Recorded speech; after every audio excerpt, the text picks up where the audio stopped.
Hello everyone, I'm Thomas, and I'm here to help you unwind and drift off tonight. I know many of you use this video to fall asleep, so before you get too cozy, don't forget to like the video and subscribe to my channel, Stories for Sleep. Also, let me know in the comments, where are you from and what time is it as you're watching this. Now settle in, get comfortable, and let yourself relax. Wrong way, Charlie. Do you remember your very first best friend? I do. Midnight was giving birth in the closet at the end of the hall. The repeating pattern of deep growls and shrieks woke me. Kittens, I nearly shouted as I crawled down from the top bunk. My sister stirred on the bottom bed. I paused on the ladder, held my breath, hoped she wouldn't open her eyes. After a moment, she rolled onto her side and fell back into deep sleep.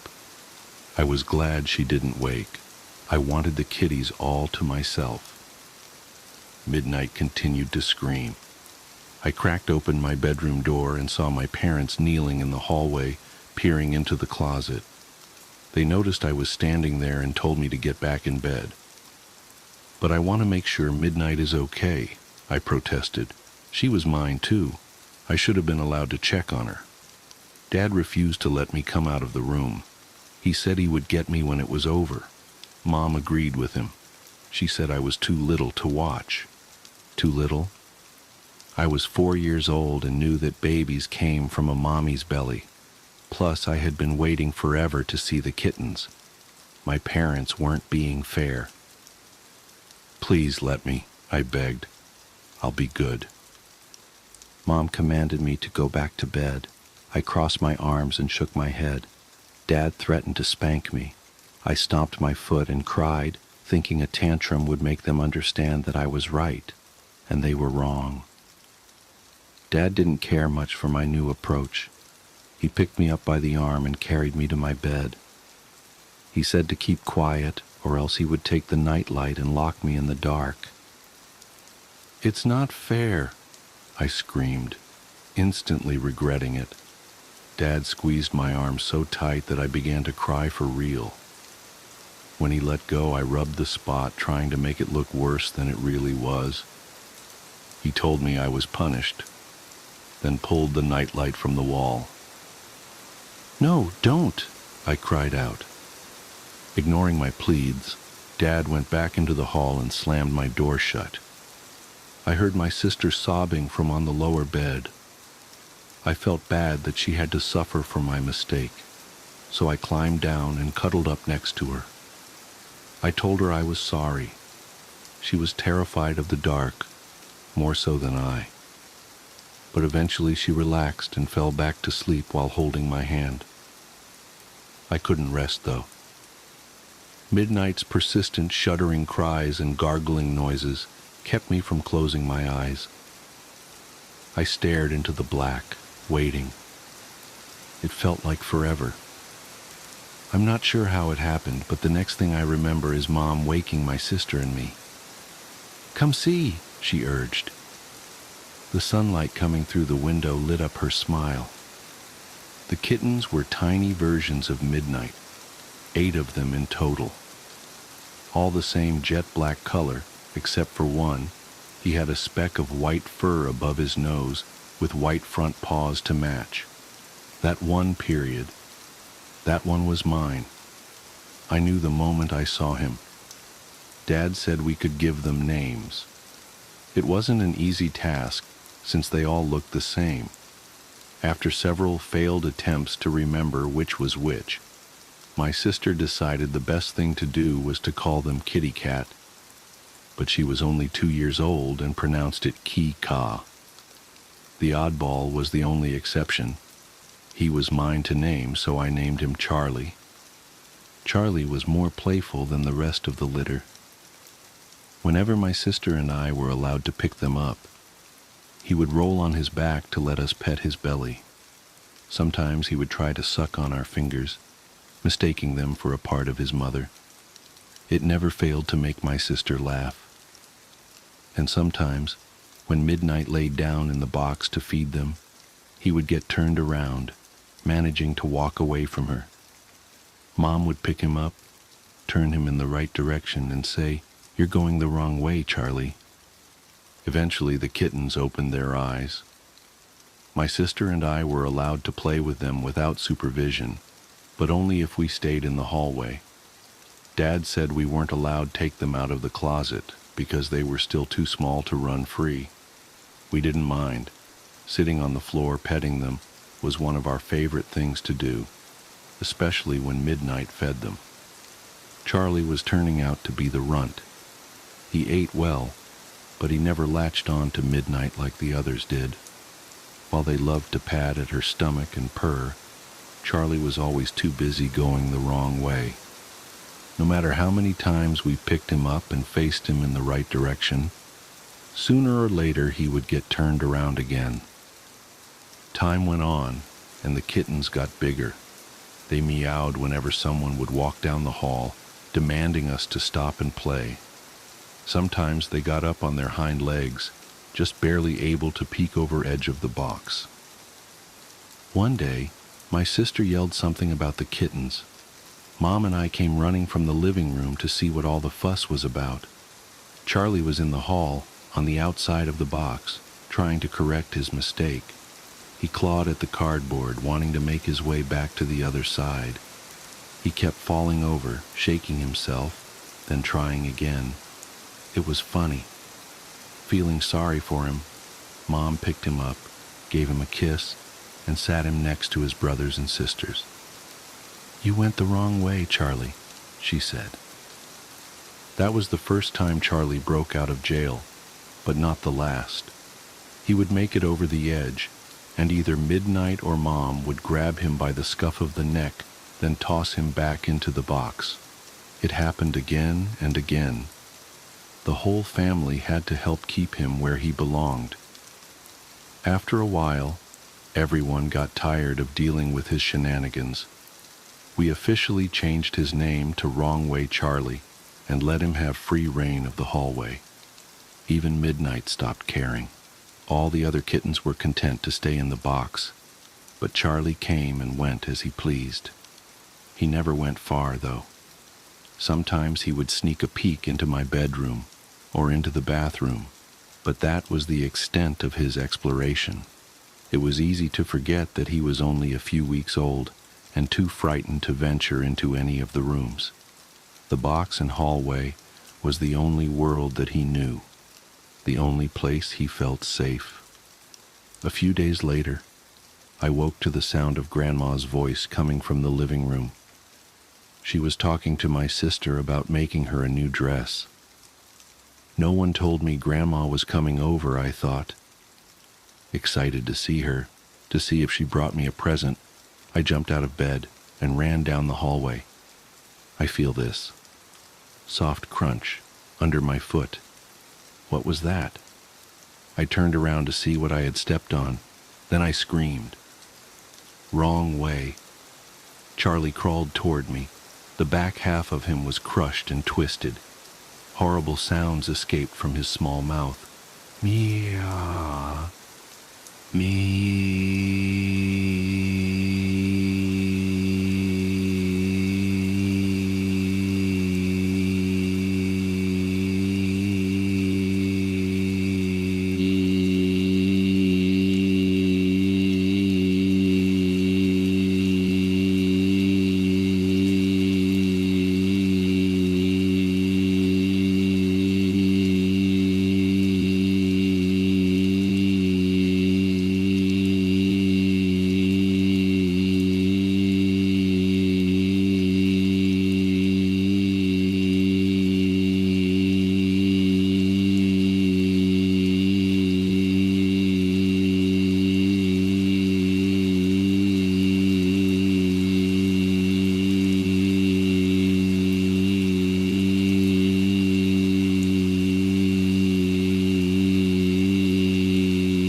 I continued to scream.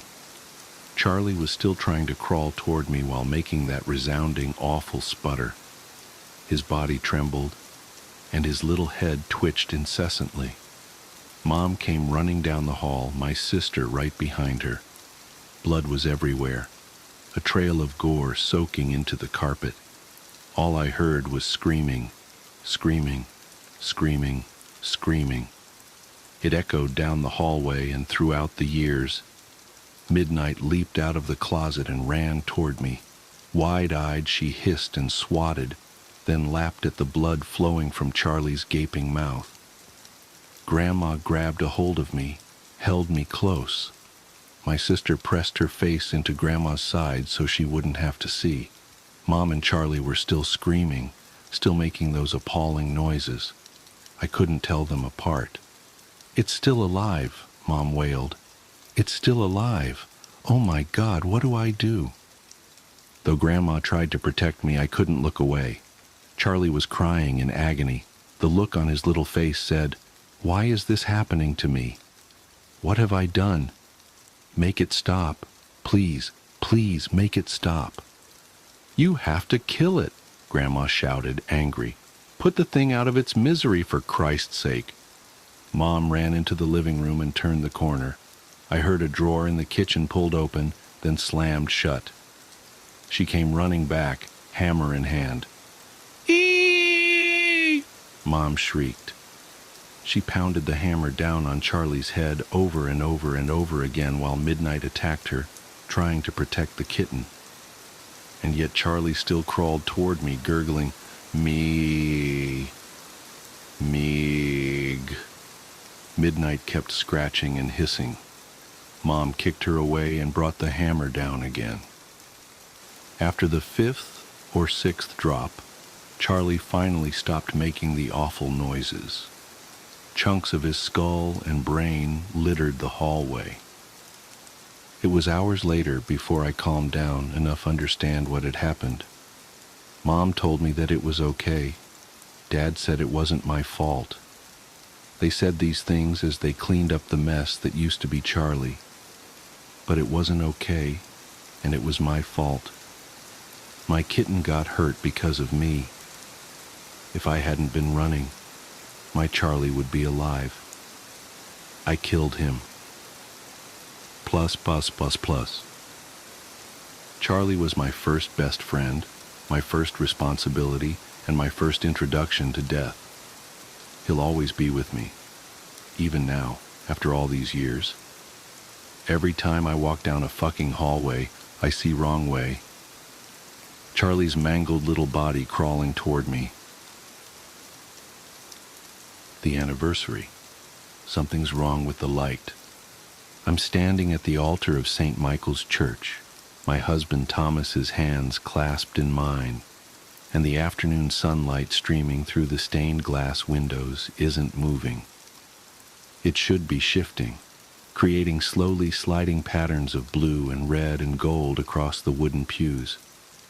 But it's frozen, static, like a photograph.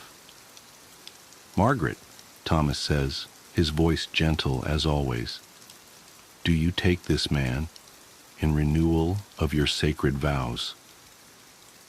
The words fade into a hollow echo as I stare at his face, his familiar face, lined now with 25 years of laughter and worry and love.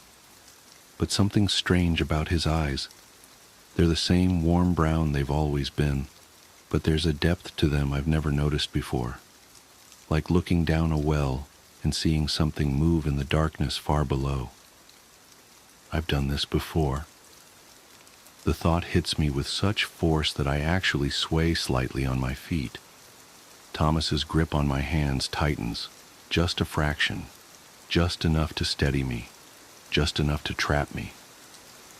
"Margaret?" he prompts again, still smiling that gentle smile. "Are you all right, dear?" The word catches in my throat as memories begin to surface, like bodies floating up from the bottom of a lake. Hundreds of them, thousands, each one a different version of our marriage, playing out in parallel tracks across 25 years. making dinner in our first apartment, chopping carrots, noticing a strange metallic taste to the coffee he'd made me that morning, beginning to feel dizzy. Reset. Finding a hidden compartment behind the basement shelves, filled with photographs of women who'd gone missing in the area, my hands shaking as I recognized their faces from the news. Reset. Waking up in the middle of the night to find him standing over our bed, perfectly still, watching me sleep with eyes that reflected the darkness like a cat's. Reset. Each memory burns as it surfaces, searing away the comfortable fog I've been living in. How many times have I discovered the truth? How many times have I tried to run, to tell someone, to fight back? How many times has he simply reset everything, starting our marriage over from the beginning, wiping my memory clean like erasing a chalkboard? Margaret? There's an edge to his voice now, barely perceptible beneath the concern. The pressure of his hands on mine increases slightly. In the pews, our friends and family sit in perfect stillness, their faces fixed in expressions of joy and celebration. They haven't moved in several minutes, I realize. They might not be breathing. I remember, I whisper, the words falling from my lips before I can stop them. I remember everything. Thomas's smile doesn't waver, but something shifts in those deep brown eyes. Something ancient and patient and hungry unfolds itself behind his human face. No, dear, he says softly. Not everything. Not yet. And then he shows me what else I've forgotten. The first time I tried to leave him was 6 months into our marriage. The memory surfaces like a splinter working its way out of skin. I'd found a notebook in his study, hidden behind a row of engineering textbooks. The pages were filled with detailed observations of my daily routine, dating back to 3 years before we'd even met. Every coffee shop I frequented, every jogging route I took, every friend I spent time with. The final entry was a calculation of exactly how long it would take me to accept his proposal. I packed a bag while he was at work, left a note saying I was visiting my sister, and drove straight to the airport. I made it as far as the ticket counter before the fluorescent lights began to flicker, and time slipped, like missing a step on a staircase. When I opened my eyes, I was back in our apartment, making coffee on a sunny morning 6 months into our marriage. The notebook didn't exist. The memory of finding it felt like a dream, growing fainter by the second. But now, standing at the altar 25 years later, I remember that moment with perfect clarity. And I remember what came after. I remember every attempt to escape, every time I gathered evidence, every time I went to the police, every time I tried to warn the other women I'd seen in those photographs. Every single time, reality would shiver and reset, and I'd find myself back in our life together, my memories wiped clean, starting fresh with only a lingering sense of unease that I could never quite place. How many times, I ask, my voice barely audible over the oppressive silence of the church. None of our guests have moved. The sunlight remains frozen on the floor. Thomas smiles wider, and for a moment I see something else beneath his face, something with too many teeth. You know I'm a perfectionist, dear, he says. I wanted to get it exactly right. The first few hundred attempts were messy, but you helped me refine the process. Your escapes became more clever, more creative each time. It was fascinating to watch you work through different strategies, even with your memory wiped clean. Some part of you always knew, I think, always remembered, deep down. He reaches up to brush a strand of hair from my face. His touch is gentle, loving, possessive. This is the first time I've let you keep your memories, he continues. Think of it as an anniversary present. 25 years is silver traditionally, but I thought awareness would be more meaningful. Why? The word comes out as a sob. Why me? Why all of this? Because you're perfect, he says simply. Your mind, your spirit, your determination. Even now, I can see you thinking, planning, looking for a way out. It's beautiful. And I've spent 25 years, well, significantly more than that technically, helping you become even more perfect. He leans closer, his voice dropping to a whisper. Would you like to know how many times we've reached this moment? How many versions of our marriage I've collected and preserved? How many Margarets I've helped evolve and grow through these loops? I try to pull away, but his grip is iron. The church seems to darken around us, the stained glass windows dulling to black. Our audience of friends and family begin to fade like old photographs, revealing their true nature. Empty shells, props, memories given form but no substance. The best part, Thomas continues, is that this isn't even the final version. We're going to keep working on it, you and I, making it better, making it perfect. And now that you're aware, the real work can begin. The darkness at the edges of my vision begins to creep inward. I can feel time starting to slip again, reality preparing to reset. But this time it's different. This time, I'll remember. Happy anniversary, my love, Thomas says, and his face splits into something that was never human at all.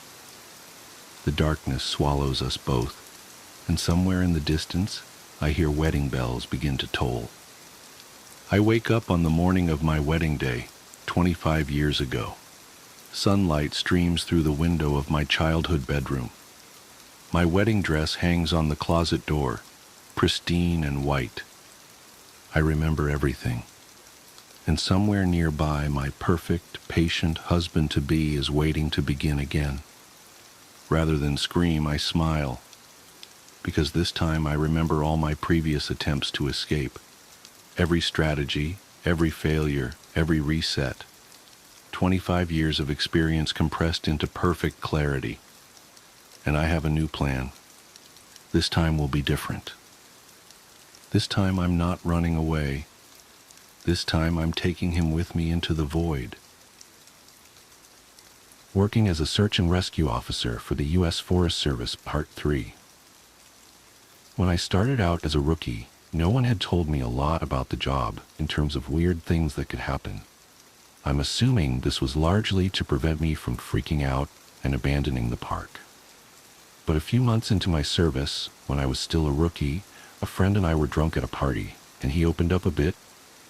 Yeah, it can get a little crazy out there, I guess. I think the worst are the ones where people die when they just shouldn't, you know? Or when we find them dead like 10 minutes after someone says they saw them last. They were fine when I passed them on the switchback, I swear. That sort of shit. Like take this guy, who I found one spring out on a really popular trail. Someone comes into the VC freaking about some guy who's lying in the middle of the path in this giant pool of blood. So we run out there, and we find this guy dead as a doornail, which he absolutely should be, because the back of his head is like mashed potatoes. The skull is decimated, brains are leaking out like custard filling, and the guy's old, so you figure, yeah, he probably fell and hit his head.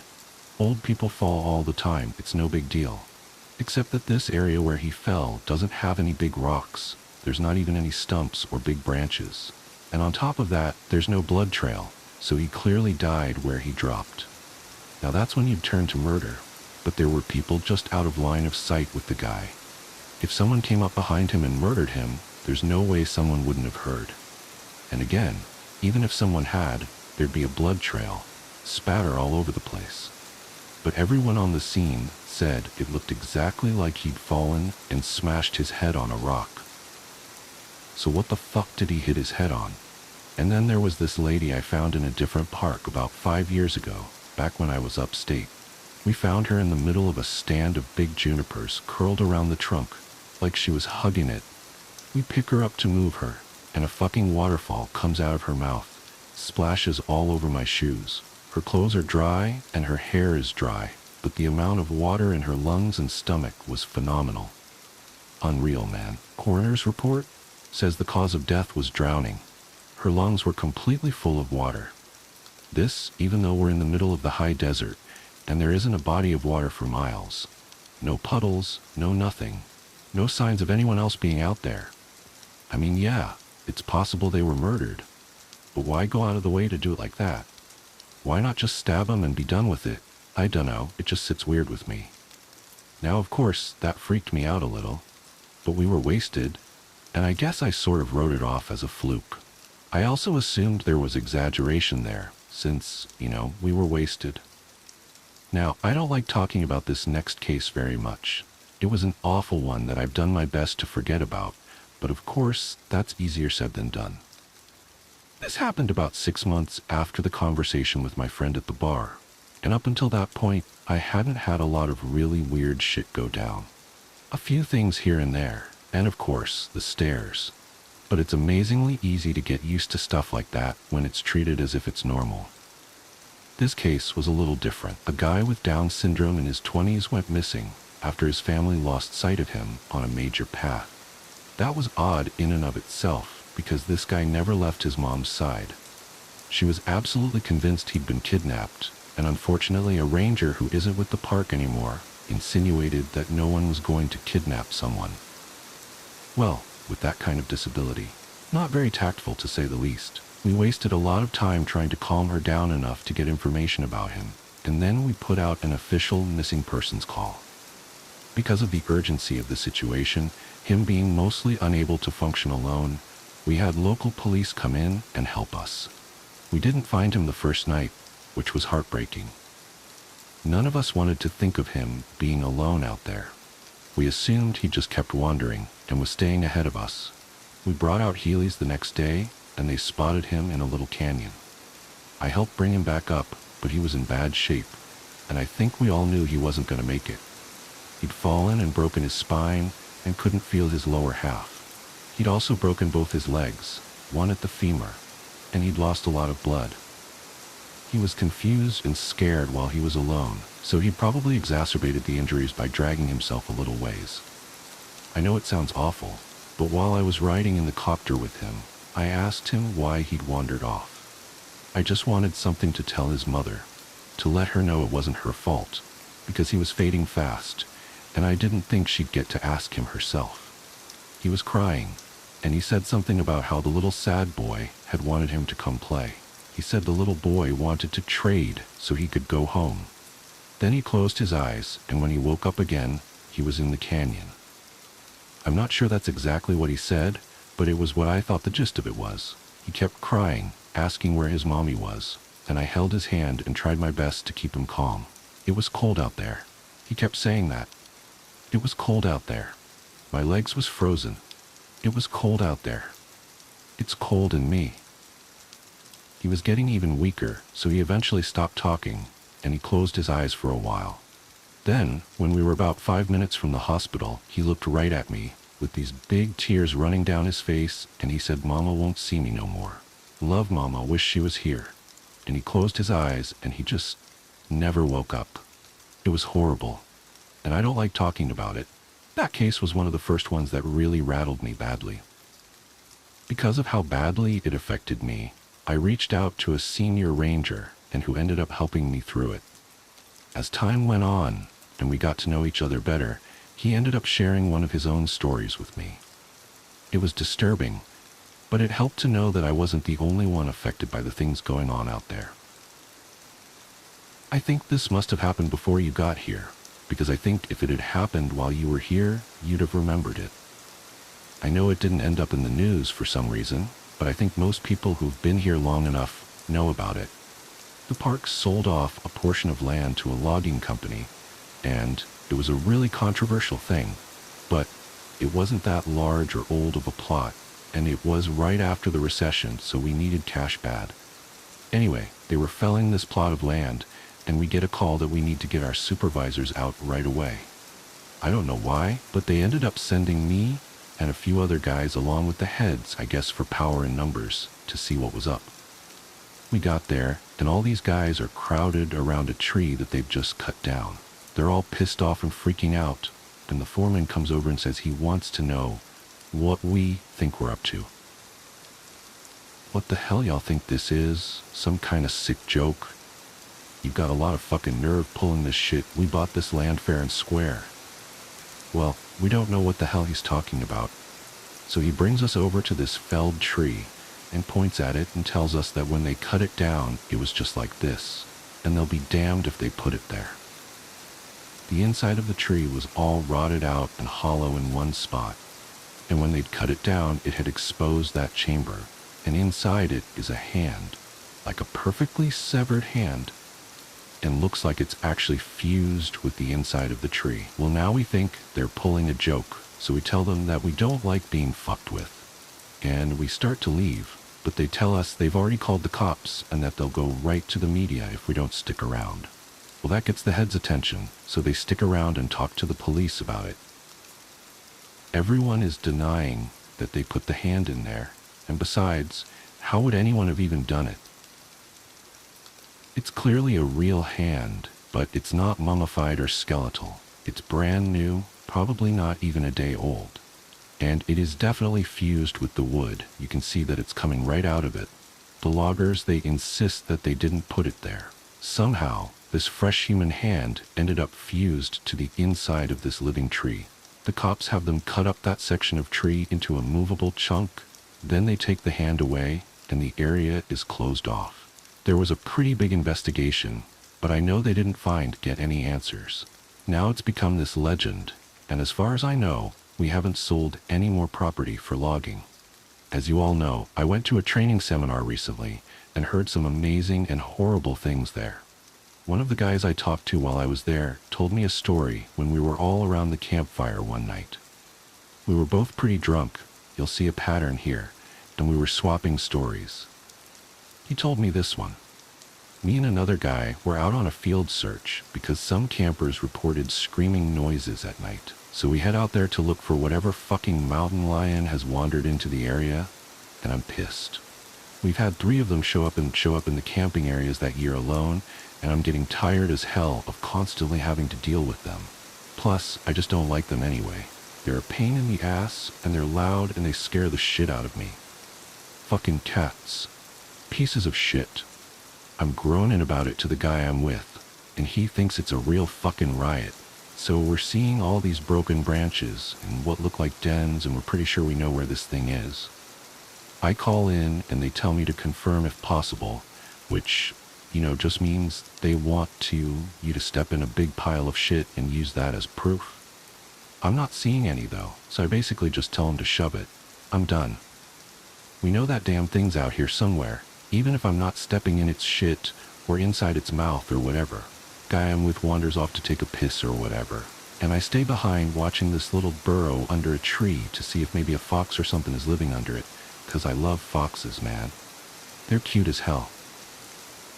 But anyway, I'm watching this tree and I start hearing branches crackling, and it's coming from the direction my partner went opposite of. Now I've got my pistol, but you and I both know that's not going to do shit against a cat. I cock it and holler for my partner to get his dumb ass back, but he's too far and he can't hear me. I stand up and get my sights on where the thing is approaching, and I shit you not, man, I just about peed myself.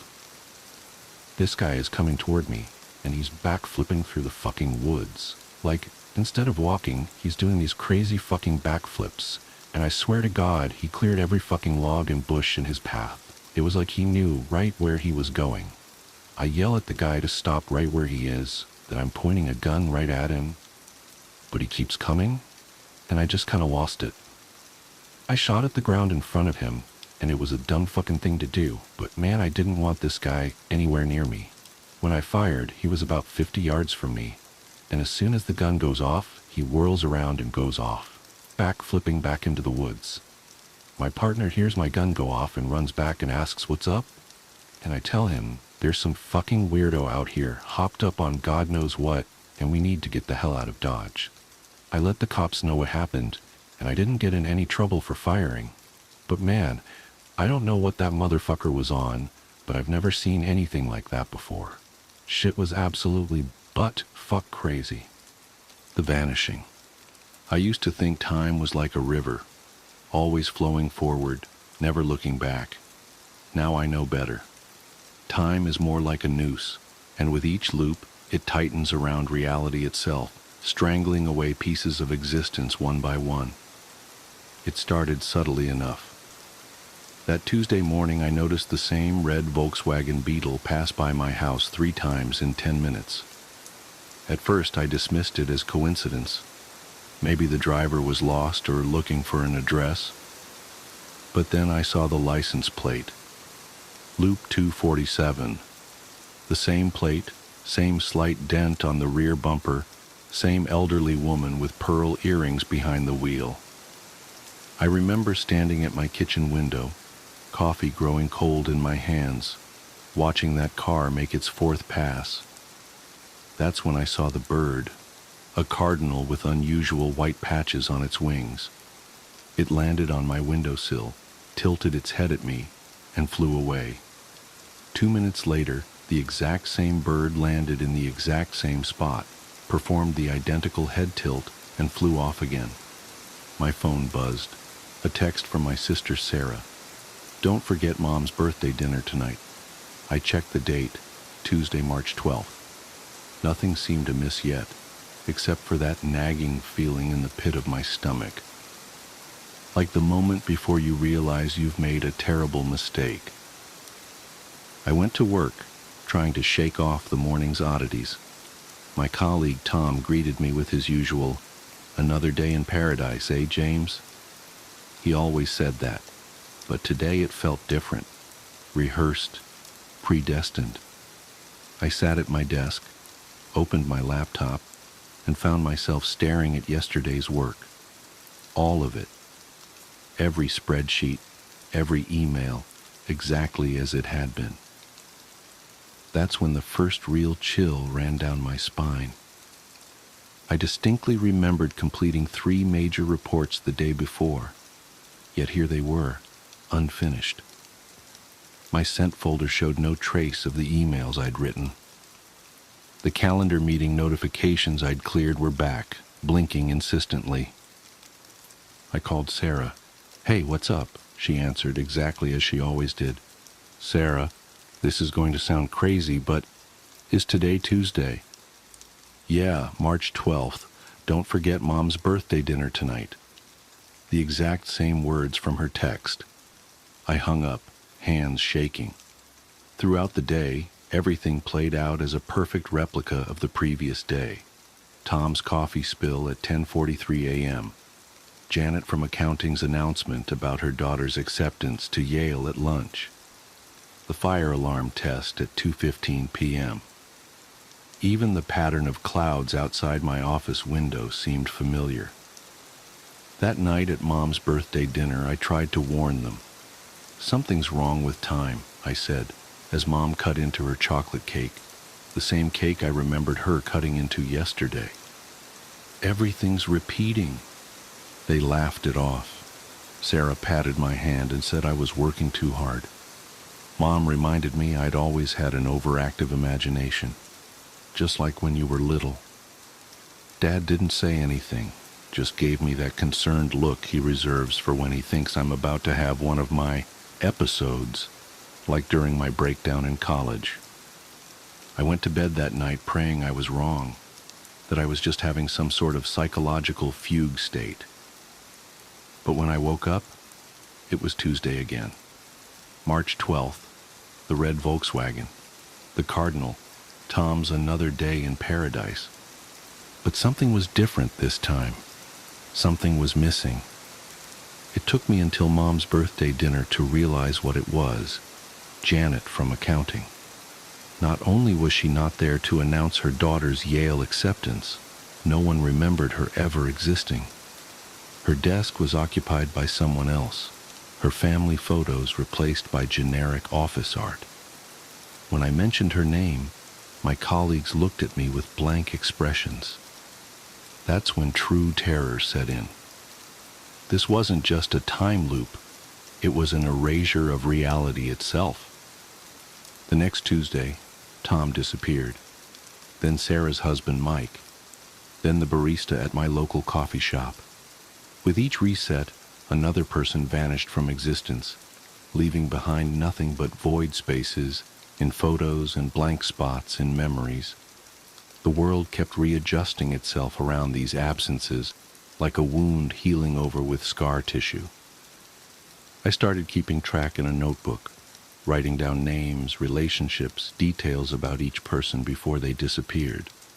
But even that proved futile. The notebook reset with each loop, my frantic scribblings erased along with everything else. By the 10th loop, entire families had vanished. The Hendersons next door? Gone. The Chen family from my gym? Erased. My best friend from high school and his entire lineage? Never existed. The world grew quieter, emptier, yet nobody seemed to notice except me. I tried everything to break the cycle. I drove out of town, only to wake up in my bed on Tuesday morning. I tried staying awake for the entire 24 hours, only to blink and find myself back at the start. I even attempted darker solutions, but death itself proved temporary in this eternal Tuesday. The most maddening part was watching the world reconstruct itself around each absence. When my neighbor disappeared, his house transformed into a park that had always been there. When my first girlfriend vanished, my high school yearbook showed no trace of her, and all my friends had different memories of who I'd dated. Reality was like a self-healing membrane, closing over its wounds and leaving no scars. Only I remembered the truth, and with each loop, that truth became harder to bear. Sarah was the first of my family to go. One Tuesday, I called her number and got a message saying it had been disconnected. Mom and Dad had only one child now, had always had only one child. The family photos in their house showed just me. The spaces where Sarah had been filled with wallpaper or furniture or nothing at all. I screamed at them to remember her, showed them old emails that still existed in my phone from previous loops. But they looked at me with that same concern they'd shown when I had my breakdown in college. Dad suggested I see Dr. Matthews again, but Dr. Matthews had disappeared 3 loops ago. Mom went next. The birthday dinner became a quiet affair with just me and Dad, who couldn't understand why I was so insistent on chocolate cake when he'd always been allergic to chocolate.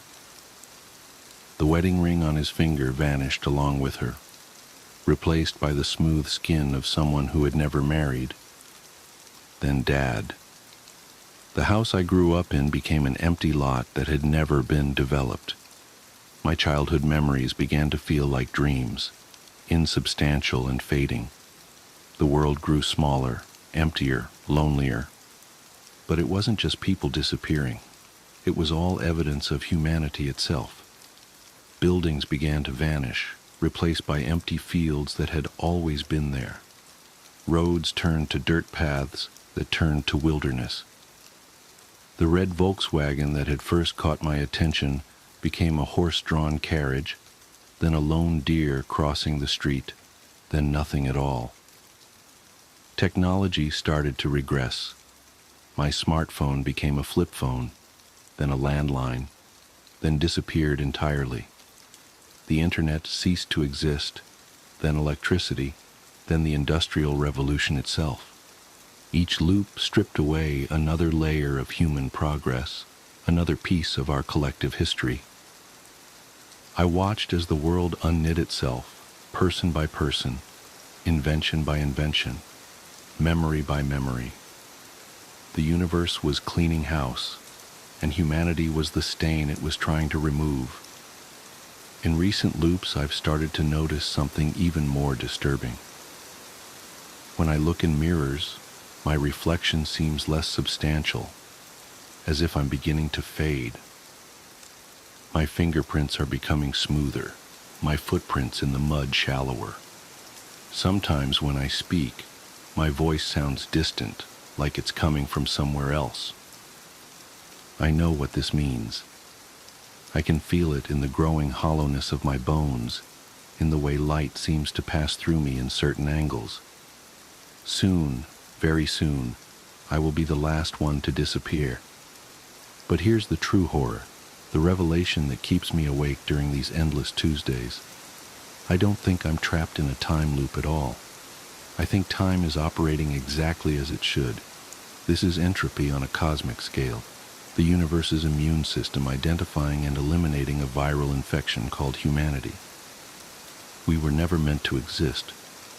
We're a mistake, a glitch in the matrix of reality, and now that glitch is being corrected. The loop isn't a malfunction, it's a quarantine procedure, isolating the infection before systematically erasing it from existence. And I'm not the protagonist of this story, I'm patient zero. Somehow I became aware of the correction process, and that awareness has made me the focal point of the universe's autoimmune response. Through me, it will undo everything we ever were or could have been. As I write this, I'm sitting in what used to be my living room. The walls disappeared 3 loops ago, along with the concept of architecture. The ground beneath me is losing its solidity, becoming conceptual rather than physical. The sky above is less a thing than an idea of a thing. The cardinal with the white-patched wings just landed nearby. It's the only other thing that seems to maintain consistency between loops. But I understand now that it's not really a bird at all. It's watching me, studying me, measuring the progress of humanity's elimination. I can feel the next loop approaching. The air is getting thin, reality stretching like plastic wrap about to tear. Soon I'll wake up to another Tuesday, another version of the world with fewer people, fewer things, fewer memories. But this time feels different. My hands are becoming transparent as I write these words, my thoughts growing distant and strange. I think this might be the last loop, the final Tuesday. I should be terrified, but instead, I feel an odd sense of peace.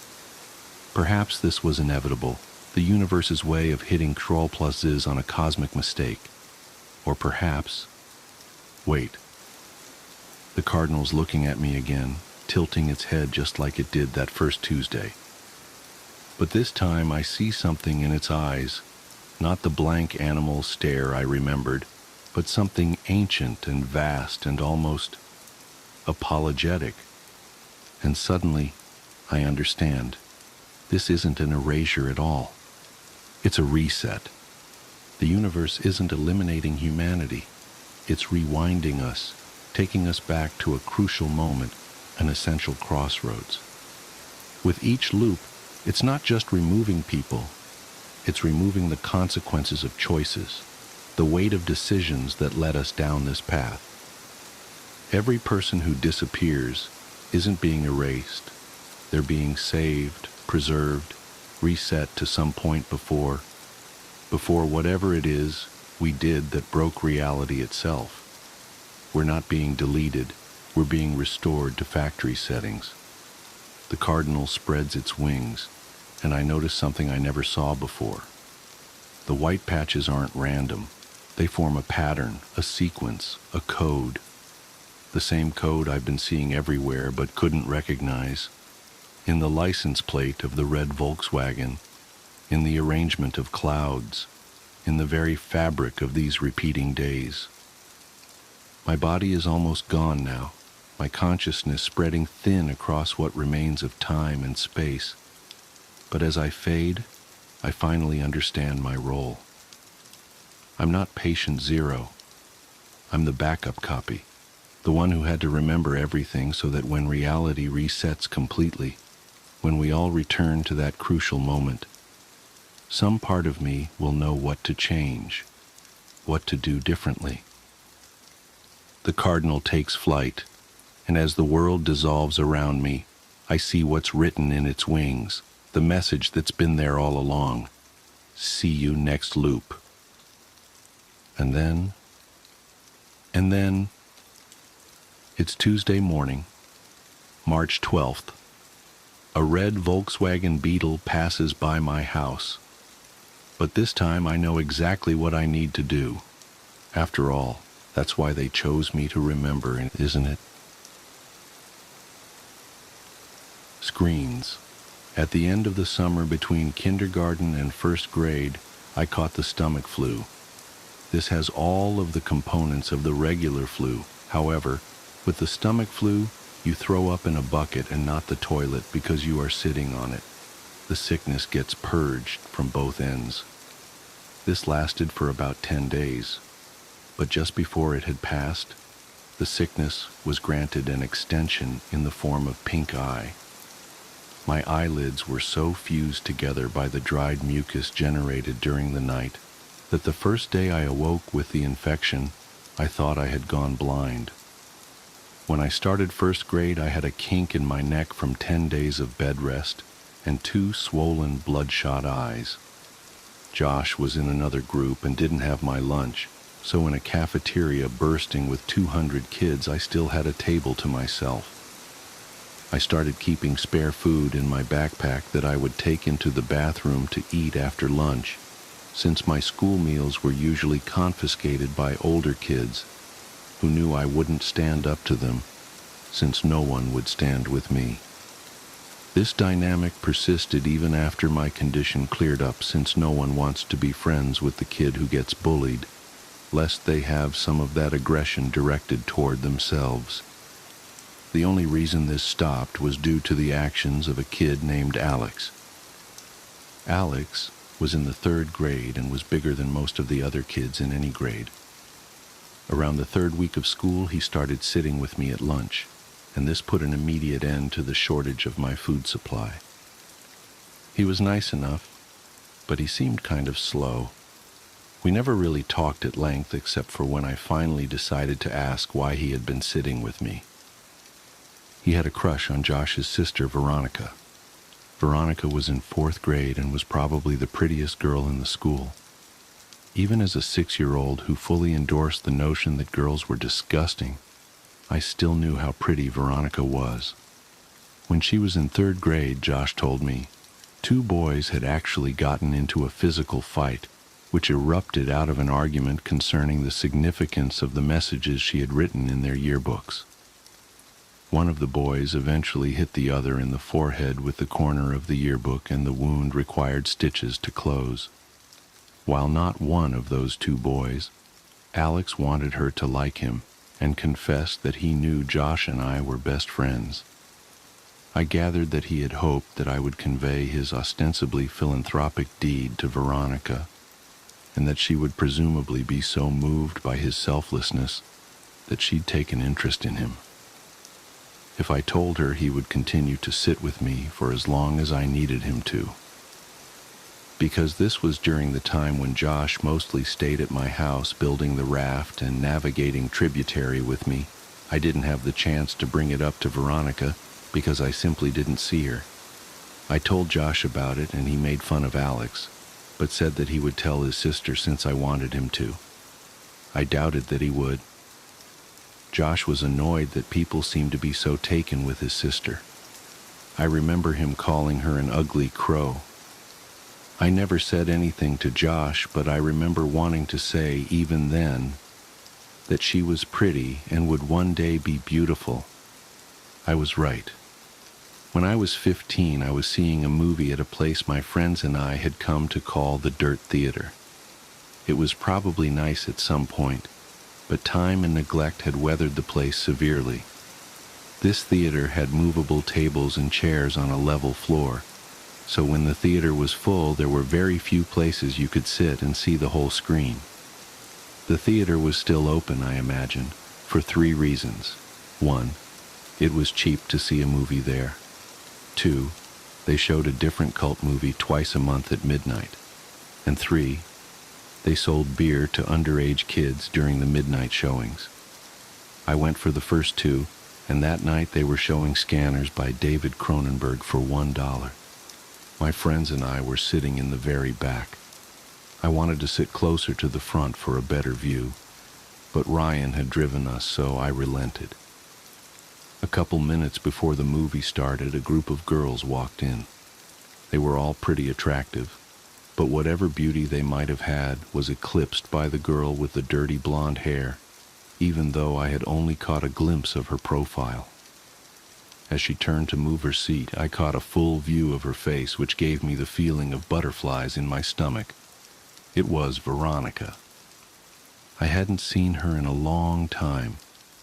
Josh and I saw progressively less of one another after we snuck out to my old house that night when we were 10, and usually when I'd visit him, she'd be out with friends.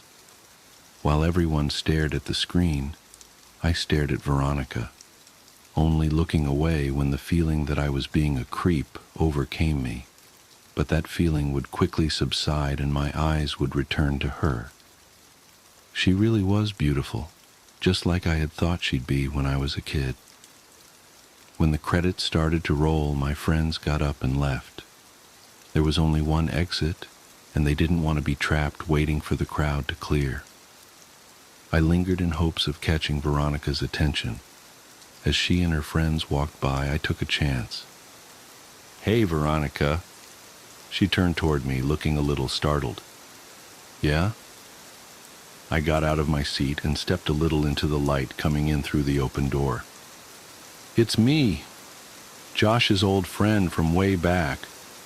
How have you been?" "Oh my God, hey, it's been so long." She motioned to her friends that she'd be out in a second. "Yeah, a few years at least. Not since the last time I stayed over with Josh. How is he anyway?" "Oh, that's right. I remember all you guys' games. Do you still play Ninja Turtles with your friends?" She laughed a little and I blushed. I'm not a kid anymore. Me and my friends play X-Men now." I was really hoping she'd laugh. She did. "Haha, you're cute. Do you come to these movies every time?" I was still reeling from what she said. Does she really think I'm cute? Did she just mean I was funny? Does she think I'm attractive? I suddenly realized that she had asked me a question, and my mind grasped for what it was. "Yeah," I said much too loudly. "Yeah, I try to anyway. What about you?" "I come every now and then. My boyfriend didn't like these movies, but we just broke up, so I plan on coming from now on." I was trying to be casual, but failed. "Oh, well, that's cool. Not that you guys broke up. I just meant that you'd be able to come more often." She laughed again. I tried to recover. "So are you coming the week after next? They're supposed to show Day of the Dead. It's really cool." "Yeah, I'll be here." She smiled, and I was about to suggest that maybe we could sit together when she quickly closed the space between us and hugged me. "It was really good to see you," she said with her arms around me. I was trying to think of what to say when I realized the biggest problem was that I had forgotten how to talk. Luckily, Ryan, who I could hear approaching from the hallway, came in and spoke for me. "Dude, you know the movie's over, right? Let's get the fuck out of—" "Oh, yeah!" Veronica let go and said that she'd see me next time. She was played out of the room by the porn music Ryan was making with his mouth. I was furious, but it dissipated as soon as I heard Veronica laughing in the lobby. Day of the Dead couldn't come soon enough. Ryan's family was going out of town, so he wouldn't be able to drive us, and the other friends I was with that night didn't have cars. A couple of days before the movie, I asked my mom if she could take me. She responded almost immediately by denying my request, but I persisted, and she picked up on the desperation in my voice. She asked why I wanted to go so badly, since I had seen the movie before, and I hesitated before saying that I was hoping to see a girl there. She smiled and asked playfully if she knew the girl, and I reluctantly told her it was Veronica. The smile disappeared from her face, and she coldly said no. I decided that I would call Veronica to see if she could pick me up. I had no idea if she still lived at home, but it was worth a try. But then I realized that Josh might answer. I hadn't talked to him in almost 3 years, and if he answered, I obviously couldn't ask to talk to his sister. I felt guilty for calling to speak with Veronica and not Josh, but I dismissed that feeling quickly. Josh hadn't called me in years either. I picked up the phone and dialed the number that was still embedded in my muscle memory from having dialed it so often all those years ago. It rang several times before someone picked up. It wasn't Josh. I felt a mixture of both relief and disappointment. I realized in that second that I really missed Josh. I would call after this weekend and talk to him, but this was my only chance to see if Veronica could or would take me, so I asked for her. The person told me I had dialed the wrong number. I repeated the number back to her, and she confirmed. She said they must have changed their number, and I agreed. I apologized for the disturbance and hung up. I was suddenly intensely sad because now I couldn't contact Josh even if I wanted to. I felt terrible for having been afraid that he might answer the phone. He had been my very best friend. I realized that the only way I could be put back in touch with him would be through Veronica. So now, not that I needed one, I had another reason to see her. I told my mom the day before the movie that I was no longer concerned with going, but was hoping she could drop me off at my friend Chris's house. She relented and dropped me off that Saturday a couple of hours before the movie. My plan was to walk from his house to the theater since he only lived about a half-mile away. They went to church early on Sunday so his parents would go to sleep early Saturday night, and Chris was fine with not coming with me since he had planned on chatting with this girl he met online. He said that the walk back to his house would be even lonelier after she laughed in my face when I tried to kiss her, and I told him not to electrocute himself when he tried to have sex with his computer. I left his house at 11:15. I tried to pace myself so I'd get there just a little before the movie. I was going by myself, and so I didn't want to just hang around there waiting.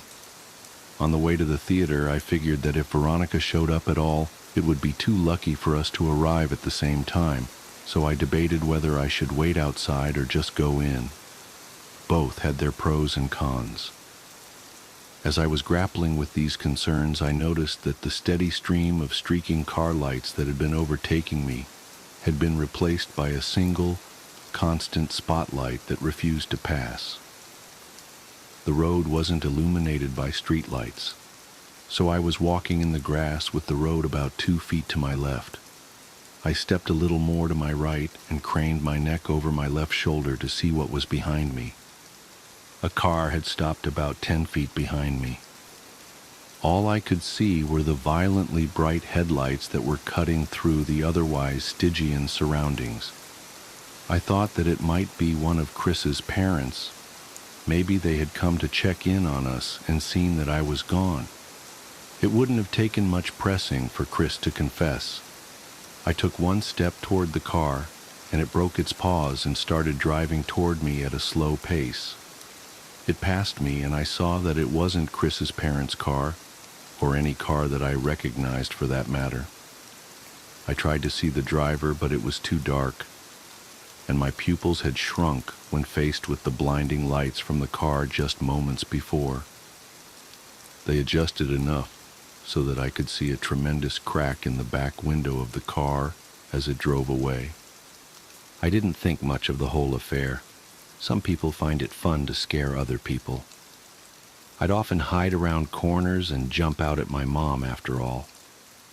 I timed it right and got there about 10 minutes before the movie. I had decided to wait outside until around 11:57, since that would give me time to find her inside if she was already seated. As I was considering the possibility that she might not show, I saw her, She was alone, and she was beautiful. I waved to her and walked to close the distance. She smiled and asked if my friends were already inside. I said that they weren't, and realized that this must seem like I was trying to make this a date. She didn't seem bothered by that, nor was she bothered when I handed her the ticket I had already bought. She looked at me quizzically, and I said, "Don't worry, I'm rich." She laughed and we went inside. I bought us 1 popcorn and 2 drinks and spent most of the movie debating whether or not I should time reaching my hand into the popcorn bag when she reached in so they would touch. She seemed to enjoy the movie, and before I knew it, it was over. We didn't linger in the theater, and because this was a midnight show, we couldn't loiter in the lobby, so we walked outside. The parking lot of the theater was big because it connected with a mall that had gone out of business. Not wanting the night to be over just yet, I continued the conversation while causally walking toward the old mall. As we were about to round the corner and leave the theater out of sight, I looked back and saw that her car wasn't the only one left in the parking lot. The other one had a large crack in the back window. My immediate uneasiness turned to understanding. That makes a lot of sense. The driver of that car works here and must have figured I was on my way to the movie. Injecting real horror into the life of a horror fan seemed like an obvious move. We walked around the mall and talked about the movie. I told her that I thought Day of the Dead was better than Dawn of the Dead, but she refused to agree. I told her of when I called her old number and about my dilemma about who would answer the phone. She didn't find it as funny as I now did, but she took my phone and put her number in it. She commented that it might be the worst cell phone she'd ever seen. Her evaluation wasn't rescinded when I told her I couldn't even receive pictures on it. I called her so she'd have my number, and she programmed it in. She told me that she was graduating, but she hadn't done well in school so far that year, so she wasn't sure if she'd even get into college. I told her to attach a picture of herself to the application, and they'd pay her to go there just so they could look at her. She didn't laugh at that one, and I thought she might be offended. She might have thought I was implying that she couldn't get in based on her intelligence. I nervously glanced at her, and she was just smiling, and even in this poor light I could see that she was blushing. I wanted to hold her hand, but I didn't. As we walked down the final side of the mall back toward the theater, I asked her about Josh. She told me she didn't want to talk about it. I asked her if he was at least doing all right, and she just said, "I don't know." I figured Josh must have taken a wrong turn somewhere and started getting into trouble. I felt bad. I felt guilty. As we approached the parking lot, I noticed that the car with the cracked back window was gone, and that her car was now the only one in the parking lot. She asked me if I needed a ride, and even though I really didn't, I said that I'd appreciate it. I had drunk my whole soda during the movie, and all the walking was putting pressure on my bladder. I knew that I could wait until I was back at Chris', but I had decided that I was going to try to kiss her when she dropped me off, and I didn't want this biological nagging to rush me out of the car. This would be my first kiss. I could think of no ruse to conceal what I needed to do. The theater had long closed, so I only had one option. I told her that I was going to go behind the theater to piss, but that I'd be back in 2 shakes.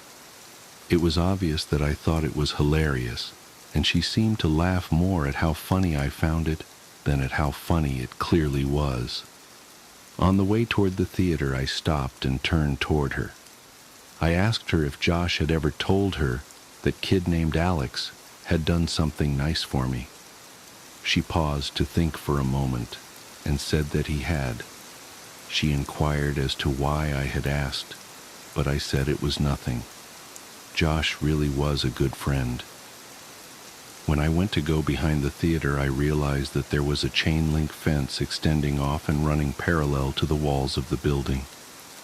Where I stood, she could still see me, and the fence seemed to stretch on endlessly. So I thought I'd just hop it, duck out of sight, and return as quickly as I could. It may have been too much of an effort, but I thought it polite. I climbed the fence and walked just a little ways until I was out of sight and urinated. For a moment, the only sounds were the crickets in the grass behind me and the collision of liquid and cement. These sounds were overpowered by a noise that I can still hear when it is quiet, and there are no other noises to distract my ears. In the distance, I heard a faint screeching which quickly subsided, only to be replaced with a cascade of thundering vibrations. I realized quickly enough what it was. It was a car. The growling of the engine got louder, and then I thought, number not louder, closer. As soon as I realized this, I started back toward the fence, but before I could get very far at all, I hear a brief, truncated scream, and the roar of the engine terminated in a deafening thud. I started running, but after only 2 or 3 steps, I was tripped by a loose piece of stone and fell hard and fast onto the concrete, my head striking the corner of a chair as I fell. I was dazed for maybe 30 seconds, but the renewed rumbling of the engine drew my senses back, and my equilibrium was restored by adrenaline. I redoubled my efforts. I was worried that whoever had crashed the car might harass Veronica. As I was climbing over the fence, I saw that there was still only one car in the parking lot. I didn't see any evidence of a crash. I thought that I might have misjudged its direction or proximity. As I ran toward Veronica's car, and as my orientation changed, I saw what the car had hit. My legs stopped working almost completely. It was Veronica. Her car was sitting between us, and as I closed the distance and walked around it, she came fully into view. Her body was twisted and crumpled like a discarded figure meant to represent a catalog of things the human body cannot do. I could see the bone of her right shin cutting through her jeans, and her left arm was wrapped so hard around the back of her neck that her hand fell on her right breast. Her head was craned back, and her mouth hung widely open toward the sky. There was so much blood. As I looked at her, I actually found it hard to discern whether she was laying on her back or her stomach, and this optical illusion made me feel sick. When you are confronted with something in the world that simply doesn't belong, your mind tries to convince itself that it is dreaming, and to that end, it provides you with that distinct sense of all things moving slowly, as if through sap. In that moment, I honestly felt that I would wake up any minute. But I didn't wake up. I fumbled with my phone to call for help, but I had no signal. I could see Veronica's phone sticking out of what I thought was her front right pocket. I had no choice. Trembling, I reached for her phone, and as I slid it out, she moved and gasped for air so violently that it seemed as if she were trying to breathe in the whole world. This startled me so much that I staggered back and fell onto the asphalt with her phone in my hand. She was trying to adjust her body to get it into its natural position, but with every spasm and jerk, I could hear the cracking and grinding of her bones. Without thinking, I scrambled over to her and put my face over hers and just said, "Veronica, don't move. Don't move, okay? Just stay still. Don't move. Veronica, please just don't move." I kept saying it, but the words started to fall apart as tears came streaming down my face. I opened her phone. It still worked. It was still on the screen where she had saved my number, and when I saw that, I felt my heart break a little. I called 911 and waited with her, telling her that she would be okay, and feeling guilty for lying to her every time I said it. When the sound of sirens tore through the air, she seemed to become more alert. She had remained conscious since I found her, but now more of the light was coming back into her eyes. Her brain was still protecting her from pain, though it looked as if it was finally allowing her to become aware that something was terribly wrong with her. Her eyes rolled over to mine and her lips moved. She was struggling, but I heard her. My picture. My picture. He took it. I didn't understand what she meant, so I said the only thing I could. I'm so sorry, Veronica. I rode with her in the ambulance where she finally lost consciousness. I waited in the room that they had reserved for her. I still had her phone, so I put it with her purse and I called my mom from the hospital phone. It was about 4 a.m. I told her that I was fine, but that Veronica was not. She cursed at me and said she'd be right there, but I told her I wasn't leaving until Veronica was out of surgery. She said she'd come anyway. My mom and I didn't speak that much. I told her I was sorry for lying, and she said that we'd talk about that later. I think that had we talked more in that room, if I had just told her about boxes or the night with the raft, if she had just told me more of what she knew, I think that things would have changed. But we sat there in silence. She told me that she loved me and that I could call her whenever I wanted her to come get me. As my mom was leaving, Veronica's parents rushed in. Her dad and my mom exchanged a few words that appeared to be quite serious, while Veronica's mother talked to the person at the desk. Her mother was a nurse but didn't work at this hospital. I'm sure that she had tried to get Veronica transferred, but her condition was prohibitive. While we waited, the police came in and talked to each of us. I told them what happened. They made some notes, and then they left. She came out of surgery and 90% of her body was covered in a thick white cast. Her right arm was free, but the rest of her was bound like a cocoon. She was still under, but I remembered how I felt when I had my cast before kindergarten. I asked a nurse for a marker, but I couldn't think of anything to write. I slept in a chair in the corner and went home the next day.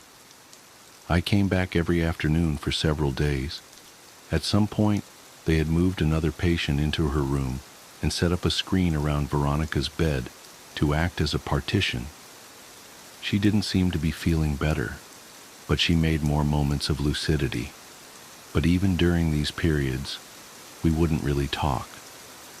Her jaw had been broken by the car, so the doctors had wired it shut. I sat with her for a while, but there was nothing much I could say. I got up and walked over to her. I kissed her on the forehead and she whispered through her clenched teeth, "Josh." This surprised me a little, but I looked at her and said, "Has he not come to see you?" "No." I found myself really irritated. Even if Josh had been getting into trouble, he should still come see his sister, I thought. I was about to express this when she said, "No. Josh, he ran away. I should have told you." I felt my blood turn to ice. When? When did this happen? When he was 13. Did he leave a note or something? On his pillow. She started crying and I followed her, but I think now we were crying for different reasons, even if I didn't realize it. At this point, there were a lot of things I still didn't remember about my childhood, and there were a lot of connections I hadn't yet made. I told her I had to go, but that she could text me any time. I got a text from her the next day telling me not to come back. I asked why, and she said she didn't want me to see her like that again. I agreed begrudgingly. We texted each other every day, though I kept this from my mom because I knew that she didn't like me talking to Veronica. Usually her texts were fairly short, and mostly only in response to more lengthy texts that I would send her. I tried calling her only once. I was sure she was screening her calls, but hoped I could hear her voice. She picked up but didn't say anything. I could hear how labored her breathing was. About a week after she told me not to come see her anymore, she sent me a text that simply read, "I love you." I was filled with so many different emotions, but I responded by expressing the most prevalent one. I replied, "I love you too." She said that she wanted to be with me, and that she couldn't wait until she could see me again. She told me that she had been released and was convalescing at her house. These exchanges carried on for several weeks, but every time I asked to come see her, she would say, "Soon." I kept insisting, and the following week, she said that she thought she might be able to make it to the next midnight movie. I couldn't believe it, but she insisted that she would try. I got a text from her the afternoon of the movie saying, "See you tonight." I got Ryan to drive me since Chris's parents had found out what had happened and said I wasn't welcome at their house anymore. I explained to Ryan that she might be in bad shape, but that I really cared about her, so to give us some space. He accepted that and we headed down there. Veronica didn't show. I had saved a seat for her right next to me near the exit so she could get in and out easily, but 10 minutes into the movie, a man slid into the chair. I whispered, "Excuse me, this seat is taken." But he didn't respond at all. He just stared ahead at the screen. I remember wanting to move because there was something wrong with the way he was breathing. I forfeited because I realized that she wasn't coming. I texted her the next day asking if she was all right, and I inquired as to why she didn't show the previous night. She responded with what would turn out to be the last message I'd received from her. She simply said, "See you again, soon." She was delirious and I was worried about her. I sent her several replies reminding her about the movie and saying it was no big deal, but she just stopped replying. I grew increasingly upset over the next several days. I couldn't reach her at her home because I didn't know that number, and I wasn't even sure where they lived. My mood became increasingly depressed, and my mother, who had been really nice as of late, asked me if I was okay. I told her that I hadn't heard from Veronica in days, and I felt all the warmth leave her disposition. "What do you mean?" "She was supposed to meet me at the movies yesterday. I know it's only been like 3 weeks since she got hit, but she said she would try to come, and after that she just stopped talking to me altogether. She must hate me." She looked confused, and I could read on her face that she was trying to tell if my mind had simply broken. When she saw that it hadn't, her eyes began to water, and she pulled me toward her, embracing me. She was beginning to sob, but it seemed too intense a reaction to my problem, and I had no reason to think that she particularly cared for Veronica. She drew in a shuddering breath, and then said something that still makes nauseous even now. She said, "Veronica's dead, sweetheart." "Oh God, I thought you knew. She died on the last day you visited her." "Oh baby, she died weeks ago." She had completely broken down, but I knew it wasn't because of Veronica. I broke the embrace and staggered backwards. My mind was swimming. This wasn't possible. I had just exchanged messages with her yesterday. I could only think to ask one question, and it was probably the most trivial I could ask. "Then why was her phone still on?" She continued sobbing. She didn't answer. I exploded. "Why did it take them so long to shut off her goddamned phone?" Her crying broke enough to mutter, "The pictures." I would come to find out that her parents thought that her phone had been lost in the accident, despite the fact that I had put it in her purse the night she was brought to the hospital. When they retrieved her belongings, the phone was not among them. They intended to contact the phone company at the end of the billing cycle to deactivate the line, but they received a call informing them of a massive impending charge for hundreds of pictures that had been sent from her phone. Pictures that were all sent to my phone. Pictures that I never got because my phone couldn't receive them. They learned that they were all sent after the night she died. They deactivated the phone immediately. I tried not to think about the contents of those pictures, but I remember wondering for some reason whether I would have been in any of them. My mouth went dry, and I felt the painful sting of despair as I thought of the last message I received from her phone. See you again, soon.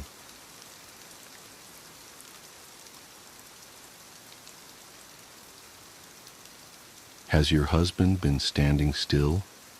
The woman at the door said her husband was inside my home. She was agitated and ran her fingers through her unwashed hair. You have the wrong address. It's just me, I said, then lied, and my boyfriend is here. No, please, just listen to me, she said, placing a hand on the door frame and leaning in toward me. I said I couldn't help her, said again she had the wrong address, then shut the door. But I could still hear her. I don't know what he'll do. Let me in, let me find him, she said, her muffled voice sharpening while her palm drummed on the door. He stands still. I froze in the entryway and waited full minutes after it sounded like she had left, in case her ear was pressed to the door. I didn't give much thought to her husband at first. There was something off about her, how she tried to talk so calmly, even though it was obvious she was coiled tight enough to snap. She kept floating on her toes, looking into my apartment behind me. But she also didn't seem outcast, or even neglected really. Her cashmere sweater and tapered pants told a different story. So I searched my apartment with the crowbar I kept under the sheets in the linen closet. No one was in the front rooms, with their windows facing the street. I had been there all day, so it was impossible for anyone to have broken in that way. Then I remembered the old dumbwaiter shaft. It was behind the kitchen door, shut behind a hinged metal slab. To keep noise from bleeding between apartments, it was no longer an open shaft, but a dusty compartment used as a pass-through for cables. I brought along my biggest chef knife from the drawer across from the refrigerator. The steel panel was painted the same color as the wall and had no handle or latch. Instead, there was a small jagged hole punched in one side with several drill bit plunges. I dug a screwdriver out of the junk drawer and tried to pry it open with a single jerk, so I could step back and hold out the blade in my other hand. Instead, it swung open with a painfully slow creak, and I dropped the knife, scaring myself even more when it clattered at my feet. Without thinking, I bent down to pick it up. Kneeling on the floor, I imagined a pale hand reaching out into my hair and skull. But when I stood up and looked inside, there was nothing there, just the dark. It was empty. When I left the kitchen and crossed by the front door again, I saw that the woman had shoved a piece of paper in my door, like a takeout menu. It was a torn envelope, like something pulled crumpled from the trash, and had written on it the words, "Listen, please." Then I heard her whisper from low down on the door, even below where I had kneeled to pull at the scrap of paper. The first time my husband was around the corner from our French doors, in the hollow where my desk meets the printer cabinet. He must have been there all morning. He was standing straight up, like a sunflower, but I didn't see him until I got up from the desk and bumped my ankle. When I looked up suddenly, he was there, staring at nothing. The second time, he was behind an all-glass display case in our entryway, pinched between a pane and the wall just inside the front door. The whispering stopped and I realized I was barely breathing. I was still kneeling and my knees were beginning to get sore. "Are you still there?" the whispered voice asked. I didn't answer. He's gotten really skinny and goes through tubes of high SPF sunscreen whenever he is called out to a site. so now he's white as an electric socket. He can suppress his presence and take away your intuitive sense that another person is nearby. He's practicing. He's getting better. He knows where your eyes land and the spaces they slide over. "Go away," I screamed, before retreating to the farthest corner of my apartment away from the front door. It took me a while to calm down, with some TV and all the lights on. I didn't pay attention to the show, but told myself that the woman at the door had a mental illness and a persecution complex, and she wanted to pull me into her delusion. I crept to the window and peered into the park across the street from my house.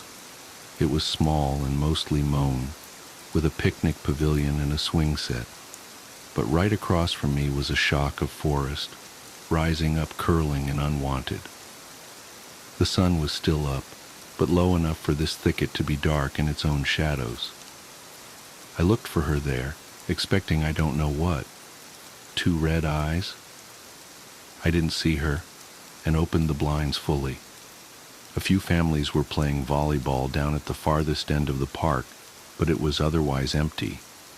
Then I caught the blue light off an e-cig.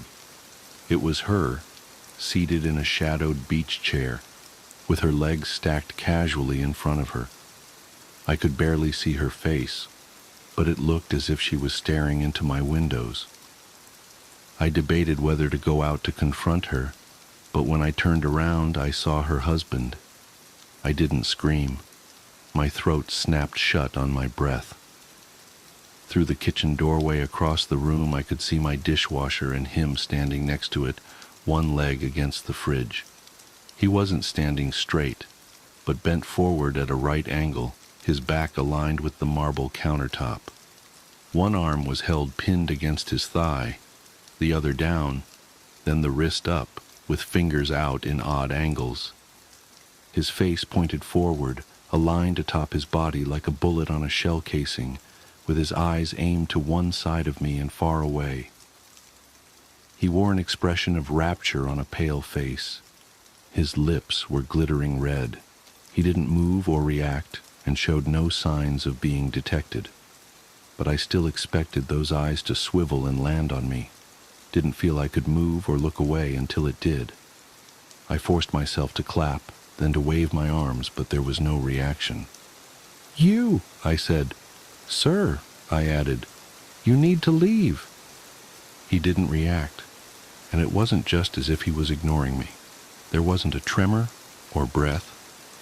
He stayed so still it was as if the whole world had frozen. I called 911, of course.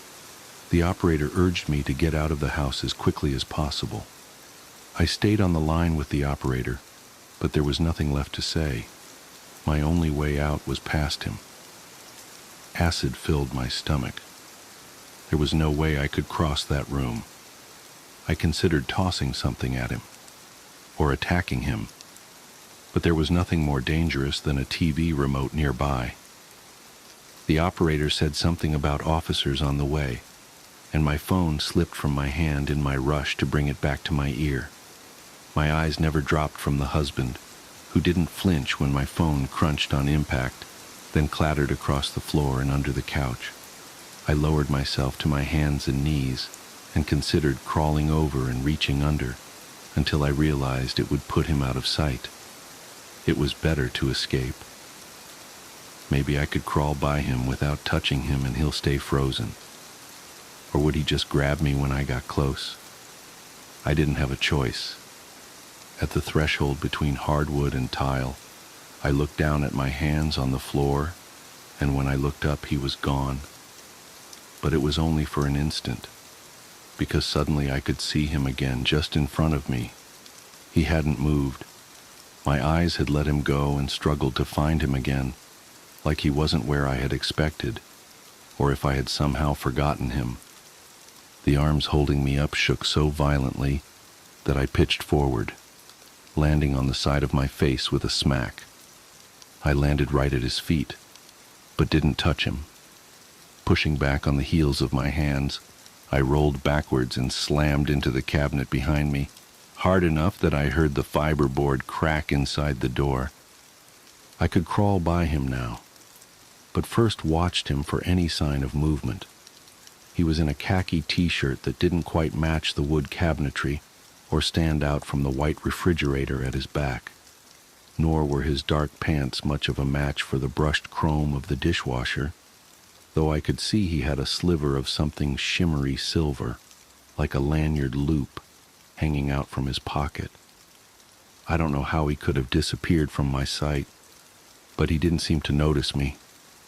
I strained to keep an eye on him over my shoulders as I crawled past, until I couldn't move slowly any longer. I scrambled to my feet, tumbling into a standing position, then into a headlong run, where I couldn't tell my heartbeats from the pounding of feet on the floor. After struggling with the lock, I finally squeezed through my front door and shut it behind me without looking back. The police came, searched my apartment, found no one. I tried to explain that he might still be there, that they just hadn't seen him. But they wouldn't come back in with me. They wouldn't search the park either. They were annoyed I wouldn't go back inside, but eventually left. I didn't have my phone and didn't know where to go, so I wandered out of my building in a daze. It was dark out now, but the night air felt good. I saw a car double parked, but didn't pay it any attention until the woman pushed open the passenger side door from the driver's seat and waved me over. I'd be embarrassed to describe the horrible things I said to her, but she was calm and composed. She knew how to handle her husband standing still, and was nothing like the woman who first confronted me on my doorstep. I don't want to give her real name, so I'll call her Flora. "I'll teach you to see him," was the first thing Flora told me once I was able to listen. I didn't want to see him or to go anywhere with this person, but I didn't know what else to do. She drove me far outside of the city until I could see stars over a sprawling suburbia. Somewhere nearer the highway, where duplex condos faded into industrial parks, she turned into a multi-acre construction site. It was all blonde dirt, scraped and marked by bulldozer treads. At the center was a cinder block frame that might one day grow into a big box store. She turned off her headlights, and suddenly the feeling I had ignored in favor of her serene understanding of my situation could no longer be ignored. I was struck dumb with fear, my sore muscles protesting at being called back to alert. Had I met a couple working together? But she kept talking reasonably, kept her instructions simple, and I found no moment to protest.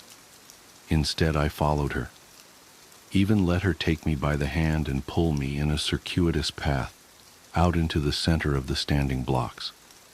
She laid out a picnic blanket and urged me to lay on my back next to her with a friendly pat. Inside, I was screaming. "We're in the middle of one of the dimmer meteor showers that doesn't get headlines," she said, "but we can see one every few minutes if we know how to look. Men who stand still," she told me, "can't be searched out like a bird among branches or a face in the crowd. That is a search for specificity. Even if you could live in a state of constant scrutiny, where every pixel of reality is examined, you would not often find these unmoving men. They slip into your scotoma and escape your attention because they are no longer objects to be found." "There was one," she said, pointing to a part of the sky. "Did you see that one?" I hadn't. "Because you are darting around looking for shooting stars," she said, "instead of looking at the surface of reality." Her husband had receded into the sky of our day-to-day existence, she said. When standing still, he wasn't an object to be found in space, but had shut down every part of himself to become permanent. She taught me to make my eyes flat and to search without an idea of what I wanted to see. To see them, you can no longer want anything from the sky, she said. You have to deaden yourself to know what surrounds you. I laughed when I saw the first shooting star and forgot about my terrible day. Then there was another and another. "Now please, please don't be afraid," she said, sitting up and placing her hand on my goose-pimpled forearm. I looked around with my meteor eyes. There were men standing in strange shapes, pressed against the cinder blocks, and standing in the mud at bent angles, and even across the street, holding themselves straight. "I see them everywhere now," she whispered. "There are so many of them standing still." I stumbled upon a dead language. As part of my doctorate, I was hired as a lab assistant working with pediatric treatment. We were working on a paper measuring the exposure effect of a potential contaminant, while my colleagues were working on the measured effects on adults and the elderly. My team would work with children. The potential disruption to developing adolescence was deemed important enough to have a separate set of experiments and measurements. The study garnered unilateral attention and funding of not only one, but 4 different pharmaceutical companies, Hatchet PH being the main contributor. I was hired pretty late in the process. I wasn't even sure what the contaminant was, as it was just designated as the contaminant. Apparently it was something that resided just under the topsoil in a large residential area. To not taint our measurements, me and my colleagues were given minimum information about the symptoms to look for and what to expect. Instead, we were provided a set of experiments and willing participants. It was all fast and haphazard. Most of us started on a Monday, and Tuesday the following week was the day of our first experiment. Little time to prepare, get settled, or even understand. Still, this could be big enough to launch a career. The experiment, described as the Cognition and Ocular Development Assessment, CODA, was to be performed with full consent and supervision of the parental guardians. All children were between 6 to 10 years old, and none of them had any observed deformities or illnesses. We were given limited access to certain medical records to make sure our study didn't have the potential to cause any harm. Then again, I'd read the experiment checklist, and there was nothing that could damage anyone. If anything, I argued the results would be pretty much useless. As Tuesday came around, me and my 2 colleagues had prepared as best we could. The 3 of us would put 1 participant each through a series of tests. The CODA was 3 tests over a total of 3 hours. The parents were to be asked for consent before and after each step, and given the ability to stop any test at any given time. The experiment overall was surprisingly simple. It was supposed to be a measurement of cognitive and emotional development, mostly tested through facial and spatial recognition.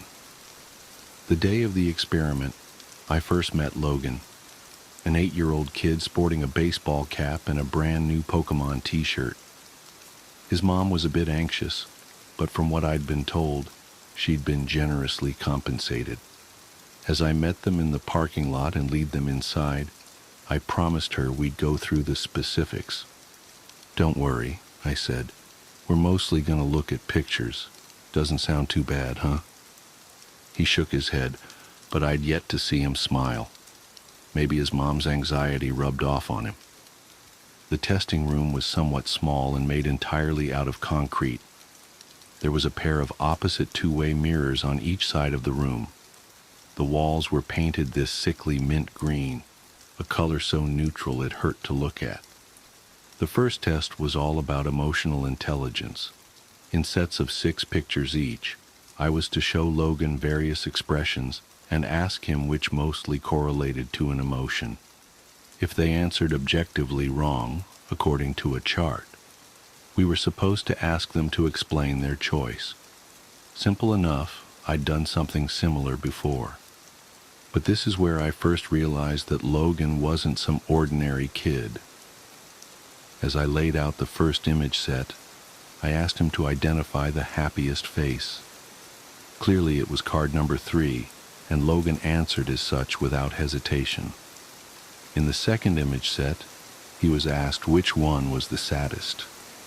Again, it was number 3. He answered correctly, again. In the third picture, the 6 pictures were a wild mix. Some sad, some happy. One guy was sleeping in the corner. Which one is the angriest? I asked.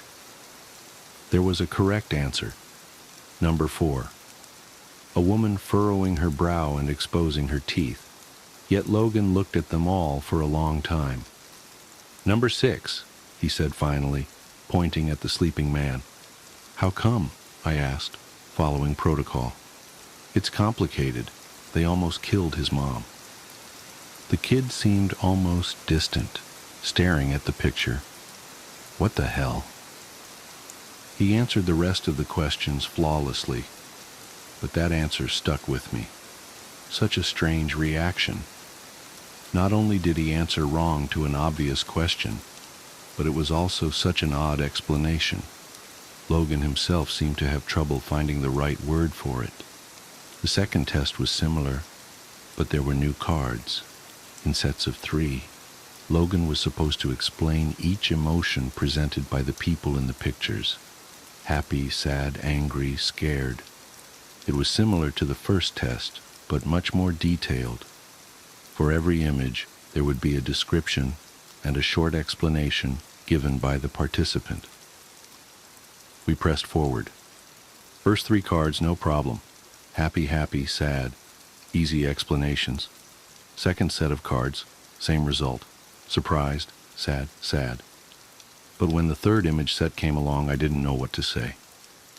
3 people, all completely neutral. Not a single emotion on their face. They looked almost computer-generated. Logan didn't skip a beat, though. She's scared, he said. She doesn't know why she's doing this.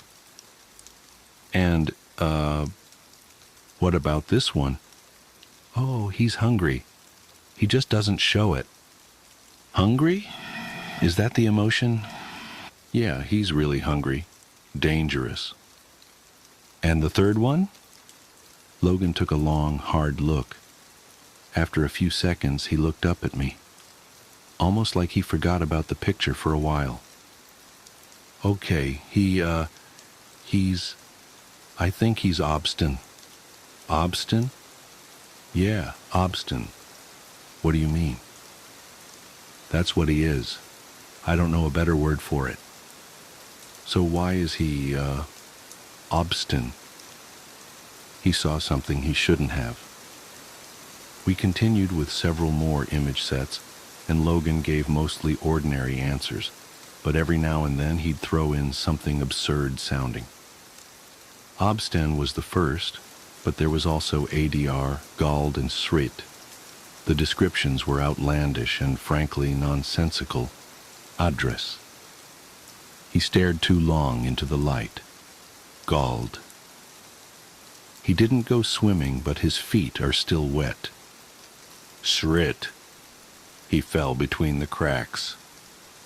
By the time I was about to start the third experiment, I had a few moments alone with Logan's mom. Still anxious, she held her arms close to herself and didn't meet my eyes. We'll be done in a bit, I said. He's doing great. He's such an imaginative child, you know. She nodded. He makes up things all the time. You should see his drawings. Does he have any trouble at school? No, not really, no, she smiled. Well, mostly not. Some of the other kids can get a bit creeped out when he starts making things up. I checked the clock.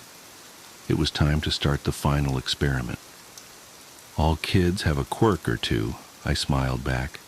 That's what makes them kids. The final experiment was about recognizing places rather than people. One by one, I was to show Logan pictures of various places. Ordinary places like supermarkets, playgrounds, and factories. They were pretty easy to recognize. First, I'd show him the pictures. Then I'd ask him to describe the scene. Logan didn't seem to mind. The pictures themselves was easy for Logan to recognize. One by one, He explained what he saw. Factories with lots of cars parked outside, empty playgrounds. But as we got to a park, he sort of stopped. His expression shifted. "That's a graveyard," he said. I had to stop myself from correcting him. It was obviously not a graveyard. "Can you describe it?" I asked. I really don't want to. There's a lot of people there." "What kind of people?" I was going off script, but I was just too curious. Logan leaned in to look closer at the picture. "There's a lot of strange colors," he said. "The people who used to be there are gone." I couldn't tell what he was seeing. The picture was empty. As we finished up, Logan went to the bathroom.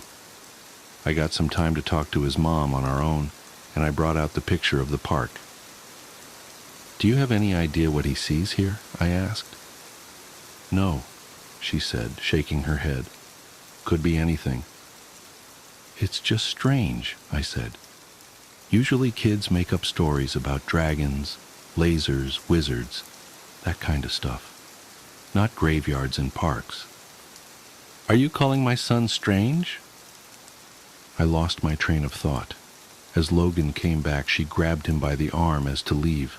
Before they did, I caught up to them. I had to try something. "Logan," I said, "just a moment." They stopped, and his mom gave me a tired look. "I was thinking about buying this house," I said, bringing up a photo of a place I'd been checking out a few times. "What do you think?" He just stared at me, as if he didn't understand. He took off his baseball cap and scratched his ear. "Looks dirty," he said. "A lot of RO right there in the—" "Come on, Logan." His mother tugged his arm, and he was almost dragged down the hall. Turning back to me one last time, he yelled back. He looked up, and then he didn't. I didn't lie when I said I was thinking about buying that house. There was an open viewing the next day, and I decided to drop by on my lunch break. There were about 8 other people there, all couples. I kind of disappeared among them. Maybe I wasn't being considered as a serious buyer. The place was a bit too large for me after all. As the realtor ran off to speak to a pregnant couple, I stopped in the foyer. I had this strange feeling in the pit of my stomach. "Row," I whispered to myself. "Right here." Just saying it out loud almost made me feel it. It was something so specific, so unique. It wasn't an emotion as much as it was an experience, a story.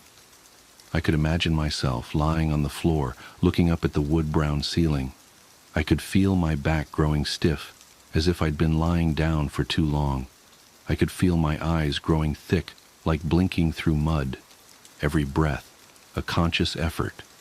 Arms unresponsive. A prayer for my heart to keep beating. Then, nothing. Row. To look up, and then to not. I had this strange understanding, like I'd seen something I wasn't supposed to. Didn't the kid have a word for that too? God, I felt sick. Everyone was gathered around the realtor in the living room. I don't know what gave me the courage to confront him, but I just blurted it out. "Did the previous owner die here?" I asked. "In the foyer?" No, they didn't," he answered. "You have to tell us if they did," one of the couples said. Another couple agreed. "Okay, yeah, I mean, no one has died here. That much is true. No one did. But yes, they were found unresponsive in the foyer." There were loud sighs. A couple immediately left. Another left shortly afterwards. There was a queue to talk to the realtor, and within 10 minutes I was the only one left. Row or not, I got the place too cheap to care. This made me curious as to the words the kid had used to describe the various places and emotions.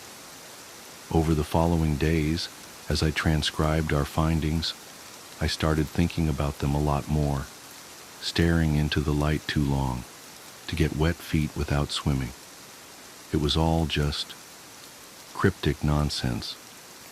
But what I'd felt that first night in my new house, that was raw. I could feel it. It was the right way to describe it.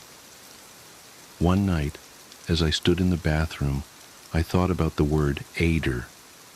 It was what Logan had used to describe staring into the light for too long. It felt fitting, but I didn't know if I'd experienced it. I tried looking up into the bathroom light and just saying it out loud, but I didn't get the same feeling as when I'd said row in the foyer. This wasn't it. This wasn't ADR. I sort of gave up on it after a while. But as I was watching TV, the thought came creeping back to me. There was a news segment about a patient with severe brain damage, a woman who couldn't breathe on her own, or speak. She was aware in a sense, but completely imprisoned in her body. The segment focused on how her family was caring for her, but I just leaned in closer and looked at her. "Adder," I whispered to myself, "that's it." And it was. No question about it. She was Adder. From staring into the light too long, I could feel it, understand it. Over the next couple of days, I started chasing Gald. The word meant someone whose feet was wet, despite not swimming. It took me a while to get this one, but I finally found it in a newspaper article online. I felt galled from reading about a man who had died from an overdose down at the beach. His body had apparently choked itself, causing him to sweat to death.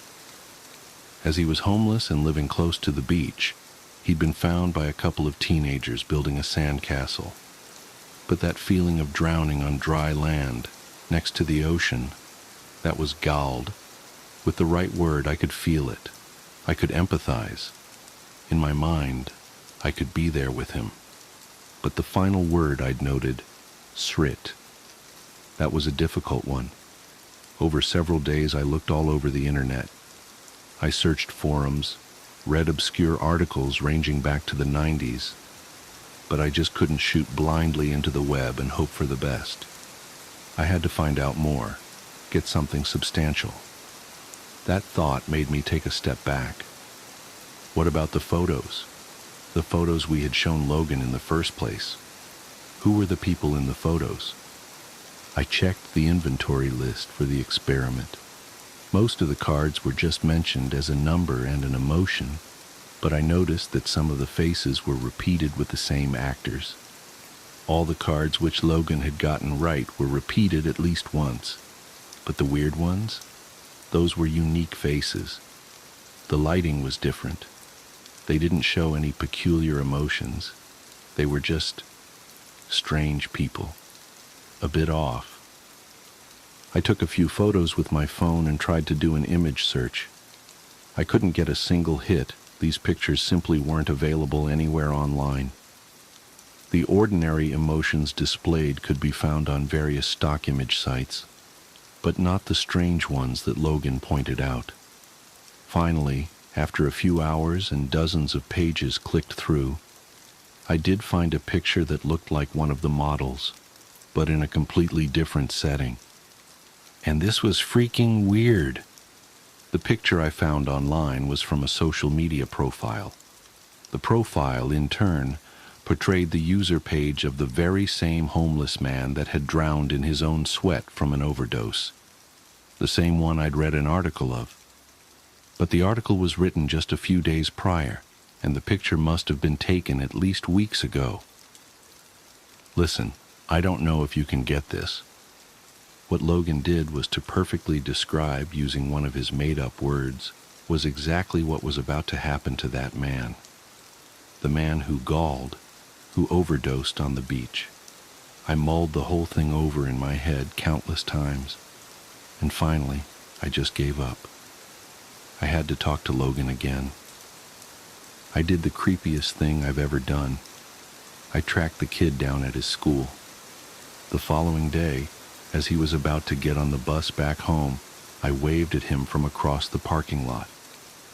He was surprised to see me and couldn't place me at first. Then I could see him recognize me, like something lit up in his mind. "Hey," he called out. "Science man." "Hey, Logan," I called back. "How's it been?"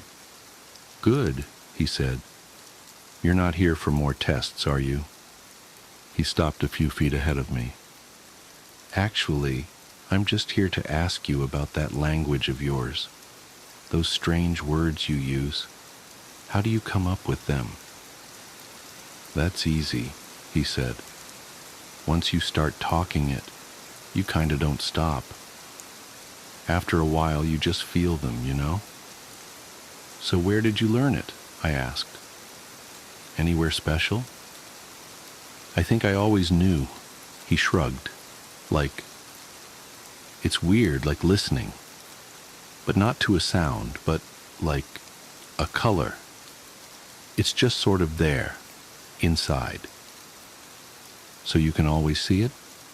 Because sometimes you said people in pictures were just happy or sad, ordinary things." "Well, sometimes those things are easier to see. You said I should answer fast, not, accurately. So you can see it now?" I chuckled. "Anywhere? Here with me?" "Sure," he smiled. "Just stand still for a bit." Logan looked at me for a while. As I met his eyes, I could feel something. There was that feeling again. Obstin. To see something I shouldn't have. Right there, in that kid's eyes, he knew something. Strangely enough, it wasn't him that broke the silence. It was me. "Athos," I said. I didn't know why I said it, but it took Logan by surprise. The one who shouts until they listen," he said. "That's what it means, right?" "I think that's me." "I don't know," I said. I'm sorry, Logan. I don't know why I said that." "Did you see it?" he asked, almost excited. "Do you see it now?" I want to say that I didn't. I want to say I saw nothing, but that'd be a lie. A million little words crept into my mind, and as I stared into that kid's eyes, I saw something I shouldn't have. Now it was all becoming clearer. The more words I knew, the better I understood.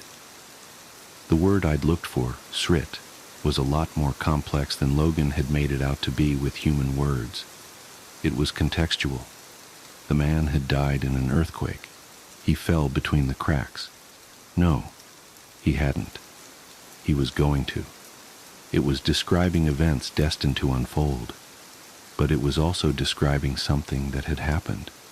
Was it both? Neither? "I see it," I admitted. Right there I could feel the parking lot falling away in insignificance. With a single unspoken word, we could tell each other infinite things. These mundane expressions were just the tip of the iceberg, a dumbed-down shadow of what was truly being said. The words told us of things that were, things that could be, and things that currently was. And in that moment of silence, of understanding, I heard the vibrant colors so clearly I could almost see them. They were piercing into my mind, forcing themselves into my understanding, screaming to me that once you understand something, you can't unlearn it. I forgot to breathe, as to not accidentally say something I shouldn't. "You weren't talking about the picture I held up in the test. You were looking at me," I said with nothing but a shallow breath. "Obstin. I'm obstin. You didn't even look at the picture." He didn't have to answer. I knew it was true. It was written into the word itself that my realization would come. Then, as possibilities came rushing towards me, I could feel an enormous weight come down on me. My mind couldn't take it. My body was shutting down as I fell to my knees, screaming. screaming until my neck felt raw. The world started to fade as my heartbeat swallowed my hearing. I have a hard time describing what happened next. When I closed my eyes, I'd see millions of possibilities. Mostly pain, suffering, and terror. My own thoughts and emotions multiplied like a torch in a hall of mirrors. I'd see myself waking up in my bed, only to get murdered by 1,000 different weapons. I'd see myself drowning in my bathtub, breaking my neck, falling down the stairs. Death. So much death. And then in the blink of an eye, I'd be in the back of an ambulance, feeling the residual effect of a defibrillator on my chest. As I blinked, the ambulance burst into flames. The driver crashed into a tree, someone carving their initials into my chest with a scalpel. None of it was real, but I couldn't tell anymore. Different worlds, with nothing but a well-placed syllable. All the while I was just spitting out seemingly random words. My eyes lost focus, and as I lost grip of reality, my body shut itself down in self-defense. Thank God. This was back in January of 2019. Logan was born with this language already stored in the back of his mind, some kind of residual effect from his contamination. But for people like you and me, we can't take it all at once. So over the years, with intense therapy to back me up, I've settled on trying to learn one single word. I'm going to find out as much as I can about just what it means to be obstinate, the word describing me. There was so much to that one word that you could fill a lifetime with it. In a way, maybe that was the point. A God language meant to fit all of our very beings into simple expressions, like compressing a folder into a zip file. But that's just the thing. To learn what it really means to be obstinate, to be my word, I can't really do anything else but to live and see what happens. Not unless I want to go back to where my mind wandered off to. Still, sometimes I can feel something creeping back into my mind. Little tingles, syllables and sounds, reminding me of all the knowledge I still have stored away somewhere in my inner madness. Little words with galactic proportions.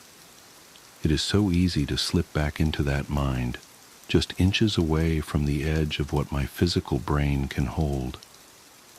I sometimes wonder what all your words are. I sometimes wonder what they mean. I'll really try not to think about it.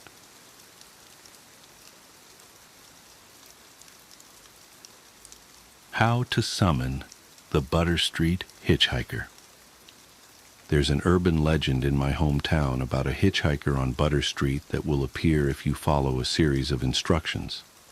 Once summoned, you drive him to his destination, and if you play the game right, he will answer an unknowable question for you. If you play it wrong, well, just don't play it wrong. There's an old gravel pit at the end of Butter Street. The water there is the deepest blue. It's almost like staring into the ocean. That's how deep it is. More than one car over the years has been dredged up from the depths there. Officially, these drivers all fell asleep at the wheel. But unofficially, the deaths from cars careening off the road into the gravel pit during the wee hours of the night only add more veracity to the urban legend. They were the poor souls who broke the hitchhiker's rules. So far, no one has pinpointed the origin of the legend. I've reached out to the local historical society and searched through newspaper archives in the local library and haven't found any mentions of the hitchhiker. It's a modern piece of folklore passed around coffee shops and diners in the early morning hours until it eventually made its way to high school cafeterias. It wasn't until someone posted about the hitchhiker on a local Facebook group that people began sharing their experiences and the rules of how to summon him. But as more people shared their experiences, The details about the hitchhiker varied from person to person. His clothes have switched up over the years, growing more modern. His speech doesn't reflect any particular time period either. No mannerisms or 23 skidoo phrases to help date him. Sometimes he's in his late teens, sometimes he's much older. Even with these differences, everyone who claimed to have summoned the hitchhiker swears that he was real. The only common thread in all of the stories of the hitchhiker is that he's always wet when he enters the car, followed by what were always his first words to the driver. "It's a bad night for rain." To which you reply, "Is there ever a good night?" He laughs, and that's when you know you're playing the game. But I'm getting ahead of myself. I should go back to how I got him in the car. The game starts by turning your car on exactly at midnight. Where doesn't matter, only when. And once the car is on, you can't get out, nor can you let anyone else in. Just you, in your car, at midnight. What comes next is a lot of waiting, because you have to be at the pickup point on Butter Street at exactly 3 a.m. That's right, 3 hours in the car. Those are the rules. With 3 hours to kill, a lot of people show up early and just cruise the road so they can time getting to the pickup spot at exactly 3 a.m. But as the urban legend has grown in popularity, the local police will pull you over if they see your car circle back down Butter Street more than once. The local cops all know the rules, so if they pull you over, they'll have you turn off your car and get out of the vehicle, thus ending the game. On the night I decided to summon him, I filled up my car at the gas station at 11:45, then went in and took advantage of the facilities to ensure I wouldn't need to make any pit stops before 3 a.m. Then I waited in the parking lot until it was exactly midnight and started up my car.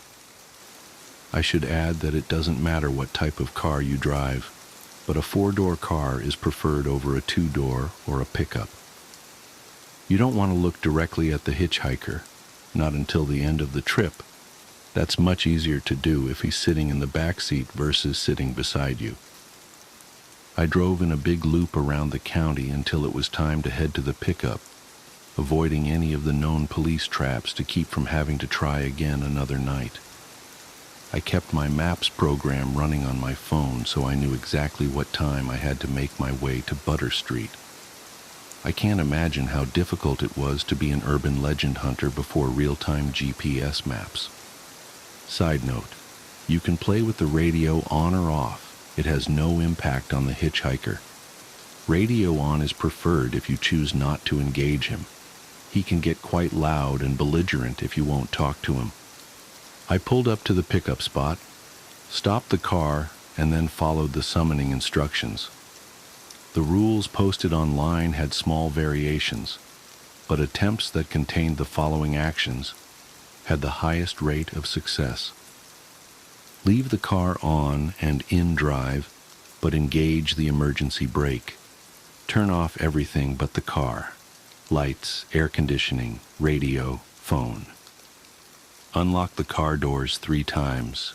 Roll down all the windows. Press the brake pedal 3 times. Turn the headlights back on. Wait 3 minutes. If he's not there by 3:03 a.m., then you did something wrong. With the lights off, I noticed a fog rolling in. Whether it was part of the ritual or not, I don't know, but it added a creepy aesthetic to waiting on a dark road at 3 a.m. for a ghostly hitchhiker. Other than the idling of my Subaru, the road was still and quiet. I had even shallowed my breathing so I could listen for footsteps, giggling teenagers, other cars, but there was nothing. I never even heard the car door open. I only heard it shut. "It's a bad night for rain," a voice said from the back seat. I felt every hair on my body stand up as a chill ran up the back of my neck. Over my stuttered breathing, I could hear the steady drip of water from his pant leg hitting his shoe. I didn't turn around, but I stole a peek in the rearview mirror He wasn't a big guy, maybe my height. He was dressed in a white Dr. Dre The Chronic t-shirt, a red windbreaker, and what looked like dark denim jeans. The rules said the mirror was fine as long as you didn't turn the lights on in the car. But never look him directly in the face, not until he's out of the car and ready to answer your question. I gathered up my courage to reply back, but the words stuck in my throat. I cleared and tried again. Is there ever a good night? A pause as I stared back in the mirror at the shape in my back seat. I held my breath, waiting. Then, after what felt like ages, I saw his hand slap against his wet knee as he laughed. I let out the breath I was holding as I disengaged the parking brake. "Hold up, put your wipers on, champ," he said. "With all that rain, you won't see the road." This was a scripted reply, part of the game. "Right, sorry." Also a scripted response. Despite his insistence on the rain, it was bone dry outside. Per the rules, I turned on my windshield wipers, setting them to their fastest setting.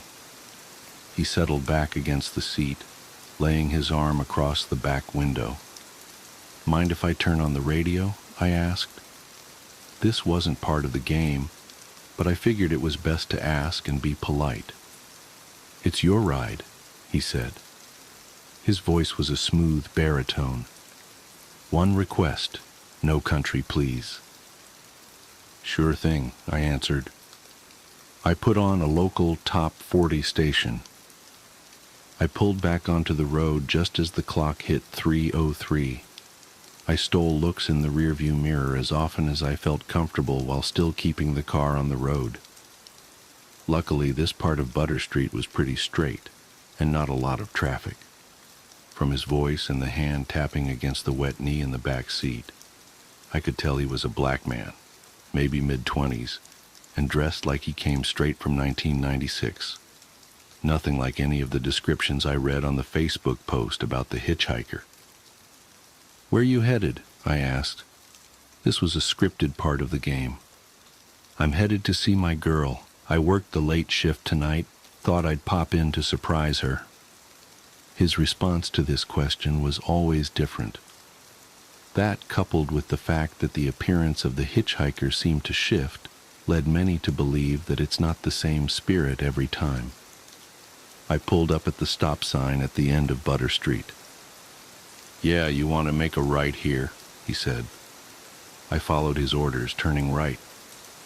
Other than following them, the destination and directions were irrelevant. The ride goes until 3:33 a.m. when he tells you to pull over. "So what's your story, man?" he asked. A scripted prompt, but how you reply was completely up to you. Some have ignored talking to him altogether, which apparently is not recommended. Some have shared a little out of politeness. Others have talked right up until drop-off time, filling the air with their own words. The more you talk to him, the more he talks back. It doesn't impact the game, it just makes the journey a little more interesting. Even though I'm driving a ghost, his voice is disarming, making him easy to talk to. I have a day job that pays the bills, just boring office stuff, but in my spare time I like to explore urban legends and haunted places. Go out looking for proof of life after death. "Ah, for real? Damn, that sounds spooky as hell." Unscripted reply. He leaned forward, putting his elbows on his knees. In the rearview mirror, I could see the sleeves of his windbreaker were shredded. "What's the scariest thing you've seen? Take a right up here." Unscripted. I wanted to say, "Besides this?" but I held my tongue. All indications from everyone who has played the Hitchhiker's game say that he was unaware of his situation. He's just a passenger getting a ride to his destination. Attempts to get him to recognize his ghostly predicament do not go well, so I do not advise bringing it to his attention. I took the next right as I continued my story. About 2 years ago, I was on an overnight ghost hunt at the Ohio State Reformatory. It's an old prison up in Mansfield, where they filmed Shawshank Redemption, I said. I figured if he was from the 90s, he might remember the movie. So there's a group of 6 of us on the tour, and we're over in the administration wing, and I felt this hand press into my back, like it was guiding me forward.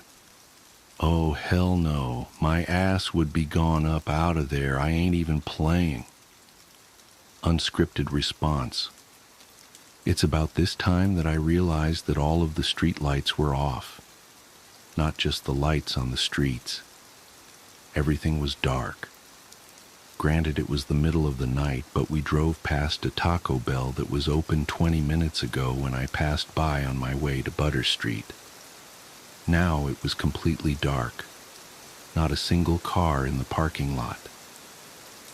That's the second thing I noticed. No cars. We've driven 15 minutes without passing a single car. Not only were there no cars on the road, there weren't any cars in any driveways or parking lots. As we rolled by a Ford dealership, the entire lot was empty. It's like we'd stepped completely out of reality into a different one. So what did you do? Unscripted. I've got his interest, apparently.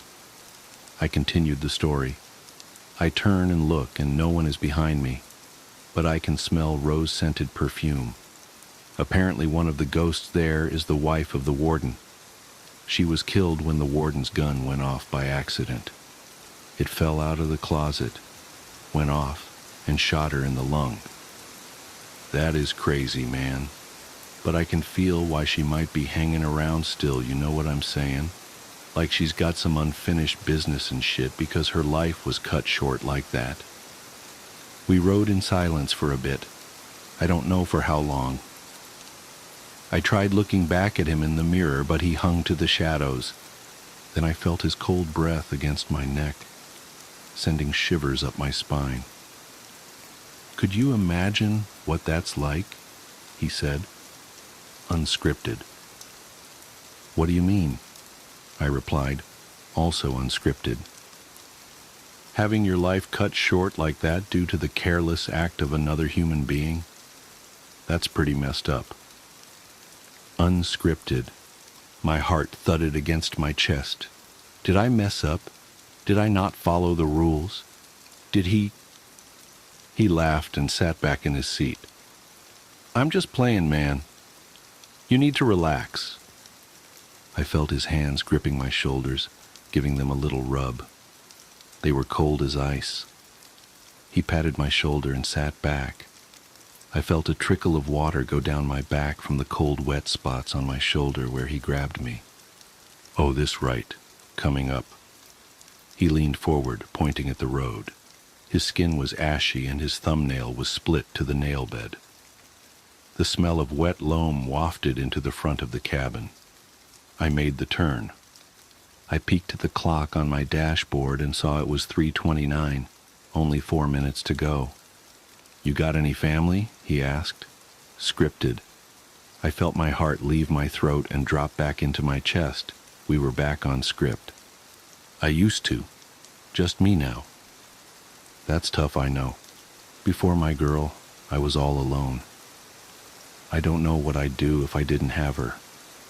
Life would be just empty.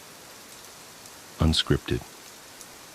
A quiet stillness followed, like he was hit by a pang of remorse. For a moment it was so quiet I wasn't sure if he was still back there, but then I felt his wet, cold hand clap me on my shoulder. But don't worry, man. You seem like an okay dude going out of your way to help a young man like myself on a rainy night like this. I'm sure you'll find someone. Just takes time. Unscripted. We rode in silence as I stole glances down at the clock on the dash. As soon as the time flipped to 3:33 a.m., I heard his weight shift as he leaned forward. Oh, this is me up here. He pointed to a spot up the road. There was nothing there, no house or driveway, not even a place to pull off.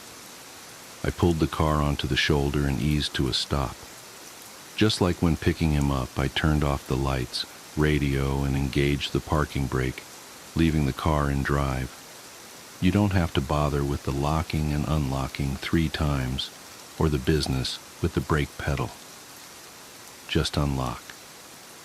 Also, and this was very important, don't watch him get out. Don't look at him in the rearview mirror. Don't do anything but look down at your hands on the steering wheel. Keep them on the wheel, 10 and 2. And wait. This time I heard the car door open and slam shut. I could also hear the sound of his shoes against the gravel as he walked around the front of the car to the driver's side. I wanted to look up, but I managed to fight the urge by counting the seams on the steering wheel. "Thanks for the ride. Do you have a question for me?" he asked. Scripted. It was still his voice, but unlike our previous conversation, it was completely devoid of personality or emotion. Once you completed the ride, you were allowed to ask him a question. It has to be something personal but unknowable. You can't ask for lottery numbers or things like that. People have supposedly asked about locations of lost heirlooms, the exact date and time of their death, the fate of long-lost relatives, all sorts of personal questions they'd have no other way of knowing. For the second time that night, the words failed to leave my throat. I took a deep breath and swallowed. "Is she at peace?" I asked. Then without thinking, I added, "Does she blame me?" My words were barely above a whisper, but I knew he heard me. "After you ask, then and only then are you allowed to look directly at him." So I did. I felt all the color drain from my face as I looked up. The hitchhiker had no face at all, only 2 shiny black spots where his eyes should be. He had no mouth, no nose, nothing else. Just 2 quarter-size black pools of what looked like liquid ink where his eyes should be, and they reflected every star in the sky. I couldn't look away from those eyes, even though I very much wanted to. "That's 2 questions, my friend," he replied, unscripted. My heart jumped back into my throat. I broke the rules. I messed up. I asked 2 questions. I was paralyzed, staring up into his face. I sat looking up at him for what felt like hours. I pulled back a little as his hands moved up to the sides of his face, just under his ears. I thought for a moment he might rip off his false face and reveal another, more terrifying one. He didn't remove his face. Instead, he pulled his hoodie up over his head, returning his empty face to the shadows. "But since you were kind enough to save me from walking all this way in the rain, I'll answer you." Unscripted. Before I could exhale a sigh of relief, he gripped the door frame and leaned down so I was staring directly into his empty eyes. "She's not at peace, and she does blame you." Even with the hood up, I could still see every last star in the night sky in those inky black pools. I can't fully capture what I saw in them. It was like staring at both vast infiniteness and vast nothingness. They held everything and nothing at the same time. His eyes, they were like staring into eternity. As he stood up from the window, I let out the breath I was holding. My hands shook as I pulled them off the steering wheel. "Drive safe." Scripted reply. The last thing he says before he leaves. He walked away behind the car. You can watch him walk in the rearview mirror, but don't turn around or get out or try to follow him. I watched until he disappeared into the darkness and waited until I could no longer hear his footsteps against the gravel. When I turned on my headlights, I realized I was back on Butter Street, parked on the side of the road next to the drop-off for the gravel pit. This was always where you ended up after the hitchhiker leaves. All I had to do was release the parking brake and the car would roll towards the drop-off, gaining speed until it launched off the cliff into the deep blue water waiting below. I don't know how long I sat there with my hand on the parking brake release, contemplating his answer to my question. But then, I saw them. Headlights. A car was coming up the road towards me. The cars were back, as were the streetlights and house lights. I was back from wherever the hitchhiker took me. I locked eyes with the driver as they drove by, having one of those weird moments where time seems to slow down. It was enough to jolt me back to reality. I released the parking brake and aimed my car back onto the road. I got home a little after 5 a.m. I tried to sleep but was too worked up from my adventure, so I called in sick. I laid in bed all day, thinking about the hitchhiker, his words, and all those cars that end up in the gravel pit on Butter Street. Maybe those cars aren't from people who played the game wrong. Maybe they all played it right, but couldn't handle his response to their question. It's been 3 days since I picked up the hitchhiker. I can still smell the wet loam in my car, and his muddy footprints in the floorboard of the back seat are still there. As I write this, I look up from my monitor and look at the photo of my Abigail, taken 2 weeks before she died. She's beautiful, smiling, and happy. She's not at peace, and she does blame you. It's my favorite photo of her. I think I'll take it with me when I take a drive later tonight. I'm going back to see the hitchhiker. I have a hunch, and I don't know if it's relevant, but I feel it's important to share with anyone reading this that I'm wearing a gray Adidas hoodie and jeans. If somebody out there reading this picks up the hitchhiker later on and sees something similar and get in their back seat, well, then I guess we've solved part of the mystery. If you do pick up the hitchhiker, I hope you get the answer you're searching for. As I look outside, the skies are cloudy, but I hope the weather holds up for a drive later. It's a bad night for rain.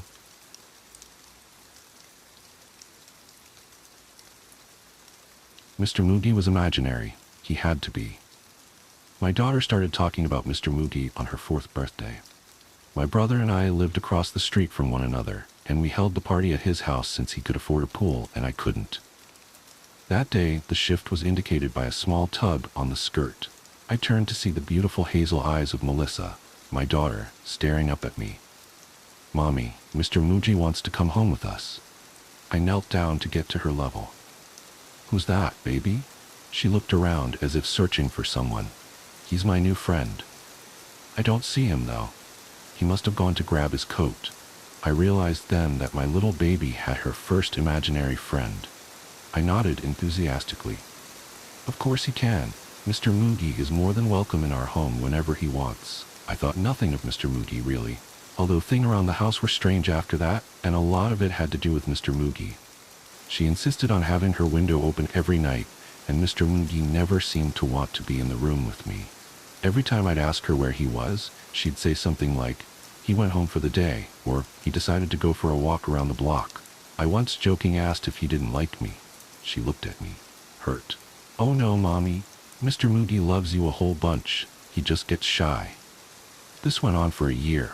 The only problem was, the more time went on, the more immersed she became in Mr. Moogie. She changed a lot of parts of her personality, which she said was something Moogie wanted for her. My emotions were mixed. Worry and frustration. She would spend so much time by herself, opting to shut herself away in her bedroom with him, rather than go spend her time outside. She refused certain things she used to love, and it was difficult to get her to even go to the store with me. I tried to take her to her dad's on weekends, but if I could even get her there without her throwing an enormous fit, I'd get a call within a few hours from my ex-husband, absolutely insisting that I pick her up. She was out of control at that point. She trashed his house on several occasions before he finally threw his hands up and yelled, "God damn it, Mary, take your kid and get out of my life." She held her head in shame as I explained, while trying to contain my sheer anger, that what she did was entirely wrong. She just kept saying, "Mr. Moogie said it was the only way I could stay with you." I felt fed up, but I was more worried.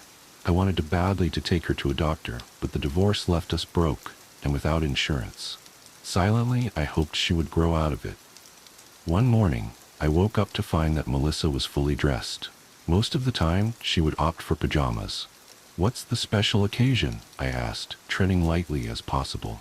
She had never flipped out and trashed our house, but I still found myself afraid of my own child. "Mr. Moody wants to play outside today." I nodded, relieved that she was going to be outside instead of locked away. I decided that I'd do the dishes, so I could stay inside and still watch her playing in the yard. I couldn't have looked away more than a few minutes, but when I looked back, she was gone. Running outside, I screamed her name, but got no reply. I called the police immediately, and a search was started. Every hour that passed, I prayed to a God that I didn't fully believe in. I prayed for my daughter's safety. I prayed that this was just one of many odd but harmless occurrences. Hours turned into days, then weeks, months. Half a year had gone by, and there was no sign of Melissa. At 2:37 a.m. on an abnormally warm October night, a call came into the station from a man claiming to have seen someone carrying a body through his backyard. The police caught him in the act. Older man, probably in his 40s. Thick glasses, lanky body. Nothing at all special about him, other than the fact that the body he was trying to bury was that of my little Melissa. I'm sure you don't want the gory details, and I'm not willing to relive them. She had been abused in disgusting, inhuman ways for the entirety of the 6 months she had been gone. She was so thin and bruised, she was barely recognizable. I was asked down to the station and had my brother accompany me. They wanted to see if I could recognize the guy. My brother grasped my hand tightly, likely fighting back tears himself, as we stared at this strange man from behind weird mirrored glass. It all felt like a bad episode of SVU. Detective Lorenzo stared with sympathy in his eyes. "Do you know this man?" I shook my head. "No, I've never seen him in my life." My brother looked at me with confusion. "What are you talking about? Don't lie to them, Mary." My head was so foggy, it took a few moments for me to realize what was said and reply. No, I've never seen him." He looked a bit angry with me then. "Are you shitting me? He was in and out of your house for that past what year?" That was the tipping point. Later, I sat at a metal table across from Detective Lorenzo. His tone had changed from sympathetic to accusatory. "How do you know Thomas Mooney?" He pushed a photo of the man that killed my daughter across the table.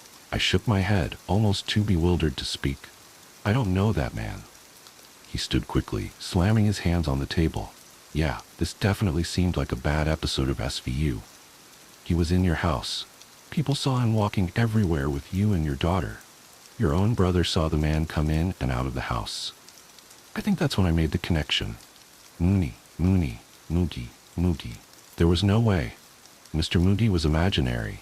It was not possible that a man could have avoided me, been in my home with my child for a year. Yet, the evidence was there. The neighborhood watch had surveillance cameras installed a few years before we moved in.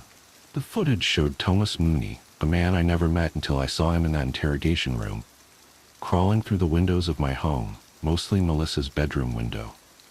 Hell, he even came and went through the front door several times. They asked a few people around the community if they ever saw him. Most of them nodded solemnly. They all assumed that he was a relative or a family friend. He'd always follow at a distance, and I never thought to look over my shoulder. I never saw him. Not once. Hunger. As a doctor, I'm bound by doctor-patient privilege to not disclose the specifics of what I'm about to tell you. But as a human being, I feel compelled to share. This is, without a doubt, the most horrific story I've ever had the displeasure of being a part of. It was 2009, and my schedule that day was light. I was just finishing up my lunch when I got a call from a friend and colleague who had his own practice in the same building as me. Sometimes we would send work each other's way when we knew the other could use it. I was a bit elated at the prospect of him calling me, because I had just been going over my books and stressing a bit. "Are you busy right now? I'd like to send someone up to you," he said. "No, my afternoon is barren. What are the details?" "It's a walk-in. From the look of it, An eating disorder. Her mother is concerned. Eating disorder. Those can be unpleasant. I'd actually had a bulimic throw-up in my office once when I stepped out momentarily to check my calendar. Still, I needed the work. All right, send her up. I tried to tidy up my desk to make my office look more presentable and professional while I waited. 10 minutes ticked by and no patient showed up, so I stepped out to go looking for her. When I got to the hall, there was a small contingent of people standing around the elevator. They were talking amongst themselves.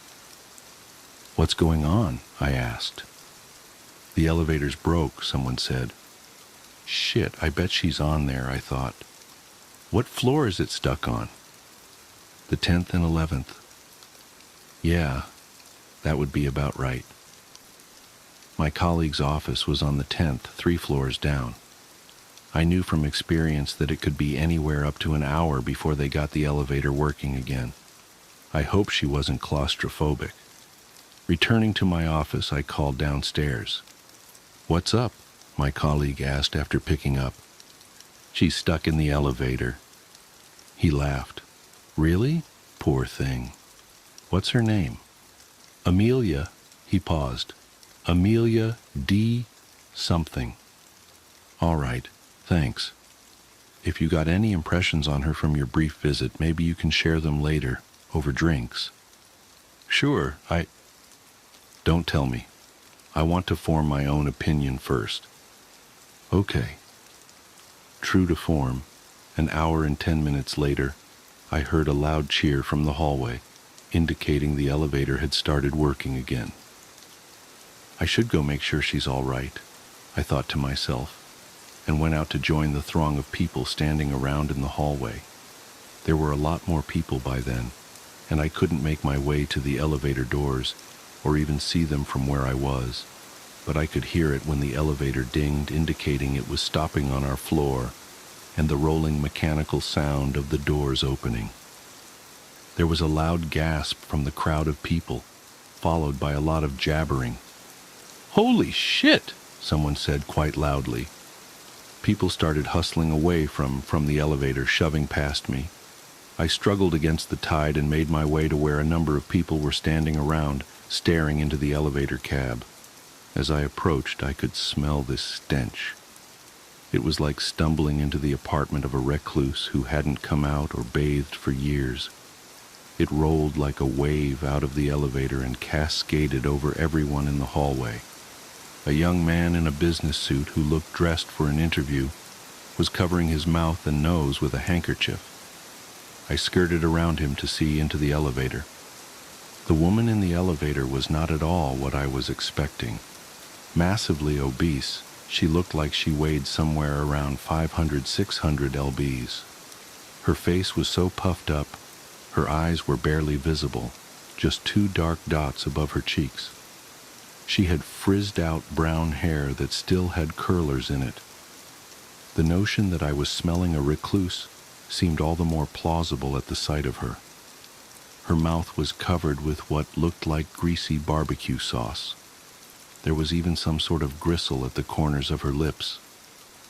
There was more of it all over her hands and wiped down the front of her shirt. It looked like she had come straight from an all-you-can-eat rib buffet. Clenched tightly in one of her hands was a big black trash bag that sagged full of something that seemed to slosh around inside it. The smell coming out of it was nauseating. The woman stepped out of the elevator, her eyes and nose runny with tears and mucus. I stepped forward while everyone else backed away, horrified. "Amelia?" I asked her. She looked at me through her beady little piggy eyes, her cheeks covered with that vile, red gunk and streaking with tears, and opened her mouth. For about 3 seconds, I had the horrible notion that she was going to vomit an entire barbecue on me. I was hungry," she stuttered with a thick southern accent. The young man in the suit heaved involuntarily at the smell of her breath, and then strode away, trying to maintain his demeanor. "That's okay," I said, reaching out to help her. Do you want to talk about it in my office? Seeing me reach out to her, she clenched her black trash bag tightly and hugged it to her chest. The contents of it made a sickening squish sound. I could taste my own lunch in the back of my throat. Is that yours? I asked. I'm not going to take it. She started sobbing. This horrible, almost hob-like squeal of a sob. Honestly, I didn't want to touch her. I wanted to go back into my office, lock the door, and pretend I was glad my afternoon was completely empty. The smell wafting off her and off that bag of spoils was going to be permeating every crevice of my office for days. I just knew it. Still, this was a human being that had come seeking my help, and I was not about to turn her away. My office is right down the hall. Why don't you come with me? I started walking. In my head, I said, if she doesn't come with me, fine then. She can go back to her apartment that's probably filled with roaches and feces and who knows what other ungodly things, and I'll find someone else to help. But she followed me, lumbering on legs that stretched the limits of the sweatpants she had on. I held the door open for her and she waddled in, kneading the contents of that trash bag in her thick sausage fingers, making it belch and splurch. She stopped and just stood there in the middle of my office. The elevator got stuck, she mumbled. Yes, I'm sorry about that. I hope you were all right. Thank goodness you brought something to eat, yes? She started crying again, squeezing her trash bag, and I was afraid it was going to explode and leave God knows what all over my office floor. She nodded as her face turned red and tears poured out of seemingly every pore of her head. I went and got her a box of tissues and handed her a couple. She tried to take them while still holding onto the bag with both hands. Would you like me to hold that? I offered, praying she'd say no. She shook her head. What do you have in there? I finally decided to ask. She huffed and snorted, trying to inhale all the fluid back into her face. Using one of the tissues, she mopped her eyes and mouth, getting blotchy red smears all over the place. Leela left. Leftovers, she stuttered. Then her chest started heaving, and she threw her head back and started bawling again. Her face was like a fountain. She was so utterly miserable, and I really started to feel bad for her. Look, I said, getting stuck in that elevator was obviously pretty traumatic. Her wailing hit a crescendo. So why don't we postpone things until you've calmed down a bit? She struggled through her sobbing. You want to meet with me? Well, yes, but not today. Why don't you go home and try to relax? I don't think you're in the right frame of mind right now to talk, but I want to help you. So let's schedule an appointment for later this week. How does that sound? I walked back to my desk and got out one of my cards. Her mouth was quivering and she looked ready to collapse into a pile of screaming phlegm, but she was calming down a bit, just nodding more than anything, and she took my card with the same sticky fingers holding several drippy tissues. Thank you, she said quietly. I couldn't read her face at all. Her features were so red and swollen and wet that she seemed almost blank and expressionless. Do you want me to escort you down to the lobby? I asked. In case something happens with the elevator again, it should be all right, but I don't want you to be nervous. She shook her head. That don't seem like a good idea. Okay. And with that, she turned around and waddled out of my office, slowly, sobbing slightly every now and then.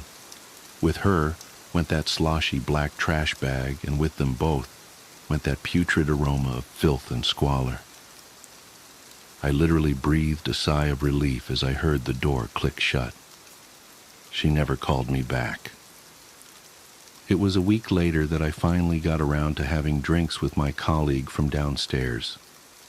We were relaxing, having a couple beers, and I suddenly remembered her. "Oh, thanks, by the way," I said. "For what?" "For Amelia." "Who?" "Amelia. Eating disorder? Last week you sent her up to me, remember?"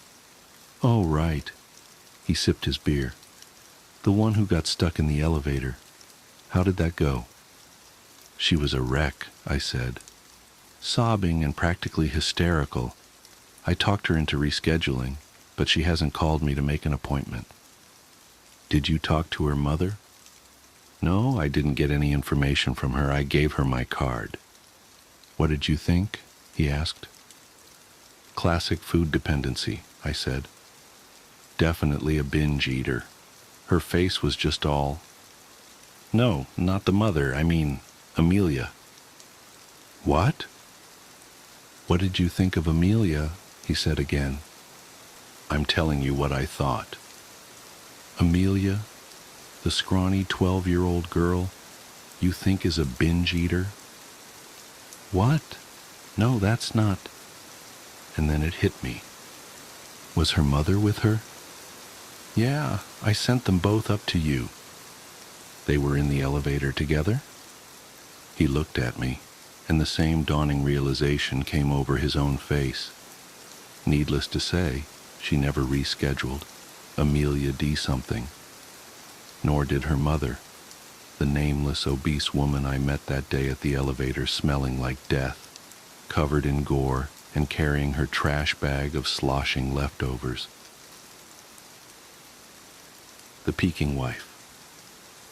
My wife has been peeking at me from around corners and behind furniture. It's gone from weird to terrifying. My wife Lynn and I have been together for 6 years and married for 11 months. Our entire history together has been very normal, and never once have I noticed any weird behaviors or red flags. I can't stress enough how out of character this whole thing is for her. Lynn is very kind, intelligent, and thoughtful. She's always been the no-nonsense type of person. Being childish or trying to scare me is not something she'd normally do. She doesn't even like watching horror movies. When we first started dating, she agreed to watch The Shining with me because she knew how much I loved horror. She was so scared that she didn't even make it through half of the movie before we had to turn it off. She isn't into anything creepy and has never been into pranks. It's just not her cup of tea, and that's fine. But that's what was so strange about this. It's just so unlike her. I should also add that she never had any mental health issues, and as far as I'm aware, it doesn't run in her family. I know some people are able to hide their mental health problems, but in the 6 years we've been together, I think I'd have seen some sort of sign. 2 months ago, I was in the kitchen making myself some coffee before work. I was running a bit late that morning and knew I wouldn't be able to make it to Dunkin' Donuts for my usual morning fix. I took a sip of my coffee as I hurried down the hall towards the front door, when I happened to notice Lynn peeking at me from around the corner ahead of me. I could only see her eyes and a strand of her long, dark hair hanging against the wall. The rest of her body was concealed behind the corner. I nearly spilled my coffee when I saw her. I did burn the shit out of my lips.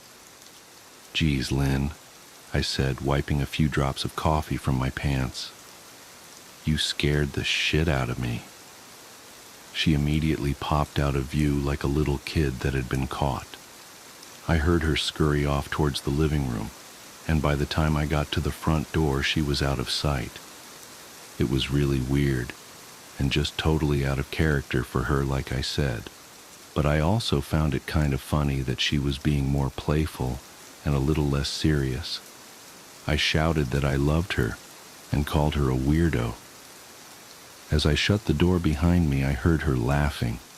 Her behavior was a bit odd, but it certainly wasn't something to call a priest over. I forgot about it by lunch, and by the time I got home, she was her normal self. I didn't bring it up, and neither did she, and life went on. The next incident happened 3 days later. It was around 2 a.m. and I had woken up to get a drink.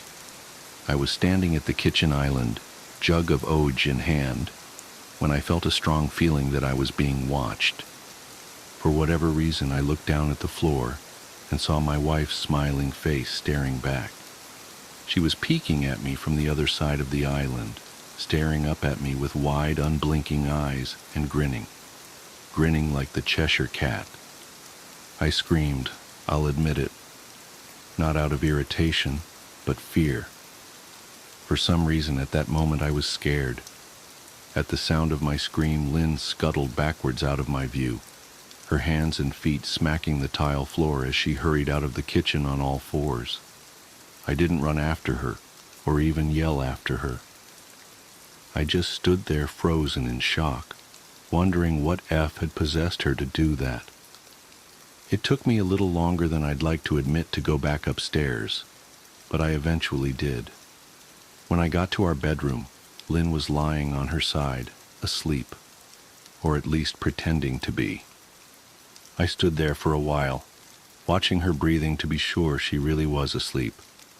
I had the feeling she might jump out at me the moment I got into bed, but she didn't. I climbed into bed and she didn't even move. Her breathing was soft and deep, and I was starting to wonder if I'd dreamt the whole thing. The next morning, I waited for her to come down for coffee, and after handing her a mug and kissing her cheek, I decided to ask her about it. "What was that about last night?" I asked, keeping my tone light so I didn't offend or embarrass her. She frowned over her cup of coffee, shaking her head like she had no clue what I was referring to. "You were peeking at me again, from over there," I said, pointing to the spot on the floor by the kitchen island. She followed my gaze, and when she looked back at me, she burst out laughing. She laughed so hard that I couldn't help but join her. "You creep me the F out sometimes, you know that?" I said. She giggled and set her cup on the counter and wrapped her arms around my neck. "You creep me out all the time, so I guess we're even," she teased. We said our goodbyes and left for work. As I drove, I kept thinking about how creepy it had been seeing her grinning at me from behind the island like that. The sounds her hands made on the floor as she crawled away. I told myself she was just trying to be silly, just trying to join me in my love of all things horror. It's not like I was afraid of her, but it still didn't sit right with me. I started seeing her peeking at me more and more. Sometimes she'd be peeking out from behind the couch or living room curtains. Once she even managed to get inside her grandmother's old trunk that sits at the foot of our bed. I might not have even known she was there at all, had the trunk's old hinges not given her away. She'd had the lid propped up just enough so that only half of her face peeked through.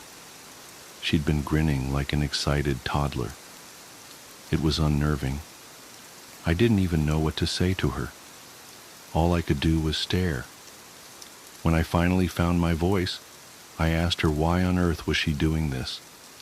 She didn't answer, but she had slowly closed the lid, shutting herself inside the trunk. I just walked away, feeling disturbed. I didn't understand why she was doing it, but it clearly made her happy. I just hoped she would tire of the game quickly. Lynn didn't peek at me for the next 2 weeks. I started to think she was done with her weird prank, and I was relieved. We were watching a show on Netflix one night, and I jokingly said that I hadn't seen her peeking at me lately, and that she must have given up on her spy game. She looked up at me with a small smile and said, "Maybe I've just gotten better at it." I didn't say anything, but I wondered whether or not she was joking. For the next few days, I couldn't stop thinking about what she'd said.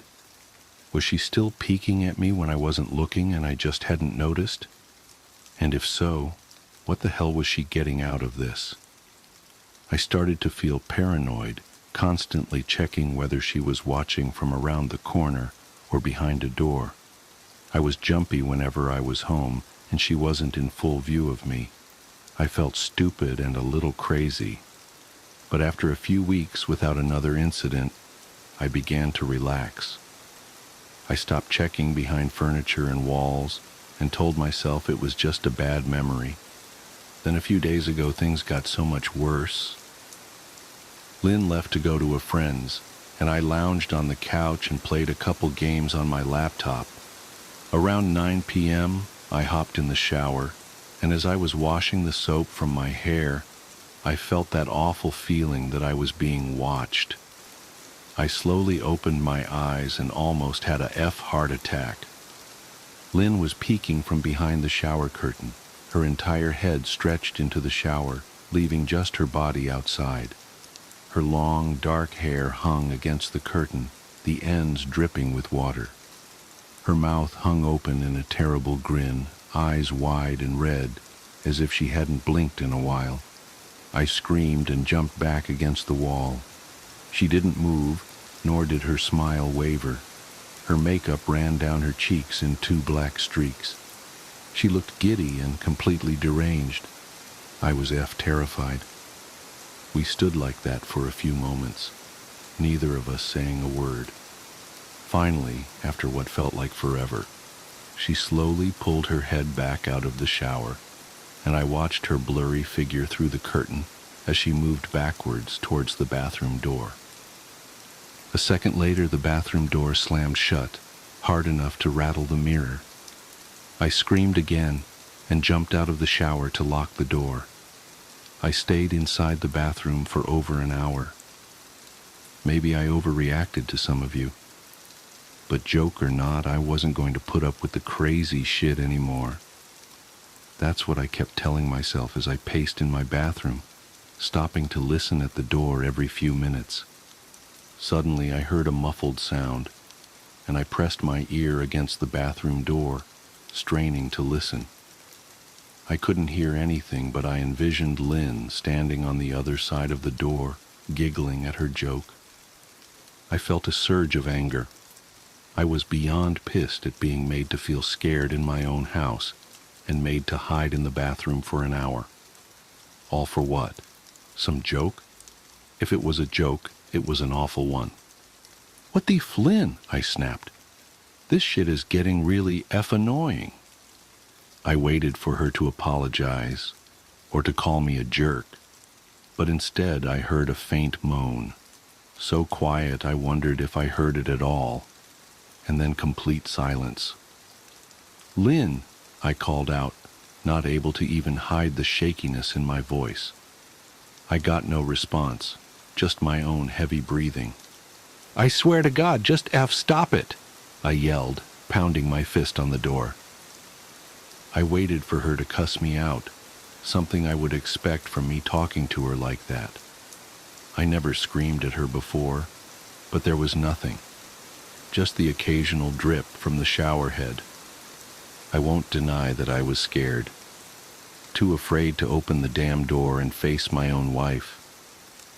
I waited another 30 minutes or so, which feels like a lifetime when you're scared. Finally, I decided I wasn't going to spend the night hiding in my bathroom, so I got down on my knees and peered under the door. I almost expected to see her face peeking back at me, but thankfully I didn't. I could see straight down the hallway to the top of the stairs, but no Lynn.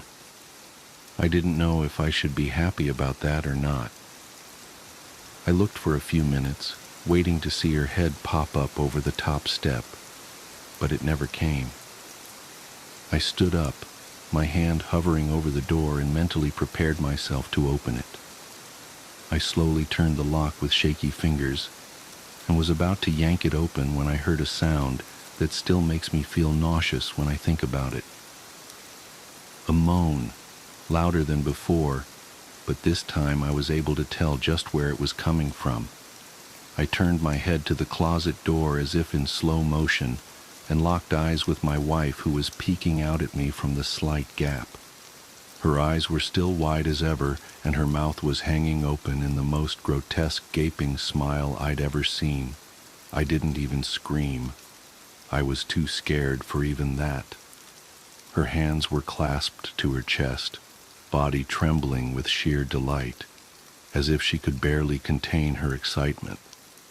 A short, raspy moan bubbled up from her throat, deep and raw, sending a shiver through my entire body. Somehow I found the ability to pull the bathroom door open and ran as fast as I could all the way down the steps, snagging my keys and phone from the table in the living room before running outside to my car. I could hear her shrill laughter behind me, but I didn't hear her getting closer. I didn't bother shutting the front door. I drove away from the house faster than I legally should have, shivering the entire time, either from fear or the cold, maybe a little of both. I hadn't grabbed a coat or even a pair of shoes. I was still in my boxers and my hair was still damp. I drove straight to my brother Chris's house about 40 minutes away, ignoring any and every call and text I got. I didn't check my phone until I was safely parked in my brother's driveway. Lynn had called 4 times and sent a flurry of texts, all wondering where I'd gone and why I left like that. I threw my phone at the dash in a rage, furious at her nonchalant attitude. My brother and his wife were surprised to see me, especially dressed in just a pair of boxers, but told me to stay as long as I needed. Chris lent me some clothes and asked me what happened. I told him Lynn and I had a fight, but didn't get into the details. I didn't want him to think I was overreacting, leaving my wife over a prank, even if it was a strange one. I mean, hadn't I encouraged her for years to lighten up instead of being so serious all the time? I had wanted her to relax and loosen up, but this was definitely not what I'd had in mind. I tried to sleep on their sofa, but my brain wouldn't let me sleep. Every time I closed my eyes, I saw Lynn's face staring at me from inside the closet. Knowing she'd been in there with me the entire time made my skin crawl. She'd never left the bathroom at all. Instead, she slipped inside the closet and slammed the bathroom door shut to fool me. The mere thought of going back home gave me anxiety. I tossed and turned, unable to sleep. Chris ended up giving me a sleeping pill, so I was able to get a little rest. My sleep was filled with terrible dreams. All of Lynn's smiling face. I woke up just as the sun started to rise. My sore body ached from the sofa, and I felt drained. I knew I'd have to call Lynn at some point, but I didn't know what to say to her. I wouldn't be going home unless she gave me her word she'd never do any more creepy shit.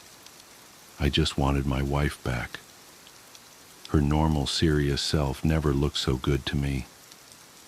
I was contemplating calling her and telling her that when that familiar feeling came over me, I was being watched.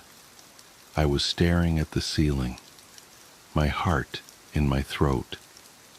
I didn't want to look away, but the longer I ignored the feeling, the worse it got. My eyes drifted away from the ceiling almost on their own. Her face was pressed up against the window beside the couch, staring down at me with that same gaping smile. Drool dribbled down her lips, leaving 2 long streaks down the glass. I didn't know how long she'd been there, but something told me she'd been there quite a while, possibly all night. I didn't bother screaming, though I was afraid anger trumped any fear I felt at that moment. I jumped up from the couch and pounded my palm against the glass. "Lynn, are you crazy?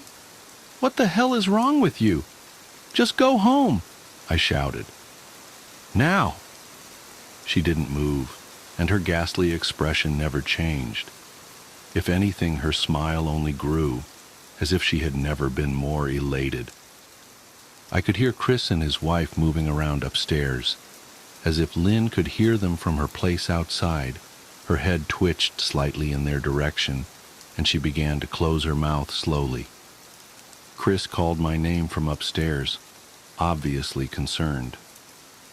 I turned to see him and his wife Rebecca hurrying down the steps. When I turned back to the window, Lynn was gone. The only sign she'd been there at all was the 2 streaks of drool still dripping down the glass. I tried explaining to Chris and Rebecca about waking up to see Lynn watching me through their window. They were skeptical. Who wouldn't be? Chris and I went outside to the spot in front of the window, but there were no footprints in the dirt, just a slight indent. Animal, probably, Chris guessed. And I didn't argue. He and Rebecca assumed I dreamt the entire episode, but they didn't understand, and I was too tired to explain it to them. I called out of work that day and turned my cell off. I didn't want to face Lynn. Just talking to her was too much for me at that point. I really started to believe something was irreversibly wrong with her, that no matter what promises she made, we'd never be the same again. The thought saddened me to my core. I cried most of the morning. By noon, I figured I was ready to confront her, give her one last chance to explain herself. I could at least give her that, after 6 years, I told myself. I turned my phone on and saw the dozens of texts she'd sent, all from a seemingly concerned wife. "Can we talk? I love you. Please call me. I'm really worried. Can you answer? Just come home." And more of the same. All texts telling me she loved me and she wanted me home. How worried she was. Not a damn one addressing the crazy shit she pulled, like she hadn't been acting like a character from a Stephen King book. Even her texts were different. She normally texted novels just to tell me to pick up a loaf of bread. You'd think she'd have more to say to me after her bizarre shenanigans. I know it probably seems childish to some of you who are miles away from this situation, but if you saw the way Lynn had looked at me, how she scampered away on all fours like some wild animal, grinning at me from inside the closet like a lunatic, then I think you'd find my reaction was warranted. I ended up staying with Chris and Rebecca for another night. I didn't wake up yesterday until afternoon, and thankfully I didn't see Lynn's face watching me through the window. I don't want to pry because it's not my place, but is this fight something that can be mended? Rebecca asked. She'd made us both a sandwich for lunch, and I knew she wanted to breach the subject without seeming to be nosy. I don't know, She's like a different person, I said, choosing my words carefully. I still wasn't ready for her or Chris to know the full extent of the batshit craziness I had been dealing with. People change, Ben, but she's still the same woman you married. Maybe you both just need to talk through your issues. Whatever's going on, I'm sure it can be fixed. She said, ever the peacemaker. I think it's beyond that now. I don't think talking would help. I just don't trust her, I said. The words stung in my heart. I missed and loved my wife. But how could I live with someone like that? Living in constant fear didn't sound too appealing. Lynn loves you. She has to be absolutely crushed, she said. I don't know about that, I said. Well, she certainly seemed like it to me. I've never seen her so upset. Very much unlike the Lynn I know, Rebecca said, shaking her head sadly. It took a full minute for her words to really sink in, and when they did, I felt dread worming its way through my skin. Wait, what do you mean? You saw her? You saw Lynn? I asked, my mouth suddenly dry. Rebecca nodded casually as if that fact wasn't nightmare fuel. Maybe for her, it wasn't. She stopped by this morning just after Chris left for work, she said, cleaning the plates from the table. I didn't see her car, though. Maybe she took an Uber or something. Beck. What did she say? Did she come inside? I asked, sweat starting to break out on my forehead. I began looking around, examining corners as though a predator lurked behind them. No, she just asked if you were awake yet, and I said that you weren't. I asked if she wanted me to wake you, but she said no. Just said to let you sleep. She said as she washed the dishes. That's all? She didn't say anything else? I asked. No. She looked awful, though. Like she hadn't slept in days. I think you should call her. I got up from the table and thanked Rebecca for lunch. I felt a little bit better at the knowledge that at least she hadn't come inside. Still, I needed to double-check that the doors were locked. I sat for a while trying to figure out what to do next.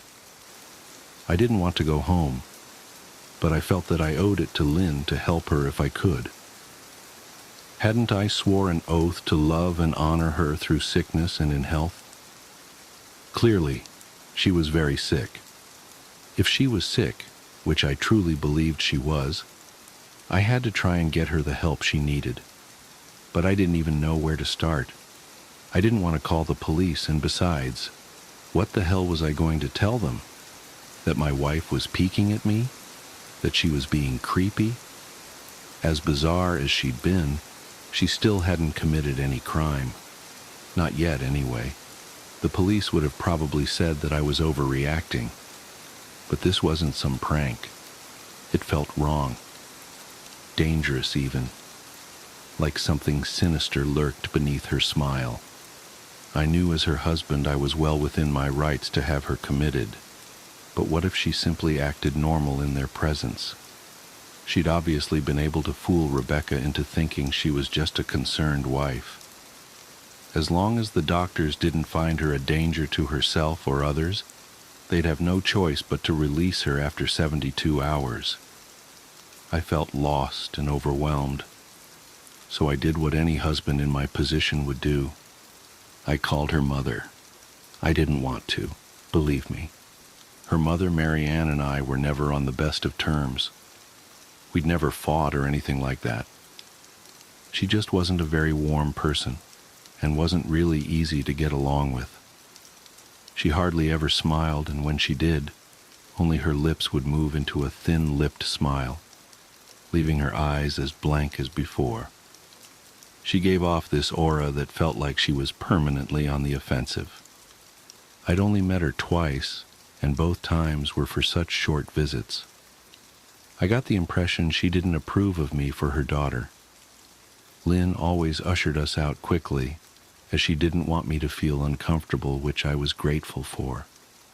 Being in her mother's company felt almost unbearable, like walking on glass. I was glad when we moved 3 states away so we didn't have to see her often. I was happy to avoid the woman, but I needed her help. I really didn't want to talk to her at all, but I had to talk to someone, and someone who knew Lynn better than I did. So I grit my teeth and did what I had to. Yes?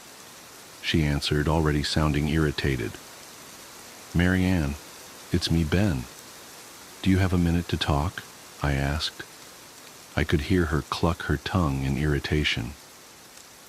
I'm in the middle of writing some checks, but if you insist, I suppose I can spare a moment. What is it that you want to discuss, Benjamin? She said coolly. It's about Lynn. She's been acting strangely, and I was wondering if you had any idea whether there was something. I was quickly interrupted. It's a bit difficult to follow your rambling, Benjamin. What is that you want from me? She asked. I could almost see her standing there in her thin sweater and slacks, tapping her fingernails impatiently on the table. I wanted to know if you'd ever noticed any odd behavior, or possibly any mental health issues, I asked. There was a long, uncomfortable pause that I couldn't tell was because she was just thinking, or something else. Finally, after a few seconds, she spoke. I'm not sure if this is one of your jokes, Benjamin, but if so, I don't find the humor in it. Now, I do have business to attend to, as I've said, so if you don't mind, she said, but I cut her off before she could get rid of me. Mary Ann, it's not a joke. I'm sincerely concerned about Lynn's mental health. Her behavior has been very erratic lately. I'm very worried about her, and I figured as her mother you would be as well," I said, my frustration evident in my voice. "If you're truly concerned, then I suggest you get the health professionals involved. I don't know what you expect of me," she snapped. I could tell she was seconds away from hanging up, and for some reason I was desperate not to let her. I had the feeling that she knew a lot more than she was letting on. "Please, if not for me, do it for Lynn." I tried. I heard a faint, shaky intake of breath, as if she were trying to hold her steely persona together, but failing. "Mary Ann, what's work?" I started. "Benjamin, I don't know what to tell you. My only advice would be to seek professional help. Do not call here again. Goodbye." I tried to call out to her, but she'd hung up. I tried to wrap my head around the call and her refusal to help me. Even if she didn't like me, why wouldn't she want to help her own daughter? I couldn't understand that. I tried to replay the conversation, desperate to find something I missed. After a while, I almost gave up until I remembered her last words to me. Seek professional help. She'd said those words with a bit of urgency. I could have just been grasping at straws, but no, I was sure her voice had changed ever so slightly when she'd said that, as if they were very important. What had she meant? I assumed she'd been referring to medical professionals, but maybe she was referring to someone else. Someone that she didn't, for some reason, feel comfortable saying directly. Or maybe I was just desperate.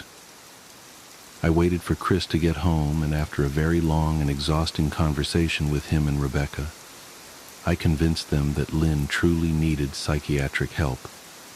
I didn't tell them everything. I wasn't prepared to go into it yet, but I told them about our last encounter, how she'd hidden in the bathroom, peeking at me from the closet. They were obviously shocked, but thankfully they believed me. They too just wanted to help her. Still, they didn't think it was all that serious. Weird, maybe, but not dangerous. They just kept saying that Lynn had to be playing some kind of weird joke. "Maybe for YouTube?" Rebecca offered, if only half-heartedly. Chris didn't think we should involve the police just yet. He offered instead to go with me, and I readily accepted. He reasoned that calmly talking to her, trying to coax her into going willingly, was the best recourse.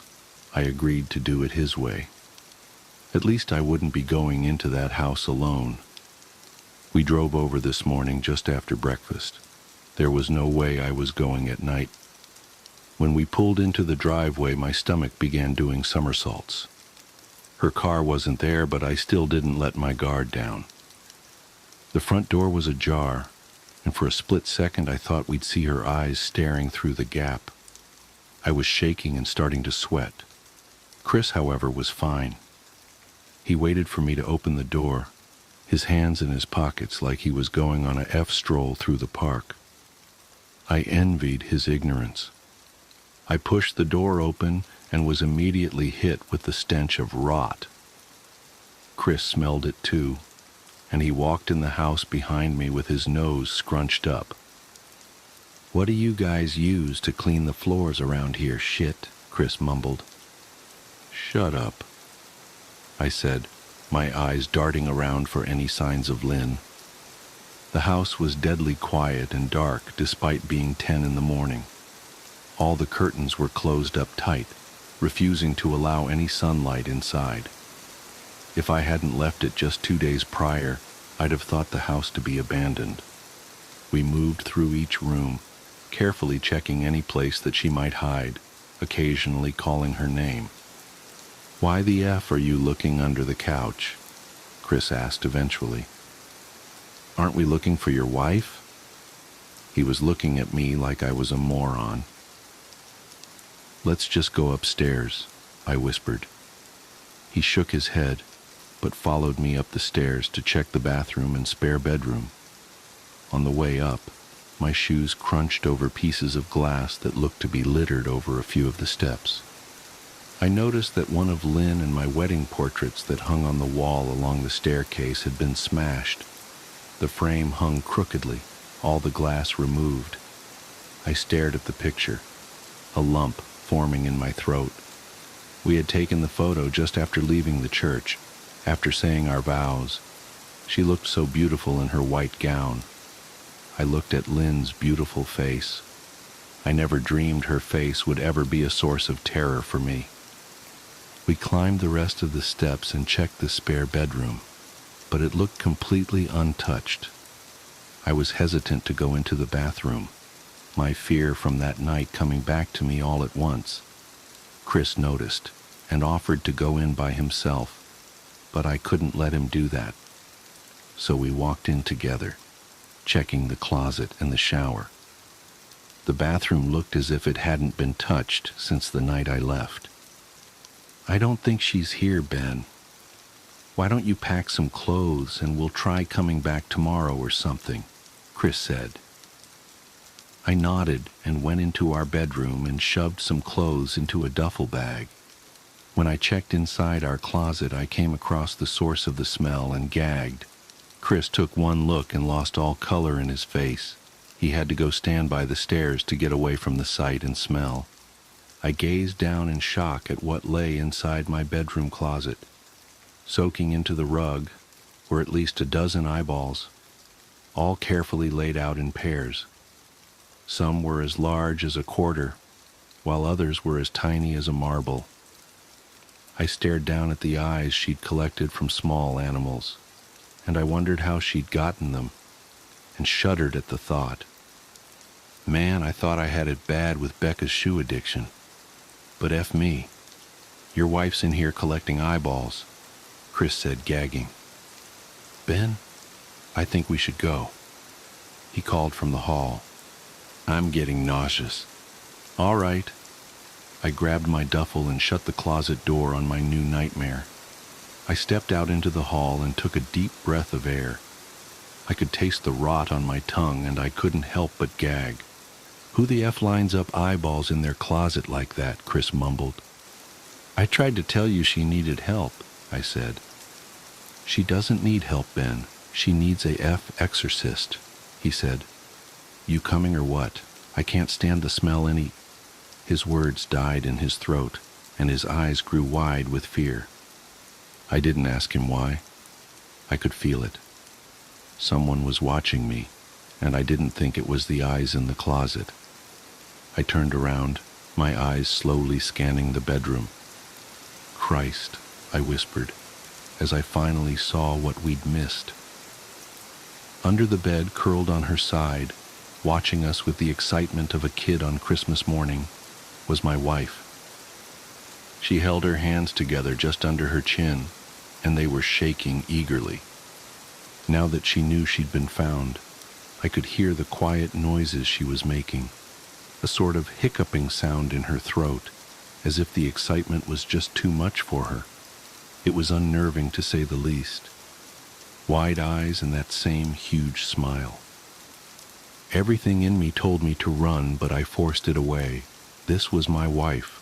No matter how twisted, she was still the woman I married. I had to help her. Lynn, I said softly. She didn't respond, but her head bobbed back and forth in two quick little movements, as if she were nodding. Baby, I just want to help, okay? Can you let me do that? I asked.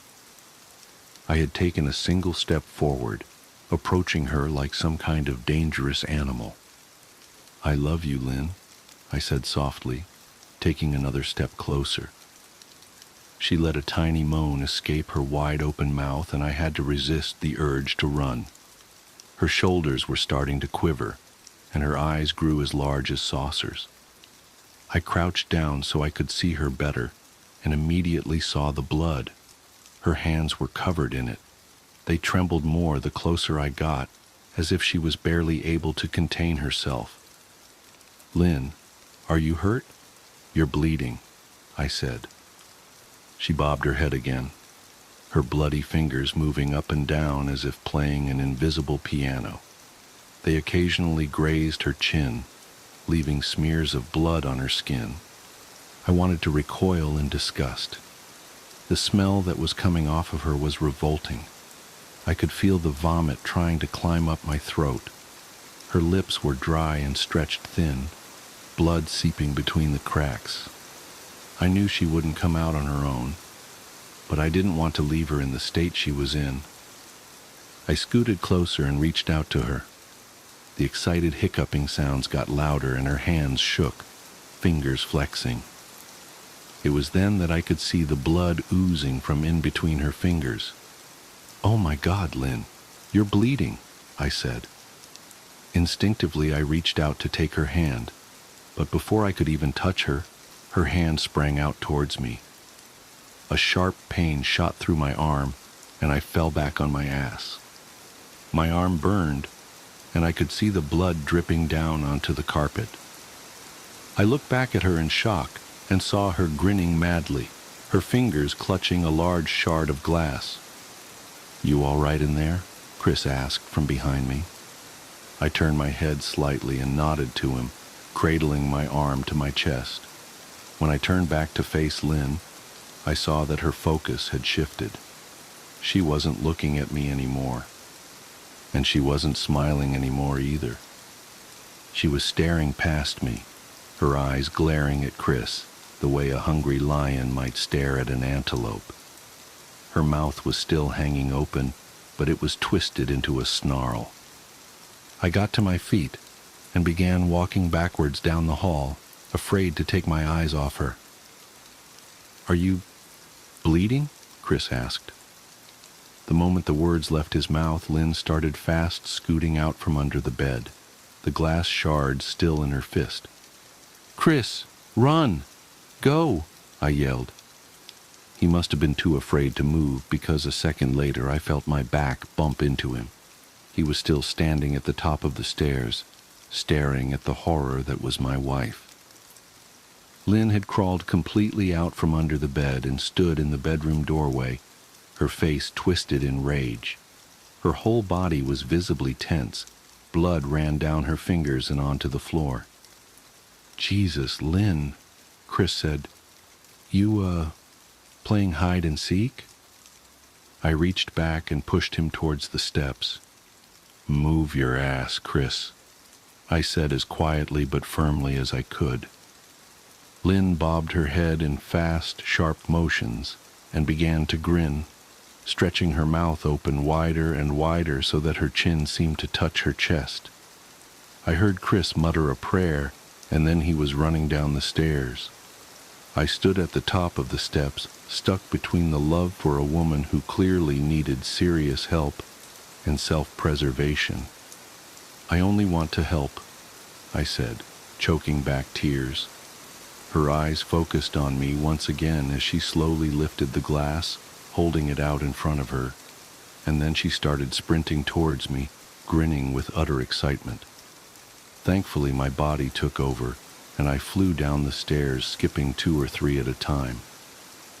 I made it to the front door before I felt her leap onto my back, wrapping her arms around my neck, her open mouth next to my ear so that I could hear those terrible hiccuping sounds up close. I shook her off me, knocking her to the floor. I felt a searing pain in my back as she went, but I tore open the front door and bolted to my car.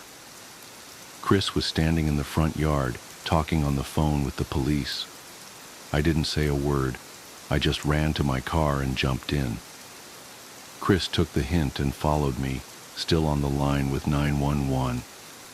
I watched the rear view mirror, sure I'd see her there running after us. But I never did. I went straight to the ER and got 11 stitches in my arm and 3 on my back. The police asked a lot of questions and went back to the house to do a search, but of course, Lynn wasn't there. They advised me to stay with a friend or relative for a while and to file a restraining order as soon as I could, but none of those things would matter. Somehow I just knew. I dropped Chris off at home and went to a motel an hour away. I wanted to put as much distance between me and Lynn as I could. This is where I've been for the last 4 hours. I thought maybe the police would find her. Maybe they'd get her the help she desperately needs. But now I don't think so, because 40 minutes ago I got a text from an unknown number.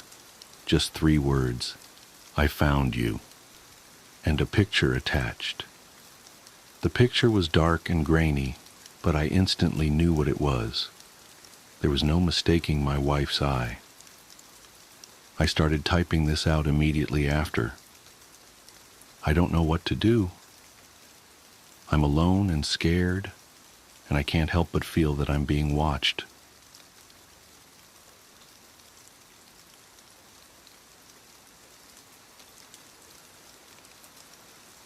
The unrest stop. It's been nearly 2 decades since that night, and I still can't drive down an empty highway without feeling my stomach churn.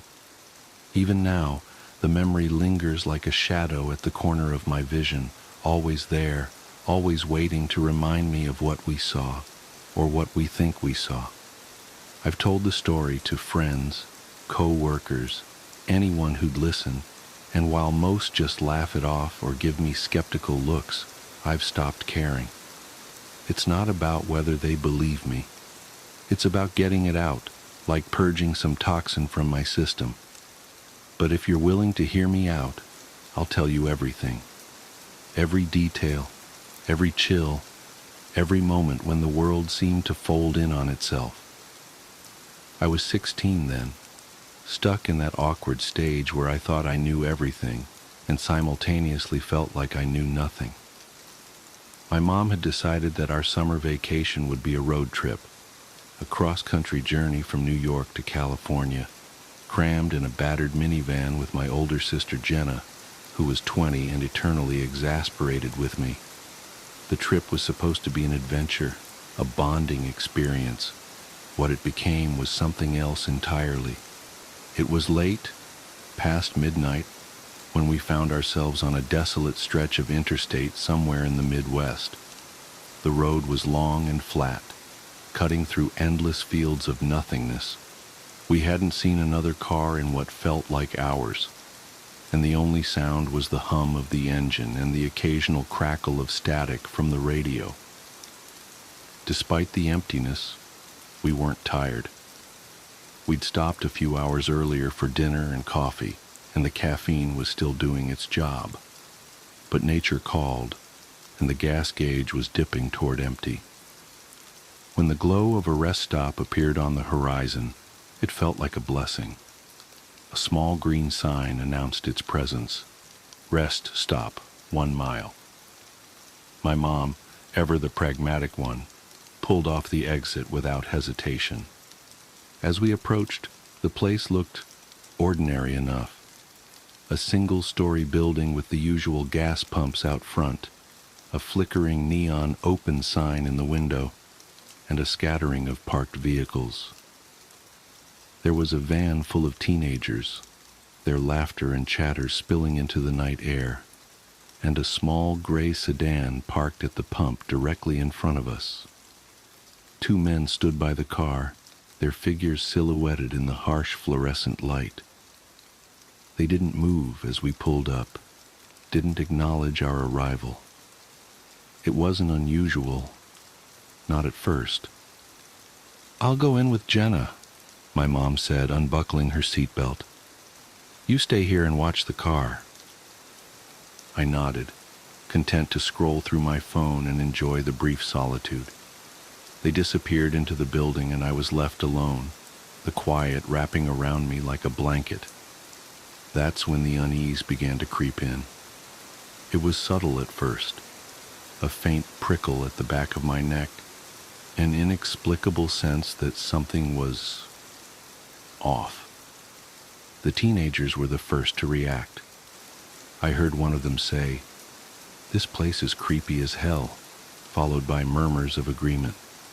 They fumbled with the gas pump, muttering about it not working, and then, just like that, they piled back into their van and sped off. their taillights disappearing into the darkness. I turned my attention to the gray car in front of us. The two men were still there, standing as still as statues. They weren't talking. They weren't moving. They weren't even looking at each other. It was as if they were frozen in time. I felt a chill crawl down my spine. When my mom and Jenna came rushing out of the building, their faces pale and eyes wide with fear, I knew something was wrong. "Get in the car," Mom said, her voice sharp and urgent. I didn't argue. As soon as they slammed the doors shut, I saw it.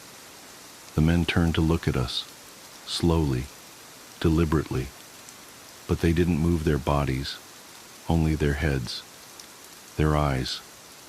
I'll never forget their eyes, or rather the lack of them. Where their eyes should have been, there was nothing but darkness, not black like ink or shadow, but an absence of light, an emptiness that seemed to pull at my very soul.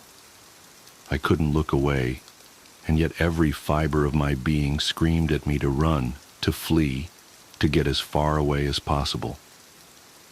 "Go!" Jenna shouted, and Mom floored the gas pedal. The tires squealed and the minivan lurched forward. As we sped out of the parking lot, I glanced in the rearview mirror. The men hadn't moved. They just stood there watching us, their empty eyes fixed on our retreating car. We didn't stop driving until we reached the next city, an hour away. Even then, we couldn't bring ourselves to talk about what had happened. It wasn't until the next morning, when we were safely ensconced in a brightly lit diner, that we finally compared notes. And that's when things got even stranger. We tried to find the rest stop on a map, retracing our route and pinpointing the exact location where we'd pulled off. But it wasn't there. No matter how many times we searched, no matter how many locals we asked, there was no trace of it. It was as if the place had never existed. To this day, I don't know what we saw. Were the men even human? Was the rest stop some kind of liminal space, a tear in the fabric of reality? I've heard stories of haunted places, of ghostly apparitions and unexplained phenomena, but nothing comes close to what we experienced that night. I've driven that stretch of interstate several times since then, always hoping and dreading that I might see the rest stop again. But it's gone, vanished without a trace. And yet, in the quiet moments, when the world feels just a little too still, I can't help but feel that it's still out there, waiting for its next visitors. The new house. I should have known something was wrong the moment I first stepped into that basement. The air felt different down there, heavy, almost viscous, as if it was reluctant to let you move through it. But like a fool drunk on the prospect of finally owning my dream home, I ignored that first warning sign. We all did.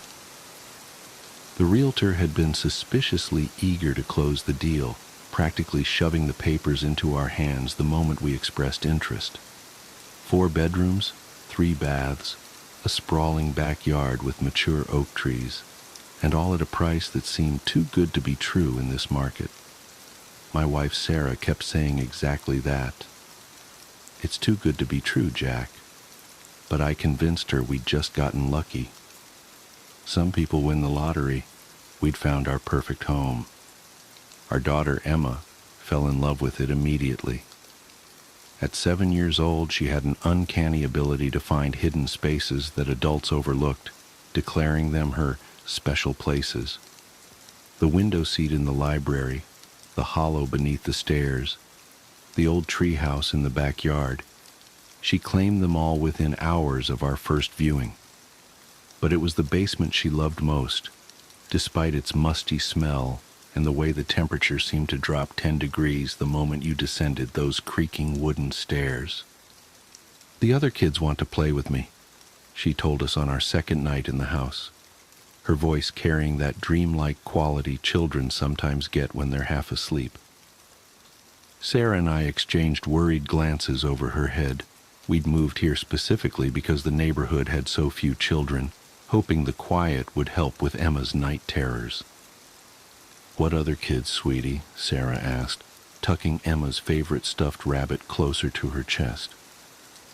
"The ones behind the door," Emma replied matter-of-factly, already drifting off to sleep. "They're always laughing."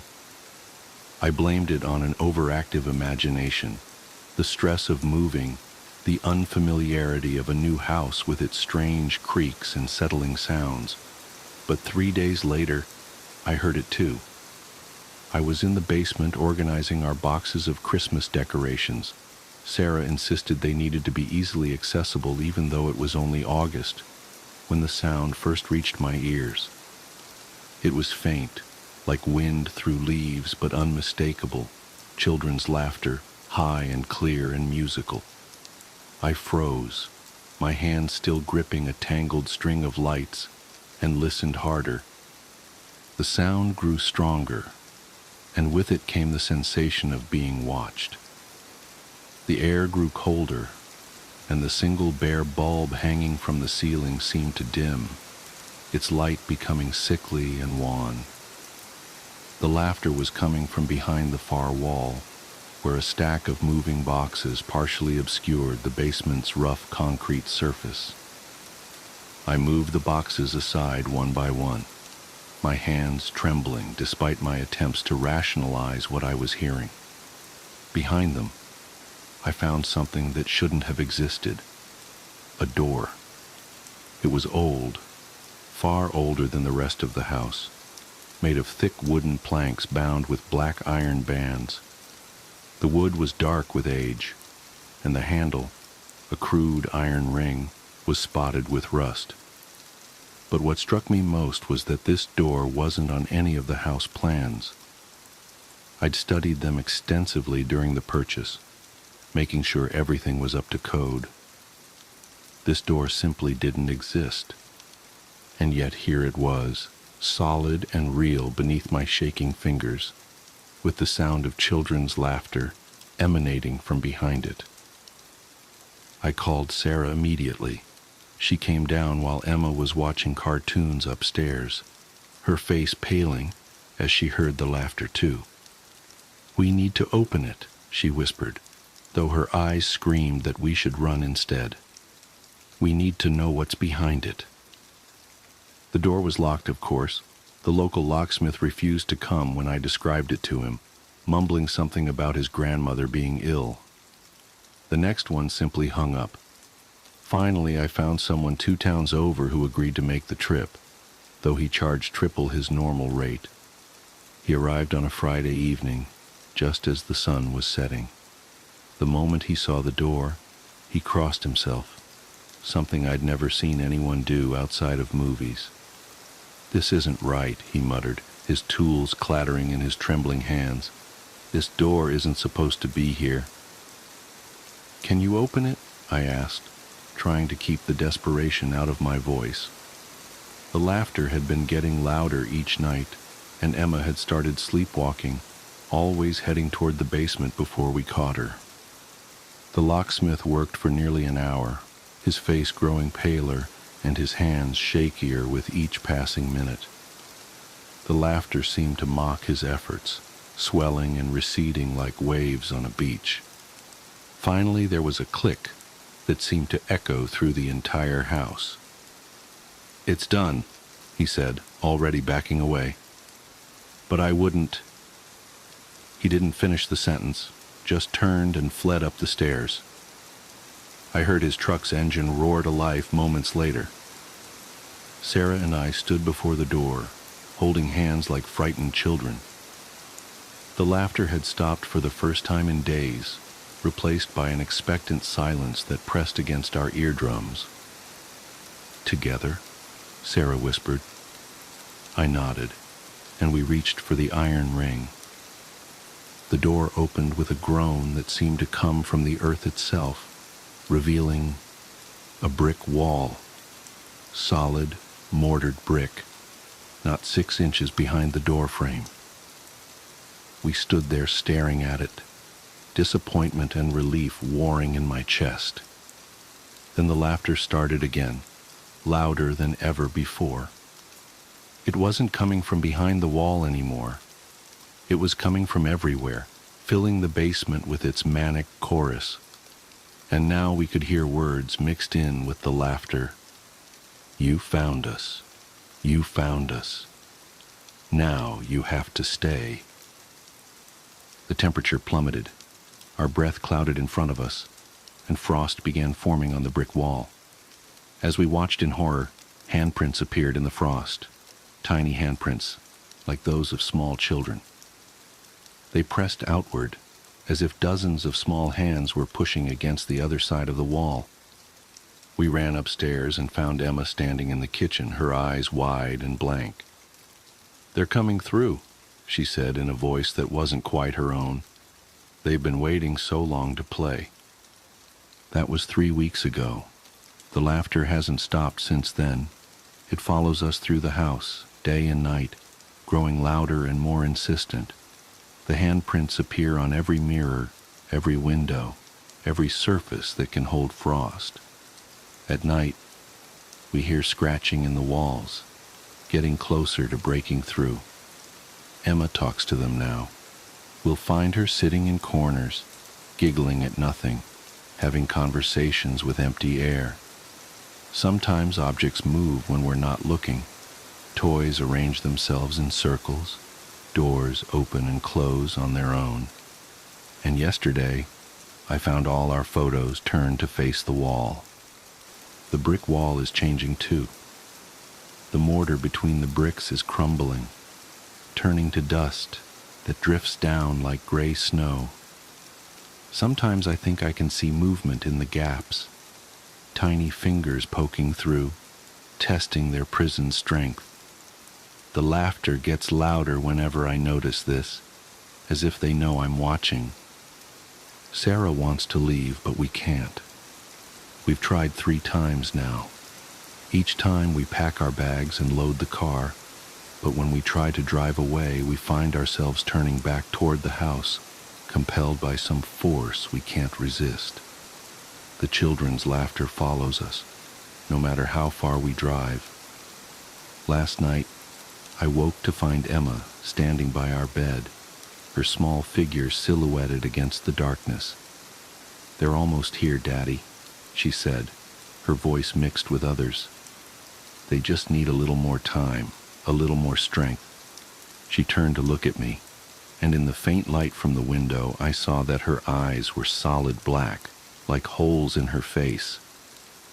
"They need us to play with them, forever." The worst part is, I'm starting to hear other sounds mixing with the laughter now. Adult voices, familiar ones. Sarah's laugh is in there sometimes, high and clear, like it used to be before all this started. And yesterday, I caught myself laughing along with them, a sound that wasn't quite human anymore. The brick wall is barely holding now. Large chunks of mortar fall away each hour, and the gaps between the bricks are wide enough to see through. Sometimes I catch glimpses of what's on the other side, a darkness deeper than any I've ever known, filled with movement and the sound of small feet pattering on cold stone. They're getting closer. The laughter is so loud now that it drowns out all other sounds. Emma spends most of her time in the basement, sitting cross-legged in front of the door, having animated conversations with whatever lurks behind that crumbling wall. Sarah's eyes are starting to look like Emma's, darker, emptier, reflecting things I can't see. And I think I'm changing too. The laughter doesn't frighten me as much anymore. Sometimes I find myself smiling when I hear it, feeling an odd warmth in my chest despite the perpetual cold. Part of me wants to help them break through, to finally meet the children we've been hearing all these weeks. This morning, I found myself standing in front of the brick wall, my fingers tracing the crumbling mortar. The gaps are almost wide enough now. Behind the wall, I can hear them moving closer, their little hands scraping against the bricks. Their laughter is sweeter now, almost seductive, promising games and joy and eternal playtime. The world beyond our house seems less and less real with each passing day. The sunlight looks wrong, too bright and harsh compared to the soft darkness of the basement. Food tastes like ash in our mouths, but we don't feel hungry anymore. Sleep comes in brief, turbulent bursts, filled with dreams of small hands reaching for us, of rooms that shouldn't exist, and doors that lead to impossible places. Emma says they're teaching her new games that normal children couldn't play, games that change the rules of what's possible. Sometimes I see her floating a few inches above her bed, giggling as she spins slowly in the air. Sarah found her walking on the ceiling yesterday, her hair hanging down like a curtain of darkness, her black eyes shining with impossible light. The brick wall will fall soon. Maybe tonight, maybe tomorrow. The children tell me it doesn't matter. Time doesn't work the same way where they are. They've been waiting for decades, centuries perhaps, for someone to open that door and give them the strength they needed. All those previous families, all those lost children, they're all still there, playing their eternal games in the darkness beyond the wall. I should be terrified. I should be fighting this with every ounce of strength I have. But the laughter has worked its way into my soul now, replacing my fear with a strange, giddy anticipation. Part of me knows that when the wall finally falls, we'll cease to be ourselves. We'll join the chorus of laughter that echoes through this house, become part of whatever darkness lurks behind that impossible door. But another part of me, growing stronger each day, whispers that maybe that's not such a bad thing. Maybe we'll be happy there, in that eternal playground where physics and reality are just suggestions, where every game lasts forever and no one ever has to grow up. The first brick just fell from the wall. I can see small pale hands reaching through the gap, their fingers impossibly long and delicate. Emma is bouncing with excitement, her feet no longer touching the ground. Sarah's smile is too wide now, stretching past the normal limits of her face. And me? I'm sitting here writing this down, trying to warn others away from this house, from that door, from the children who wait behind it. But my handwriting is changing as I write, becoming spidery and childlike. The pen keeps giggling in my hand. They're calling us now. The gap in the wall is wide enough to see their faces, or what passes for faces in that impossible darkness. Such wonderful games they have planned for us. Such marvelous toys they want to share. If you're reading this, stay away from this house. Don't be fooled by the perfect price, the spacious rooms, the beautiful yard. Don't open doors that shouldn't exist. But if you do, if you hear children laughing behind a wall, if you feel small hands tugging at your sleeve in the darkness, well, maybe we'll play together someday. Forever and ever and ever and ever and... The Haunted Doll. The doll's eyes haunted me before I even knew its story.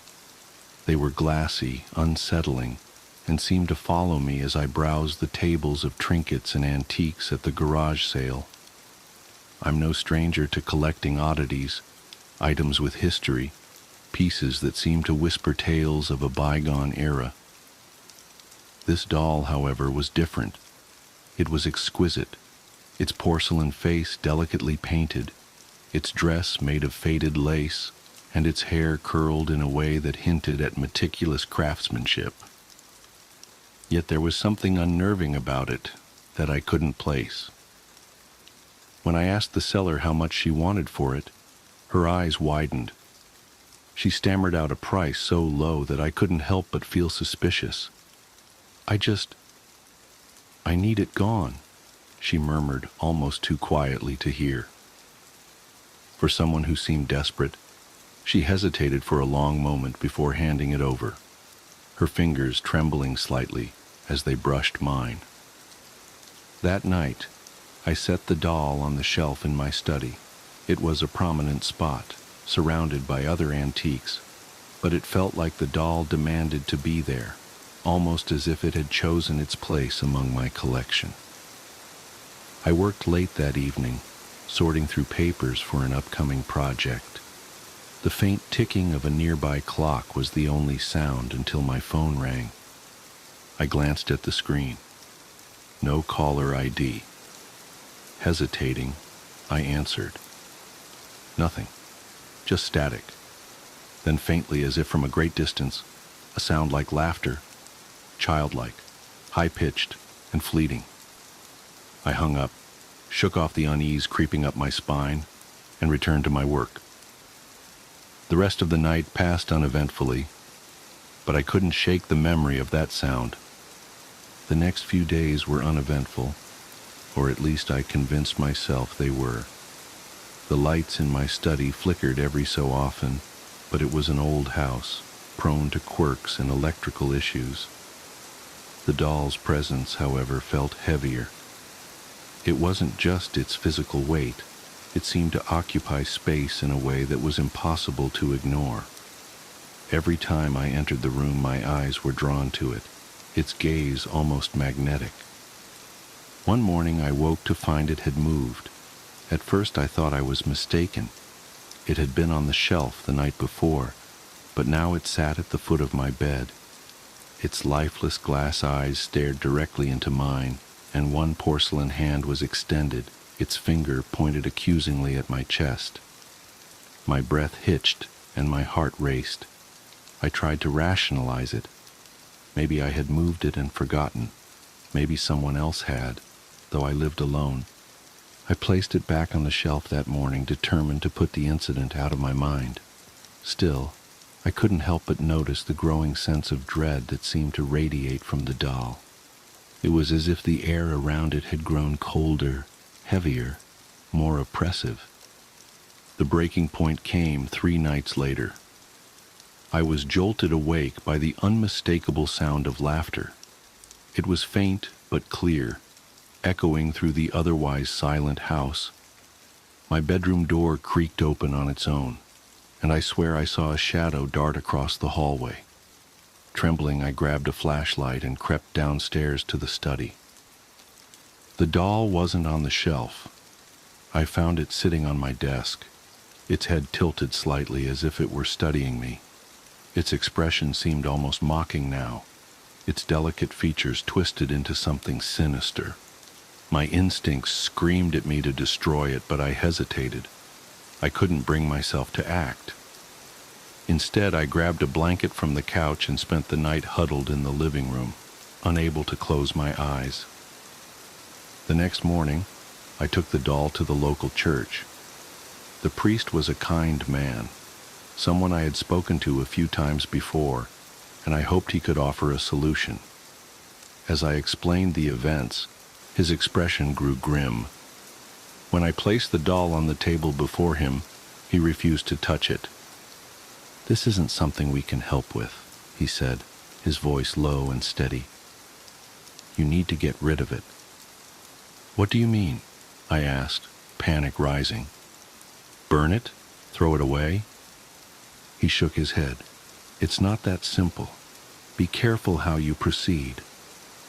Desperate, I decided to bury the doll in my backyard.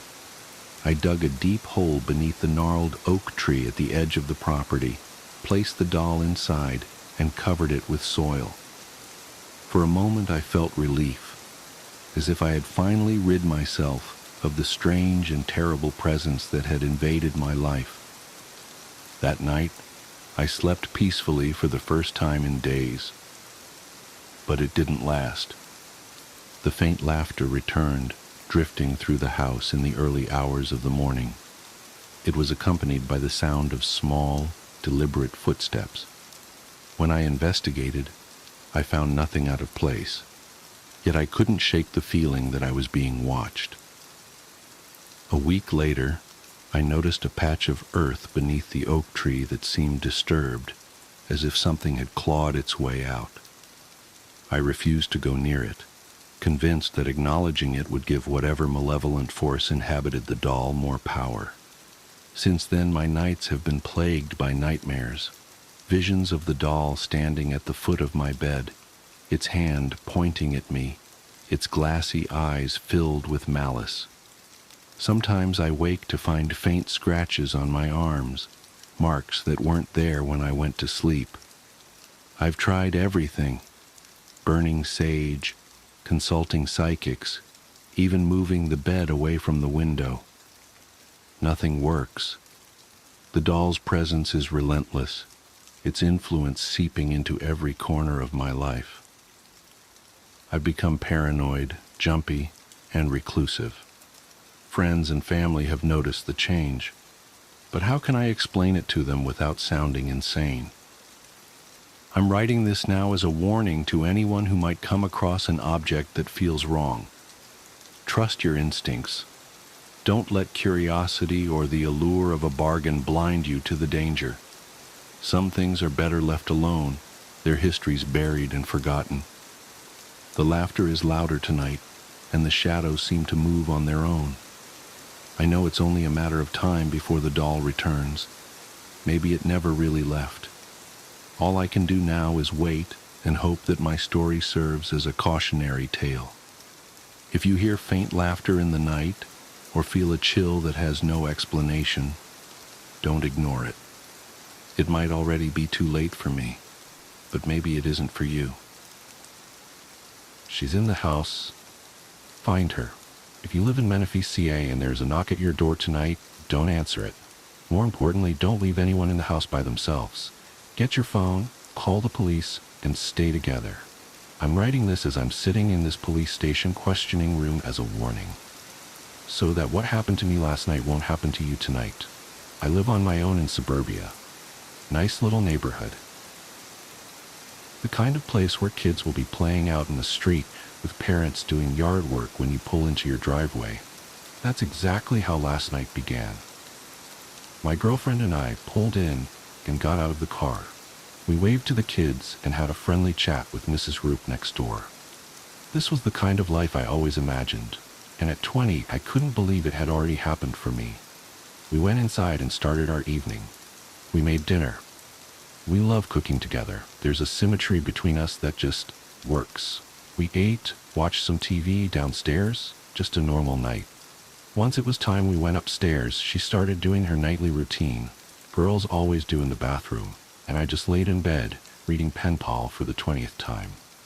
With the fan going and the water running from the bathroom, I almost didn't hear it. I wish now that the fan was set to 3 instead of 2, because then everything would be different. But no, it was just faint enough for me to hear the sound over everything else. Knock, knock, knock. I reached over and clicked the fan off. I waited for a moment listening. Knock, knock, knock. God damn it, I thought. I put my book down on the nightstand and got up. I grabbed my zip-up off the chair and threw it on. As I walked out of the room, I could hear my girlfriend starting to say something, but I wanted to get rid of whoever was at the door first. I slumped down the stairs a little pissy, thinking that if this was another solicitor trying to sell me glass cleaner, I was going to have a fit.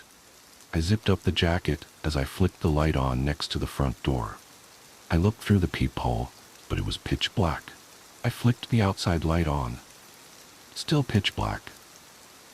I figured the light bulb had gone out again, as I have had problems with it before. Reluctantly, I twisted the deadbolt and opened the door. Nothing. No one was there. I poked my head out to look around. The yard and driveway were empty. Looking back, I made so many horrible mistakes. I stepped out onto the welcome mat. The streets were empty and silent, minus the hum from the streetlights. I scoffed and figured it was the kids just trying to play a prank. I turned and walked back inside. After relocking the door and heading back for the stairs, I started to have a feeling. Something just didn't feel right in my stomach, and I knew that only one thing was going to put it at ease. Food. I walked down the hallway into the kitchen and flicked on the light. Opening up the fridge, I started to scan the shelves for something quick and easy to eat. I settled on one of those wafer peanut butter and chocolate bars that you can get at the dollar stores. I keep them in the fridge so they don't melt in my hand when I'm eating them. I peeled back the plastic wrapper, and as I was taking my first bite, I noticed something odd out of the corner of my eye. The window above the kitchen sink was open. I'd never opened that window for the entire time I'd lived here. I thought back trying to remember when it could have happened, and then I recalled her saying that she was feeling really hot while she was doing the dishes. She must have opened it to try and cool off. I walked over and slid it shut and finally made my way back upstairs. I walked back into the bedroom, and the water was still running. I went to the entrance to the bathroom. "Did you say something early?" I began to stay but stopped. The bathroom was empty. Water continued to pour out of the faucet, steam floating up, clinging to the mirror. I stopped the water and turned around to scan the room. She wasn't there. "Amanda?" I called out. No answer. I went to the walk-in closet. Nothing. I started to leave the room, but again something catches my eye. I glanced at my nightstand, and on top of my book was a piece of paper. It was folded in half and set up, making it look like a little tent. I reached out and picked it up. The first thing I obviously saw was the blood. It was a bloody fingerprint on the corner of the paper. My heart started to race. Finally, my brain let my eyes pan over to read what it said, and even now, I wish it wouldn't have. "She's in the house. Find her." I read it, those 6 words, over and over. I looked around the room again, hoping to see Amanda just hiding in the corner snickering like she'd pulled off an amazing prank. But the room was empty. I walked around the room, looking behind chairs, inside the shower, inside the closet. I looked at the bed and felt like a 6-year-old again as I slowly knelt down to look underneath. My hands had apparently been getting sweaty because they kept slipping slightly against the hardwood floor. I bent down and lifted the skirt of the bed. Nothing. Just a couple dust bunnies and an old pair of shoes that I keep meaning to throw out. I stood back up and started to become agitated. My mind didn't know whether this was a joke or if I needed to be terrified. "Amanda!" I yelled. "This isn't funny anymore. Now just come out." Silence. "Look, I'm really freaked out, so stop this." I walked out into the upstairs hallway and quickly went through all the rooms. The spare bedroom, empty. The exercise room, empty. Other upstairs bathroom, empty. I ran downstairs and looked everywhere there too. It was as if she just vanished, and all that was left was this note. I figured that the only thing left to do was to call the police. I ran back upstairs and into the bedroom. The bathroom faucet must have had a leak, because as I entered I started hearing faint drips of water. I went to the dresser to grab my phone, but it wasn't there. Neither were my keys or wallet. I spun and looked at my nightstand. They weren't there. I grabbed my jeans I wore that day, I was in sweats by now, and checked the pockets. Empty. I threw the jeans on the floor in anger.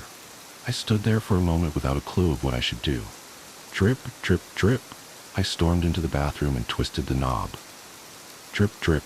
I hit the faucet getting pissed, but then I froze. There was no water in the sink, and the drips sounded further away. I slowly walked back out into the bedroom. Drip, drip. I moved around, trying to determine where it was coming from.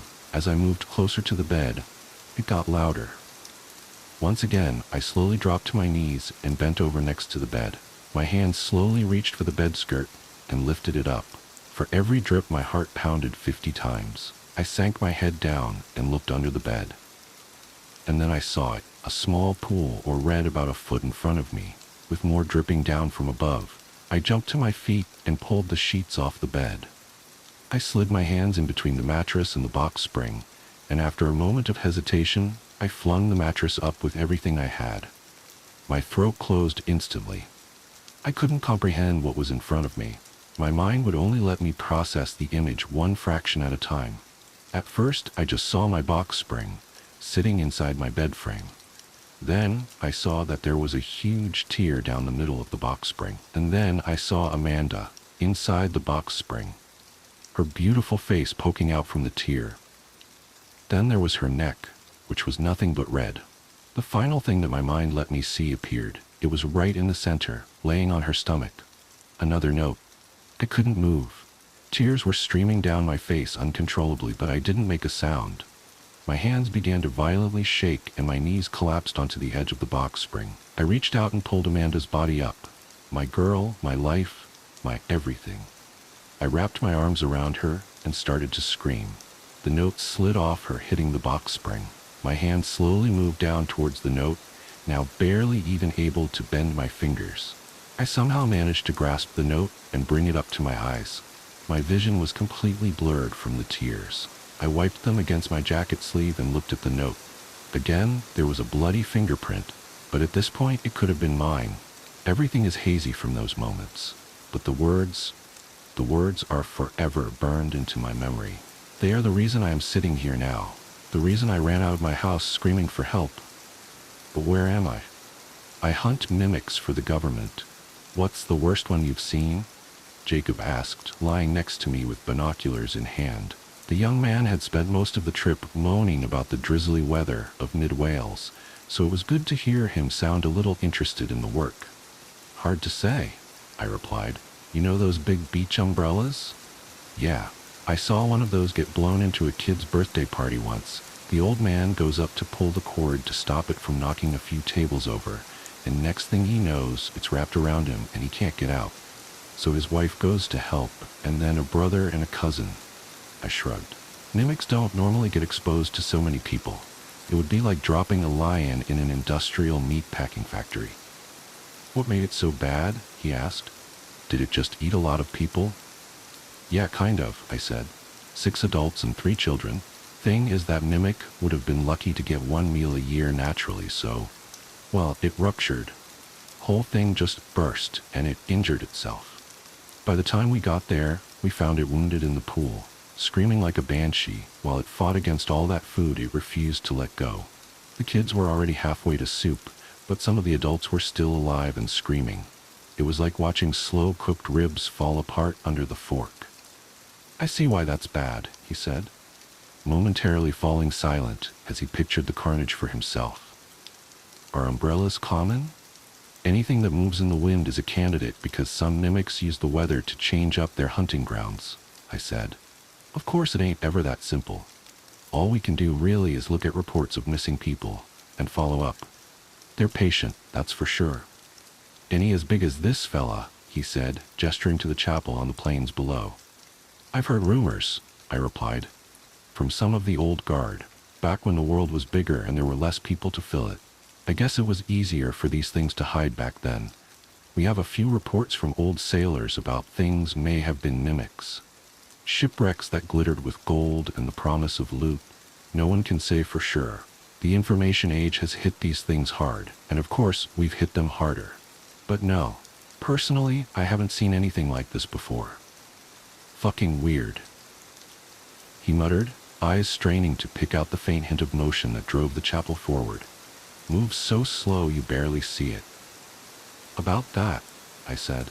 Let's get in for a closer look. I want to know more about how this thing locomotes. The ground was porous, like someone had gone over it with 1,000 knitting needles, punching holes straight into the ground. Curious, I took a piece of thin wire filament out of my toolbox and unspooled it into one of the openings.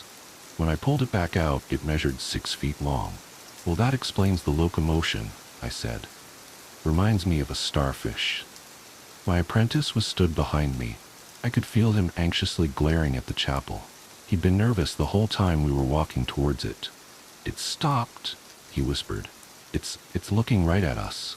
I'd be lying if I said I wasn't a little creeped out by the way the building slowly rotated to face us. Maybe it was just the way the door and windows lined up, but I couldn't help but see its facade as a face. Not an evil one either. Just a stupid one, like the kind of face that sucks a mollusk out of its shell deep in the ocean. A mindless piece of evolution driven by hunger and nothing else. Minds like that don't have malice. Resisting them or pleading with them is like begging the wind to change direction. Slowly, the church began to advance. That isn't right, I grumbled, standing upright as I urgently began to put my things away. What's it doing? He asked. What do you think? I snapped. It's hunting us. You said they were ambush predators, he cried. You said they'd never actively hunt a person. Then I'd have to be an idiot to get caught once I knew what it was. Shut up and get me the duffel bag with the blue tag, I told him. This isn't the time to argue. The boy walked backwards, refusing to take his eyes off the building. For fuck's sake, Jacob, I cried. It doesn't go over half a mile an hour. Turn around and look properly. You could tell he wasn't happy, but he did as I said. A few moments later, he returned with the bag and I rifled through it to get a hold of what I wanted. A hand grenade. Will that kill it? He asked. Mimics are usually soft on the inside, I said. But honestly, I don't know. Never killed a building before. I pulled the pin, let the spoon flick loose, and tossed the grenade straight through the open door of the chapel. 5 seconds. I counted them out. But nothing happened. Nothing changed. I'd expected a muted thump, or perhaps something even worse, something gorier, but there was no noise at all, and I found that fairly unnerving. The only change was that the chapel finally stopped advancing. Is it hurt? If the grenades went off, it has to be hurt, I said. Then again, does it look hurt? The building rotated 90 degrees and began to grind slowly away from us. Behind me, Jacob began to whoop and cheer with joy. Take that, he cried, but I didn't feel so confident. It was unlikely we would lose the chapel and have to find it all over again. The Desert of Wales describes an enormous expanse of arid, stony land, unsuitable for anything except grazing. It wasn't a literal desert. If anything, it never stopped raining. There just wasn't much around to see or do outside of a few lonely buildings and abandoned quarries. Most plant life consisted of hardy lichens and fuzzy moss, along with dense thickets of bristling grass. It was hilly, for sure, but I didn't think we had to worry about a building sneaking up on us, so I didn't bother giving chase once the chapel moved away. Instead, I sent us walking north to a nearby campsite where a few hikers had first reported it eating all of their friends. Jacob was less inquisitive now. He hadn't liked seeing the chapel up close, and truth be told, neither did I. Most mimics I'd encountered were small. Estimates from other field agents like myself had them as typically no larger than 12 kilograms, subsisting on rats and mice and other vermin. They might nab a child here and there, and sometimes we'd get a real doozy like a carnivorous closet in some ancient B&B. But the tabletop game image of mimics was desperately overblown, and I'd never personally laid eyes on anything like that chapel slowly grinding its way towards us. Mimics weren't animals, and they weren't plants either. To see one move around like that, I didn't like it. The campsite, once we reached it, sure as shit didn't help. When I'd heard about the hikers, I figured they were tricked into going inside the building, but the broken tents and pulped remains told us otherwise. At least 2 people had been crushed during the night. I could see that clearly from the collection of canvas and pureed flesh that lay on the outskirts of the site. They were the first victims, I'd been told. Just like the tracks I'd seen before, their deaths had been achieved with what looked like thousands of knitting needles punching through rock and soil, and in this case, bone and muscle and fat and skin. They must have been sleeping, I decided, when the chapel simply rolled over them with glacial slowness. As for the others, that wasn't so simple. Tents were slashed and pulled apart. Bones, still pink and wet, lay scattered around the fire. This looked more like the work of a pack of dogs than a mimic, who usually left little behind except for bleached bones so clean you could mistake them for some kind of museum display. They must have tried to help each other, I said as I counted out the 5th rib cage. Like that story I told you about. That's the only way I've seen mimics rack up this kind of body count. They trap one guy and his friends come to help, and it just escalates. Most of them inject digestive enzymes like an arachnid. Sometimes that includes a few basic poisons that act on the nervous system. That could account for it, maybe. Jacob didn't respond, at least not to my question. I stayed crouched where I was for a few more minutes, staring at the carnage, before he spoke up. It crushed their skulls. What? Look, he replied, holding up a pile of bone chips in his cupped hands. Slowly, he let them all fall through the cracks in his fingers like sand until a few larger pieces remained. He took one and passed it over, and I instantly recognized the bridge of a nose. They're all here. It crushed them, practically ground them into powder, all in one place as well. It's almost ritualistic. No, it's not, I replied. Mimics don't do that. They don't think, and they sure as shit don't do rituals. So how do they know what to imitate? Come on, I snapped. Let's get back to the car. You didn't answer my question, he said, and I could tell he'd been working up the courage to challenge me on this for the last hour of the hike. What question? How do mimics know what to imitate? He asked. Well, they don't reproduce, if that's what you mean. What do you mean they don't reproduce? They don't fuck, they don't lay eggs, they don't even grow or gain weight after feeding. They're not animals, so they don't reproduce. On top of that, we have records of things that weren't mimics becoming mimics, I replied. A car, for one. There was a closet in the London Natural History Museum that was most definitely not a mimic on the 9th July 1991, but which still proceeded to eat 3 janitors by the 13th of August that same year. There was a brief moment of silence before Jacob's voice suddenly rang out across the windswept plain. What? He cried. Are you telling me these things just appear? Don't know, I shrugged. Not my job to know. That's a different department. But yeah, everyday things can apparently just turn into mimics. So like what? My backpack could become a mimic? At any time? Maybe, I replied. What you should be worried about is so can your dog. So can you. It's rare, but it can happen. Sometimes they don't even know. It just, boom, it just happens. You wake up and your wife isn't there and you don't know why, but you suddenly have a funny-looking scare on your chest and your tummy won't stop rumbling. I think we have 3 in containment at the moment. One of them swears someone did it to him. Is he lying? Deluded? Who knows?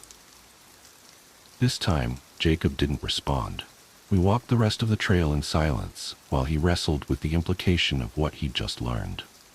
There is, at any time, probably less than 50 mimics in existence, but once you realize that there's nothing stopping one from popping up in your cereal box, or taking over your car, or your bed, yeah, it can get a little tough to sleep at night.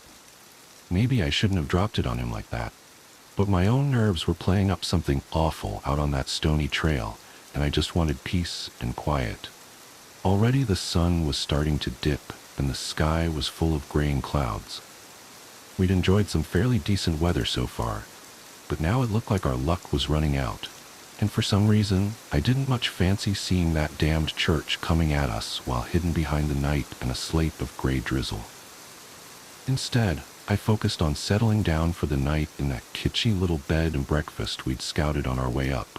Sure, we had a long drive ahead of us, but I was thankful the walking part of the day was over. Oh, how wrong I was. At first I thought we'd reached the wrong patch of gravel, because, as I crested the hill, I quickly noticed that there was no sign of my car's roof. But no, I realized, the trail was recognizable. That tree in the distance was the same one I'd made a note of when we parked up. Has the car been stolen? I wondered incredulously. Surely not in a place so remote? As my legs carried me further and the rest of the lot came into view, I soon realized the answer was somehow even stranger. My car had been crushed flat. Pulverized might be the better word. It looked more like a stain on the ground than a 4-ton pickup truck. A better account would be to say that it had been picked apart by 1,000 tiny ice picks until its footprint was nearly as big as an 18-wheeler. It was so bizarre that Jacob looked down at it for a few moments before asking, "Where's the truck?" "That clever fuck," I muttered, not quite sure of how to answer. Not that I needed to. Jacob put 2 and 2 together from just looking at it for long enough. No, he said. "You told me they aren't smart. Ambush predators," he cried. "Fucking ambush predators. That's what you told me. Get it together," I snapped. Did you think every job was a walk in the fucking park? I hoped the stern treatment would whip some sense into the boy, but it didn't work. Instead of calming down, Jacob began to cry and swear and shout all sorts of abuse at me and the agency before falling over himself and landing on his arse, tears brimming in his red-rimmed eyes. For a second there, I wanted to slap him, but that was when I realized he'd stopped all noise and taken to staring right past me. I turned and saw the chapel about 50 feet behind us, and my skin crawled with disgust to see it so close. Its motion was so silent as to be a whisper, and my brain rebelled at the idea that this thing was looming larger and larger. But there was no denying the sight, whether it made any sense or not. I grabbed Jacob by the collar and hauled him to his feet, even as he sobbed. Thankfully, he reflexively latched onto the bags I stuffed into his arms while I pulled out a map and took a look for the nearest sign of civilization. It was odd, but even with that chapel going no faster than a yard every few 30 seconds, I could feel it like an itching on the back of my neck.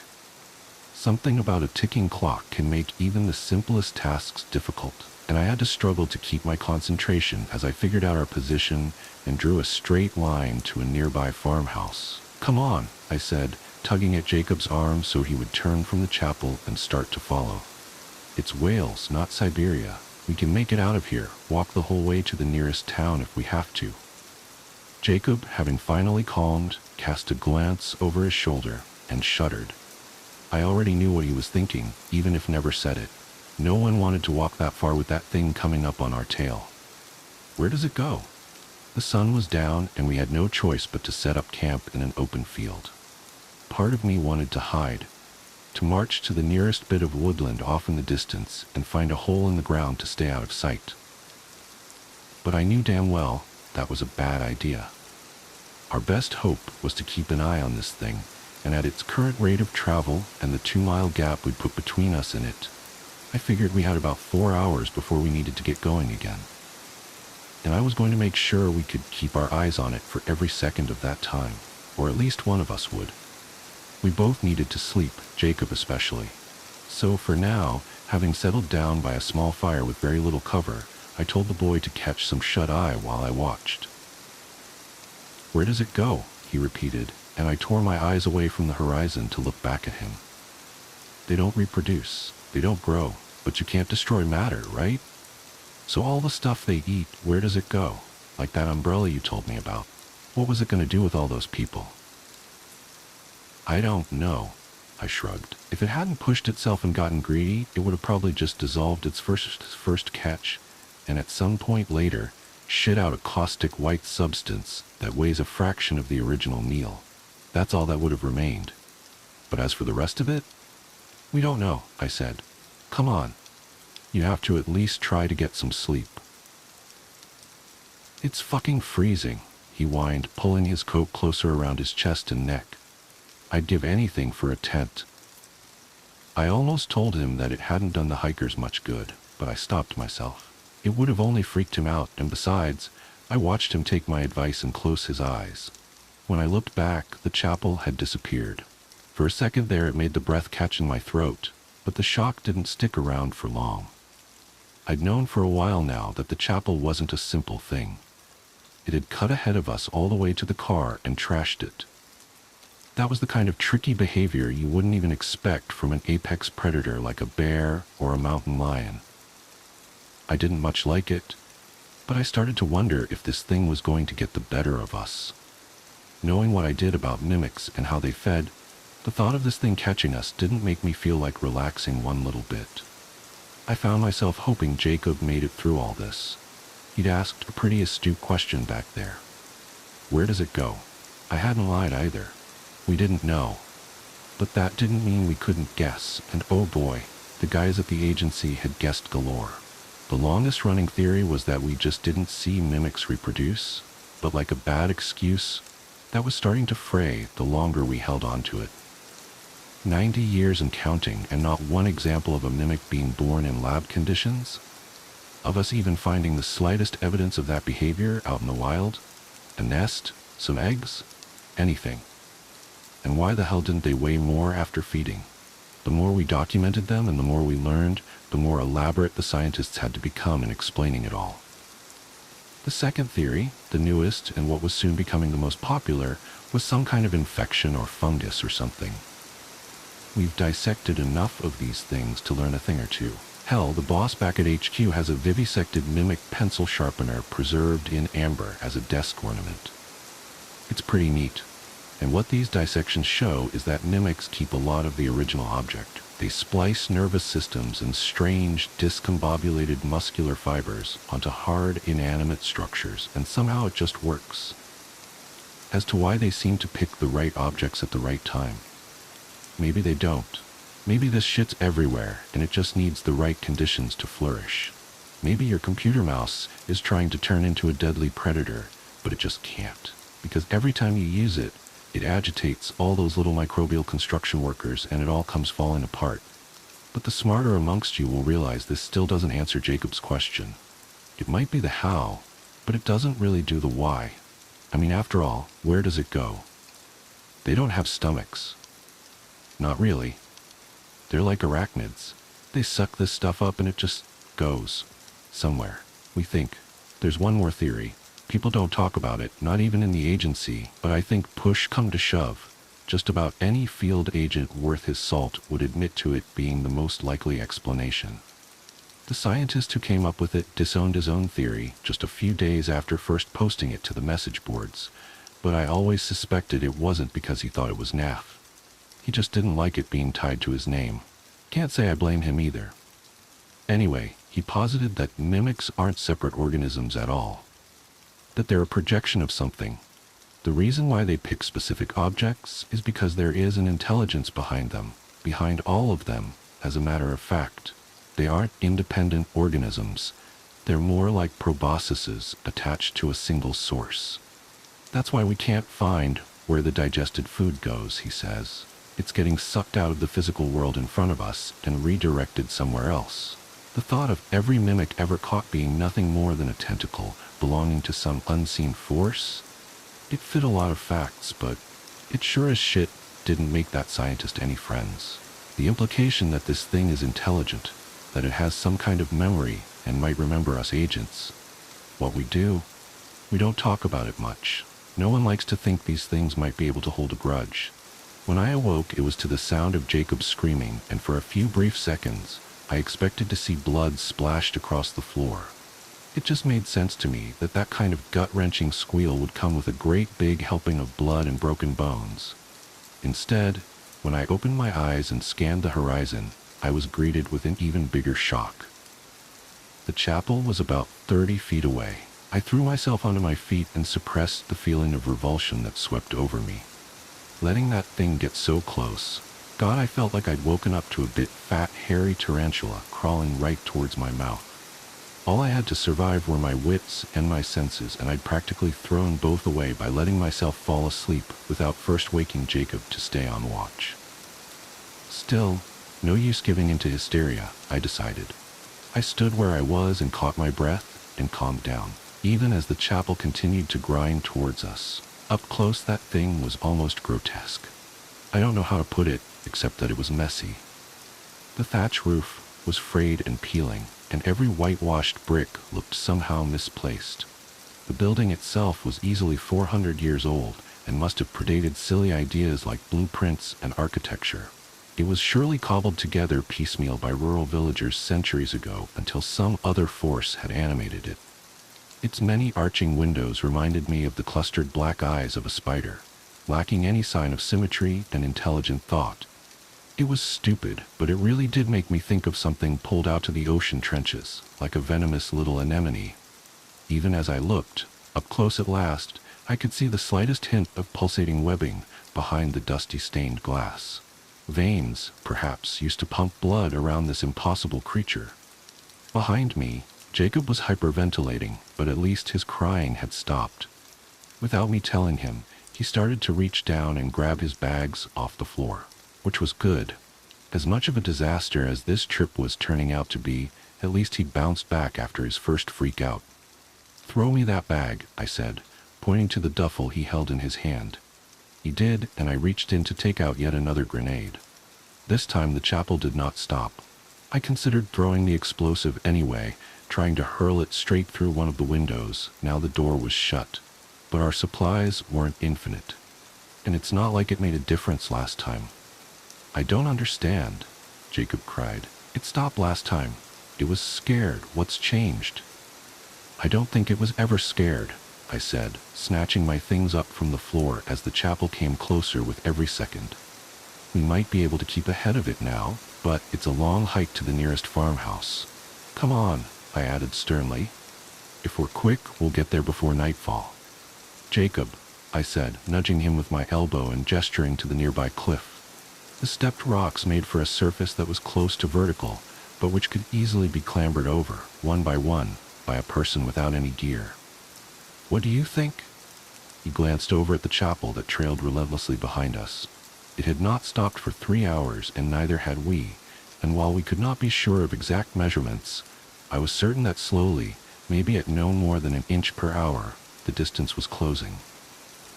"I feel like I need a break, even if just for a few minutes, to clear my head. If it forces that thing to reroute and buy us time to catch our breath, it's worth it," he replied. "I agree," I said, stepping off the trail and heading towards the cliff. Both Jacob and the chapel followed. Any other time in my life, and I would have looked at a series of 5-foot climbs as nothing to worry about. Scaling fences and gates is part of the job, and while I'm hardly an athlete, I'm not out of shape either.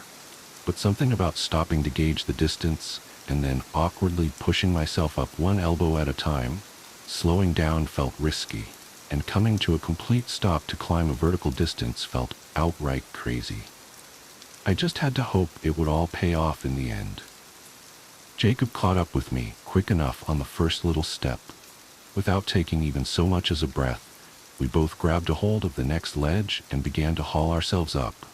By that point, I was sweating and very clearly out of breath, and Jacob wasn't faring much better, but we'd already climbed a good distance, and I couldn't resist the urge to look back and see how the chapel would handle our diversion.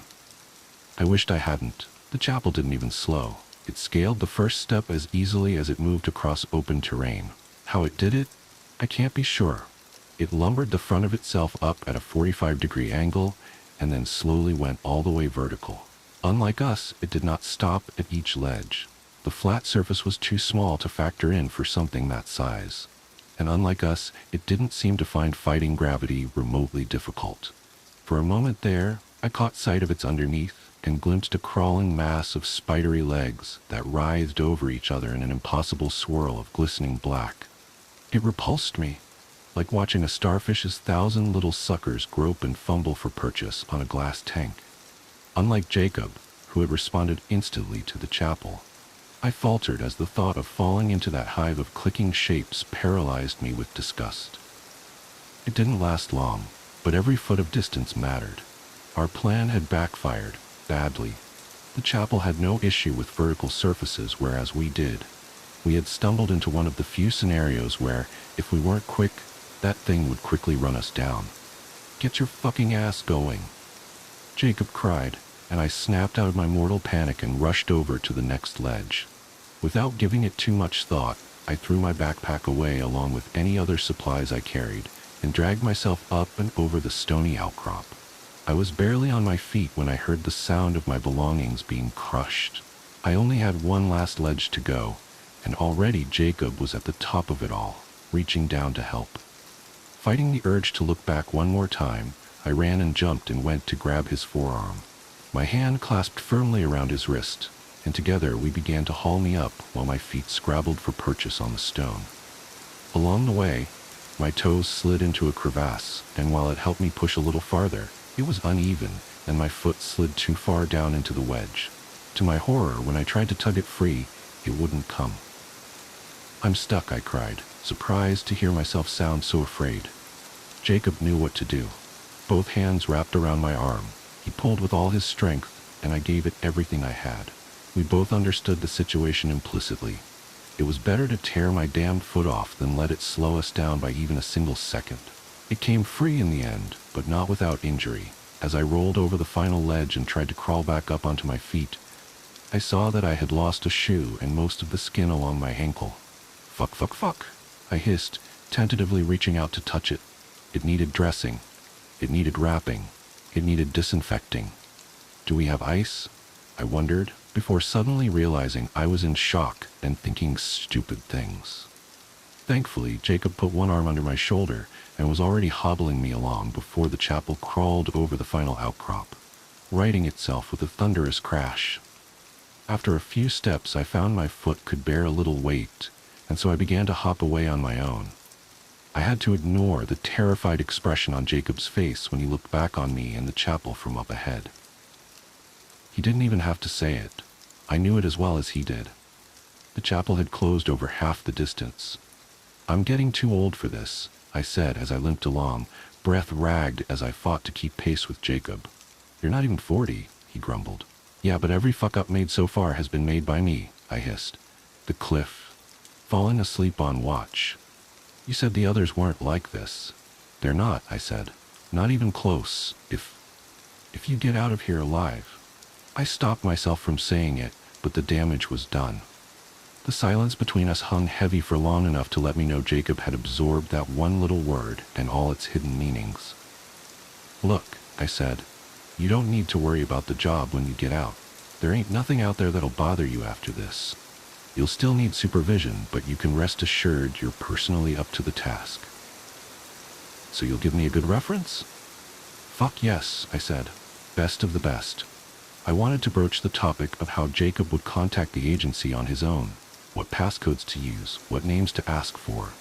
But I could see he was still stressed, so I didn't push it. As it was, Jacob kept drifting ahead of me. Sure, I was putting in a good effort, but at best, I was only delaying the inevitable. Sooner or later, I'd be caught, and it'd be best if the guy knew how to make arrangements all on his own. Do you still have that grenade? Jacob asked. Surprisingly, I did, having returned it to my pocket and not my bag. Probably not the smartest thing to do, I figured. But then again, I might just prefer having a nasty accident instead of falling under that monster's tread. Yeah, I said. But it ain't gonna work, you know that, don't you? Whatever's in those doors, we can't touch it. I'm not thinking about the doors. Jacob gestured to another rocky hill in the distance. Another cliff, he said. This one we'd have to go down. I know that thing went up nice and easy, but, I mean, it must be unstable going down one, right? What are you thinking? I'm thinking that thing has vulnerable than when it's sliding down rock at a near 90-degree angle. We just need something to pry it loose. Going down a set of stepped cliffs was no easy feat with my bad ankle, but my urgency was such that I didn't mind basically falling the several feet down each one and landing on my hands and knees.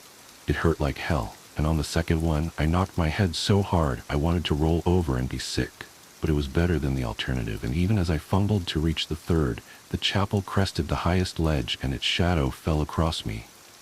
You ready for this? Jacob asked. He was stood up, grenade in hand, having waited anxiously for me to catch up 2 ledges down. You said 5 seconds, right? Yeah, I'm ready, I said, like I was somehow impressive. My part in the plan involved crawling as hard and as fast as I downed each rocky step while hoping to hell I didn't kill myself. It was Jacob who had to wait until the chapel was as close as possible before plopping the live explosive on the shelf above and legging it just like me, hopefully avoiding any injury. Truth be told, calling it a plan might have been a little generous, but you have to understand, we hadn't been able to stop or even think for more than a few seconds at a time. The chapel came onwards, and as soon as I heard the flick of the pin, I began to move, lowering myself feet first while I anxiously counted to 5 in my head. Soon enough, Jacob followed after me, and to my amazement, grabbed my collar with one hand and hauled me alongside with him. It was an incredible feat of strength, even if I wound up breaking 3 ribs and a fair few fingers as we both basically underwent a controlled fall. I can't say how far we got, or whether we were protected by the rocks or distance, or what. But after what felt like a painful eternity, there was a muffled thump and we both looked up to see the chapel leaning forward at a strange angle. Shit. I think it was me who said it. From the looks of it, the plan had worked, and the enormous building had lost whatever grip it had on the stone and was now beginning a head-first plunge down the jagged rock face. But we had neglected to consider that we were right in the damn thing's path. I considered tucking myself into the rocky outcropping and hoping that the building would roll right over me without harm, but even just a fleeting glimpse of its blackened limbs flailing around in a desperate hope for purchase made me think otherwise. I could easily imagine those needle-sharp proboscises snagging my skin and dragging me down with it. Jacob, however, came through. He never stopped pulling me by the collar, and in the end he threw me sideways. I say throw, it was more like a tumble off to the side. But I don't think you can appreciate how hard it must have been for him to do. He saved my life in that moment, getting me out of the way so that the chapel went tumbling past, leaving us both unharmed. By the time the dust cleared, we were both left bleeding and bruised halfway down the rocky steps, looking at the chapel as it lay on its back, squirming like a horseshoe crab stuck in the sun. It had millions of limbs buried under that floorboard, most as wide as needles, some as thick as a thumb. Where they came from or how they were organized, I couldn't tell. I didn't even like looking at them. They made my skin crawl. Still, I began to laugh as we stared at it trying to rock itself back upright, smashing its roof and walls to bits. If it kept at it, it would soon kill itself without any help from us. Jacob started to cheer, and this time I decided to join in. We made our way down the cliff, and by the time we reached the bottom, the chapel had stopped rocking and some of its legs had started to wither. I'd never seen anything like it, but I couldn't stop myself from thinking that the mimic had decided to abandon the chapel entirely. I watched as it slowly withdrew its legs back inside the floorboards and out of sight, and I had the sense we were watching this thing accept its final defeat. "Fucking hell!" Jacob cried, stepping forward as he strained to pick out the strange sounds coming from behind the glass. "I think it's dying? That or going back where it came from," I said, soon expecting a flurry of questions. Jacob was definitely curious, and this time I'd have no problem sharing all my thoughts with him. Only the questions never came. When I finally made eye contact with Jacob, he was looking paler than ever, with eyes as wide as marbles. By the time I saw the pulsating web of flesh that crept around the back of his head, slowly flowing around his ears like melting silly putty, it was too late. There was a sound like a rubber band snapping, and he was snatched backwards, hurtling through the open door of the chapel like a sideways bungee jumper. He'd been grabbed from over 100 feet away. Whatever had happened, it was the mimic's final act. As the door slammed shut, it folded the last of its legs up into its insides, and all movement ceased. It was, and of this I'm incredibly sure, an act of spite. One that not only shocked me with fear, but left me feeling like my chest was going to crumple in on itself. I hadn't liked Jacob much at the start, but I would have been dead long ago without him. And he'd shown himself to have great potential. I'd already begun planning how I would help him rapidly rise through the ranks of the agency. With any luck, he'd have a career that lasted decades and took him right to the top. All of that was gone in less than a second. Despite knowing him for less than a week, I'm not ashamed to say I cried. The chapel was brick and mortar by the time I returned with help.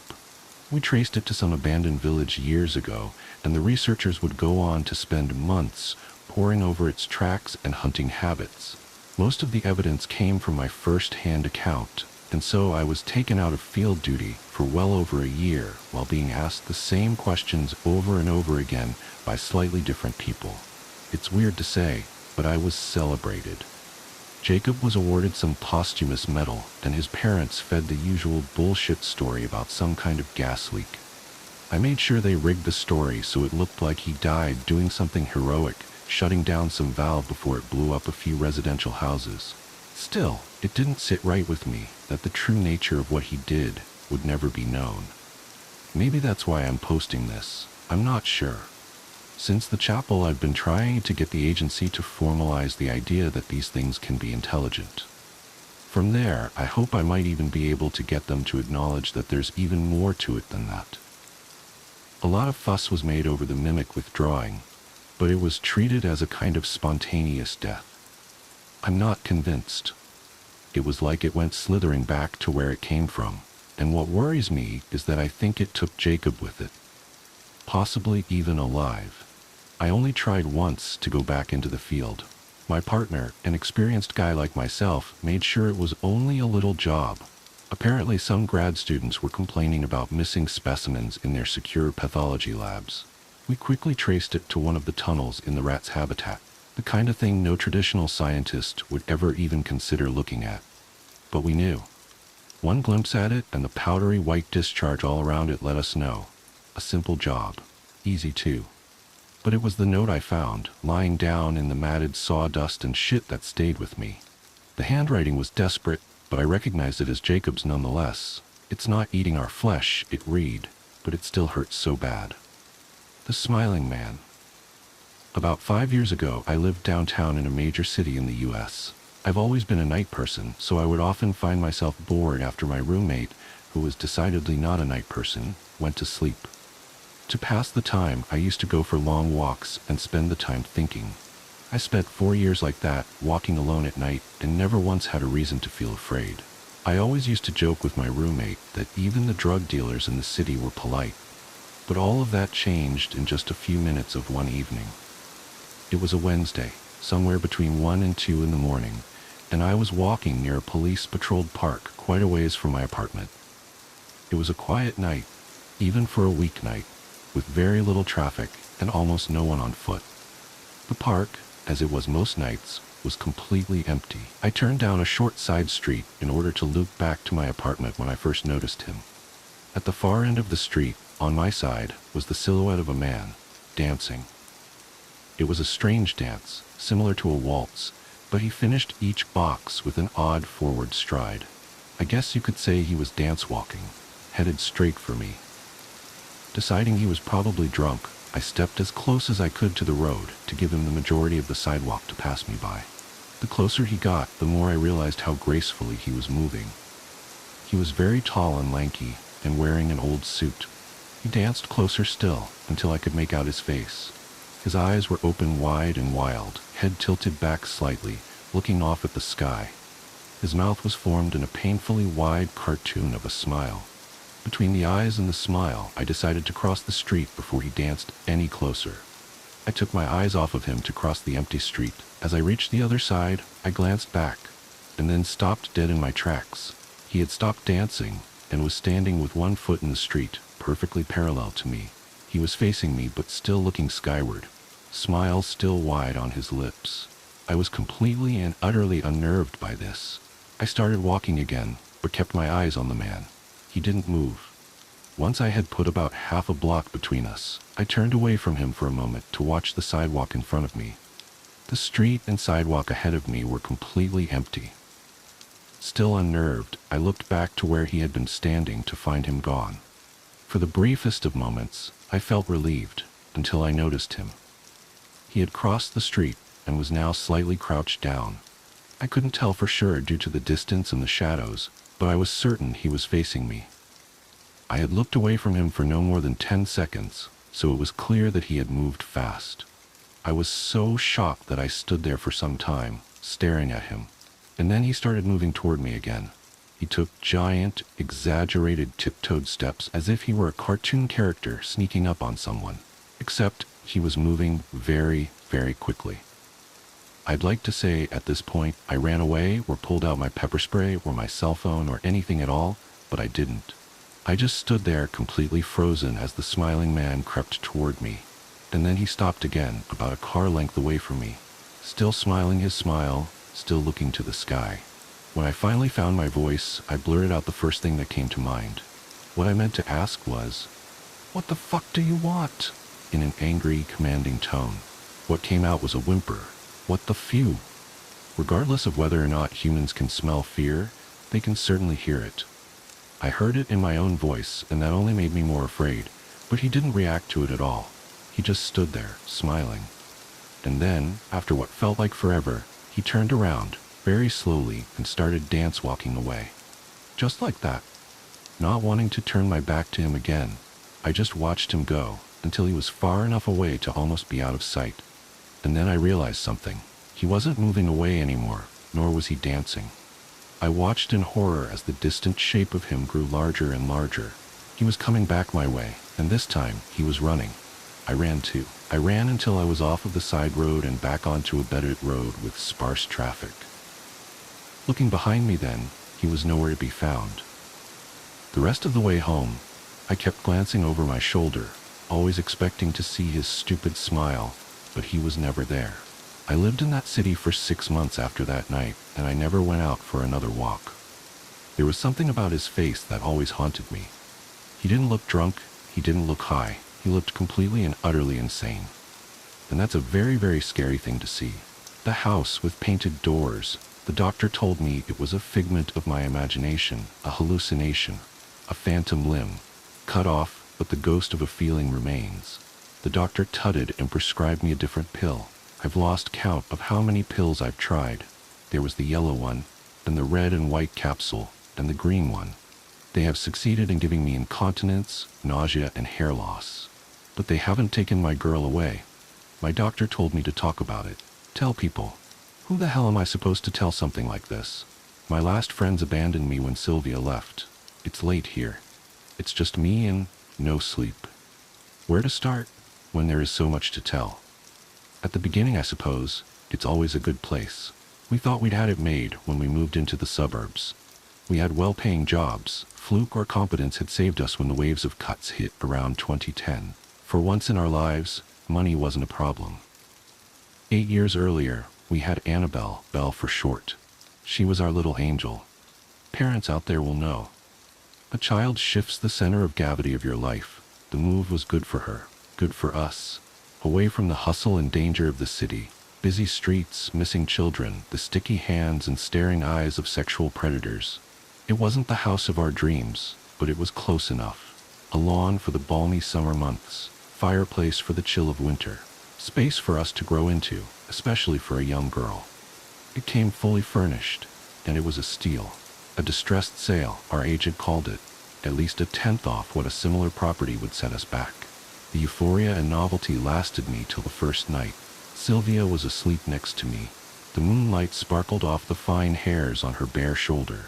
We shared a celebratory drink after dinner, and then another after that. I was lying in bed, basking in the warm glow of alcohol when I first heard it. My first thought was rats.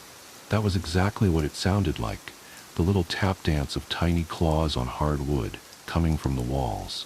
The delicate snoring from next to me told me that Sylvia was undisturbed by the scratching noise coming from the walls. I flinched as my bare feet touched the cold floor. The floorboards groaned in protest as I padded across the room like an overweight ninja. The tapping paused at the first creak of the floorboards, then resumed. The rough weave of the wallpaper under my palm as I leaned in to track the pitter-patter behind the walls. The scampering sounds eluded me. Every time I attempted to track the rats, the sound seemed to come from another part of the room. My knees grew sore from pressure. I wasn't some young child at a playground. I was a grown man, and my weight pressed down on the bony points of my kneecaps. Out of desperation, I put my ear to the wall, hoping that the source of the little noises would reveal itself to me. I was only met with a stubborn silence, or almost a stubborn silence. On the edge of my hearing, so quiet that I had to strain my ears to pick it up. A child's laughter from inside the walls. I did not speak of the incident. I spent more time trying to convince myself that there hadn't been that childish giggle. Wind, perhaps. The rattle of a toy. Not a rattle, maybe one of those newfangled dolls with those soulless eyes and microchip voice. There was a change in her, like the heavy air you can smell before a thunderstorm. She was a little quieter than usual. A strange environment will do that to a kid. A little withdrawn. Sylvia didn't really notice. I suppose I'd always been more observant than her. Belle started looking tired, dark crescents appearing under her light hazel eyes. She wasn't getting much sleep. My first instinct was to blame the rats in the walls. Who wouldn't? They got louder and louder as the days went by. The damn things were keeping me up at night. It seemed that the sounds progressed from simple scratchings to thumps, almost as though the cursed rodents were hurling themselves bodily against my walls. The thumping started sounding eerily like footsteps. I was not about to be defeated by a group of jumped-up rats in my own house. Fueled by testosterone-induced rage, I waged war. I tried glue traps. I tried poison. I tried cages. Nothing worked. I asked Sylvia about it, but she seemed oblivious to the late-night disturbances. That woman could sleep through a hurricane. I asked Belle if the noise was keeping her up at night. Sylvia was over in the living room, watching TV while Belle and I did the dishes. She just looked up with those big eyes of hers. The other children want to come in and play, but they can't open the door. The girl always had an overactive imagination, but this one hit a little too close to home for me. I felt the unfamiliar prickle of goose flesh on my arm. "You mean the door to the house?" I asked, keeping my tone deliberately playful. It was a game, just another of her little games. I had imaginary friends at that age. Why should my own child have been any different? No, Daddy, the door behind the cupboard. We were up in her room. The opening theme from Desperate Housewives floated up through the floorboards, a world away. I thought I'd humor my little girl, but there was something deathly serious in her tone that I could not shake. I reached back around the standalone wardrobe and felt nothing more than the smooth paint on the wall. There's no door here, honey. Look closer, she insisted. I held up my cell phone for light, still playing along. There was something strange in that palm width of space between the cupboard and the wall. The discoloration of the wall, perhaps, something darker in the shade of the wardrobe. The hard edges of the wardrobe bit into the soft flesh of my fingers. I put my back into it, and the piece of furniture gave ground grudgingly. And there it was. A door behind the wardrobe, just as Belle had said. Not any door, though. I ran my fingers over the smooth surface of the wall. Just a painted one. So convincing were the brush strokes on the door that I had to touch the wall again to tell myself that it wasn't real. "How'd you know this was here, baby bear?" I asked. The other children told me. From school. As far as I knew, she hadn't brought friends home before. "No, Daddy, the children from behind the door," she said. I looked into her tawny eyes, hoping to spot some twinkle of mischief there. There was nothing there but an innocent earnestness. I lay in bed that night, studying the cracks on the ceiling. My heart pounded hard in my chest, a heavy bass line above the distant rumble of the heating. My daughter's words had unsettled me in a strange way I could not pinpoint. It felt off somehow, like a surrealist painting, one tiny detail throwing my carefully ordered world into disarray. I took deep breaths, trying to drive away that strange tight fear in my chest. The odd painted door? A mural of some sort? Why was it still there when room had been so clearly repainted? The thumping of the rats in the walls, sounding so much like little footsteps. "The children from behind the door," she said. I rubbed at my forearms vigorously, trying to press the goosebumps back down into my skin. That's when the thumping started again. Not rats, I realized. Not rats at all. Footsteps. The light bounce of a child. I crept up to my wall again, pressing my ear against the wallpaper. There was laughter there, soft and faint. Not the laughter of a single child, children. Their happy footfalls beating a rough drum beat on the wooden floor.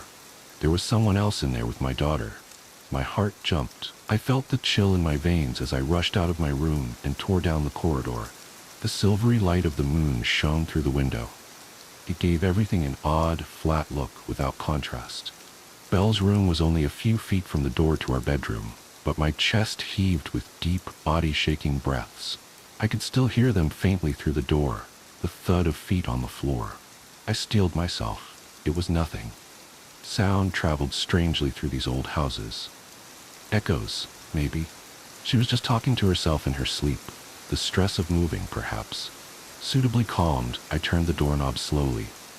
There was a conspiratorial shush from the other side of the door, and silence descended like a shroud. I gave the door a gentle push. The room was dark and quiet. The moonlight crept into the room. My daughter was standing there, just behind the door, a still figure against a dark background. The shock took the strength from my legs. I backed away a little quicker than I meant to. She just stood there, swaying slightly. Thin white crescents showed from under her hooded eyelids. Her lips were moving, almost soundlessly. I leaned forward, straining to make out what she was saying. It slowly became clear. One sentence, over and over. "All the doors are open now. All the doors are open." And from behind her, in the shadowed room, the quiet click of a door shutting. Belle didn't recall a thing the next morning. She could sense my frustration and fear as I quizzed her about the night before. Dark circles framed puzzled eyes in her pale face. She hadn't slept well last night either. Sylvia took her to school. I hadn't broached the topic with Sylvia yet. There was still some time before I had to leave for the office. I crept back to my daughter's room, feeling like a thief in my own empty house. I stood in front of that strange painted door for the second time in as many days. I ran my fingers around its edges, remembering the strange sound of the door shutting from the night before. Its edges were wholly contiguous with the wall. I pulled the wardrobe out further, putting my entire frame between the wardrobe and the door and leaning into it. There was no give. No yielding of the door. It was just painted over a wall as solid as any other. I was about to go when I heard an unfamiliar rasp under my foot. The floor was gritty with some kind of dust. I knelt down and pinched some of the dust up between 2 fingers. All the doors are open now. My daughter's dreamy voice in my ear, my memory of it so sharp that it seemed that she was right there whispering it. How odd it was for the dust to be pink. Of course it would be. It wasn't dust at all. It was paint. Paint from the wall. Things didn't get better. The gambling footsteps continued at night, unabated. That and the whispers and the giggles at night. Whatever was in my daughter's room toyed with me. It never let Sylvia hear it. I would stay up, waiting to wake my wife up just in time to hear it, only to be met with a stubborn silence. Trickery wouldn't work either. We stayed up late to catch a DVD long into the small hours of the night, but the house remained quiet. The laughter from the next room was always tantalizingly distant. The happy sounds of children at play as though from a great distance. Too great a distance to be in the room next to mine. Belle was in high spirits, but she was wasting away. Sylvia hadn't noticed it yet, but I felt it in the sharp bones of her shoulders, pressing into my arms when I hugged her, or her skinny arms that I could almost encircle with my thumb and forefinger. I received an email from her form teacher, mentioning that Belle still wasn't integrating well at school. He said that Belle was perpetually tired in class, and she had blamed late-night games of tag and hide-and-seek with her friends for her tiredness. "You need to exercise more control over your girl," he said. I had to know what was going on. Sylvia was already asleep. The nightly visits hadn't started yet. I slid into Belle's room silently, an open packet of flour in my hand. I scattered it all around the floor, taking care not to step into the flour myself. I lay back in my bed with a sigh, waiting for the sounds to start. Sleep took me unexpectedly, but what little I had was fitful and restless. I woke with a snort at first light. It was a Saturday, and it would be some time yet before the rest of the world woke. I stretched under the covers, my back popping satisfyingly. I blinked the sleep from my eyes. The flour. I had to check the flour. I swung my feet off the bed and planted them on the floor, right next to a pair of white speckled footprints, just where they would be if someone was standing over my bed, staring at me. That damnable chill stole the warmth of the morning sun from my skin. My hands clenched and unclenched spastically like dying spiders. I stared at the trail of flour-marked footprints from my open door. How long had she stood there in the dark, watching me sleep, I wondered. I stood up on shaky legs, my hand on the wall to support myself down the corridor. Belle's door was ajar. It swung open silently. The sound of deep breathing told me that Belle was still asleep. There was but a single set of footprints, just starting from her bed where her feet would have landed if she got off. No multiple footprints, just a single set from my daughter. Typical somnambulism, perhaps. The stress of the move, the new school could have brought it on. She'd never sleepwalked before, but who knew what dark things lurked in her psyche? I heaved a sigh of relief, chastising myself for a week's worth of irrationality. How reassuring the illusion of normalcy in our lives, and how quickly it shatters. Not with a roar or a flash, with something simple. Something simple like my daughter's shoe, bouncing off my toe as I tried to leave the room. Flipping once, twice, and coming to rest next to a hollow in the flour on the floor. The size, the shoe, the prints. It didn't fit, it didn't match. Whatever had gotten off the bed had stood next to me the night before. It wasn't Belle. After that cruel prank, the noises at night returned unabated. The strangeness started to leak. The night was no longer its sole province. I was waiting for Belle outside the upstairs toilet another Saturday morning, when I heard the familiar taunting voices start up over the sound of the shower. A chorus of children's voices saying something with a strange cadence, a chant almost. Stay. They seemed to say. Stay, stay, stay. They were in there. There was no way for them to escape. I found the door unlocked. I turned the knob, braced my legs, and threw the door open, and found nothing. Hot water still gushed from the shower head. Steam billowed out into the cooler air of the corridor. No one was there. I'd seen her go in. I would have wagered my life on it, and yet she was gone. The giggling started again, coming down the corridor, mocking. Harun. I bolted down the corridor. I found her there, a towel wrapped around her bare body, staring at me with cold mirth from her bed. Her dripping hair had left a trail of water on the wooden floor, a trail which led to the wall with the painted door. I felt her eyes trailing me as I left the room. I shut the shower off, looking for how my daughter and the voices had escaped the tiny toilet. It took a minute. Like the picture with the young lady that turned into an old crone, the answer was right there in front of me. Sketched out between the tiles in front of me, in bold strokes of dark mildew, was the vague outline of a door. It was another sleepless night. I thought long and hard about trying to explain everything to Sylvia. It sounded crazy. There were doors in the walls. Doors that our daughter had walked through. Doors let in something strange into our house. Something that wanted her to stay. The thought lingered in the back of my head like a suppurative scab, itchy and red and raw. Sleep would not come easy. I was contemplating a little chemical assistance to aid me along my way when I grew aware of a soft sliding sound. Movement caught my eye. I saw a slim figure slowly shuffle by the door to our bedroom. "Belle?" I called out to her softly. She didn't break step. And what a step it was. A stiff-armed and stiff-legged march down the corridor, her feet scraping over the wooden floor. "Belle," I called out, a little louder. There was no response. I got out of bed and tiptoed to the door. The door to the toilet clicked shut softly. I followed. The lights revealed an empty corridor.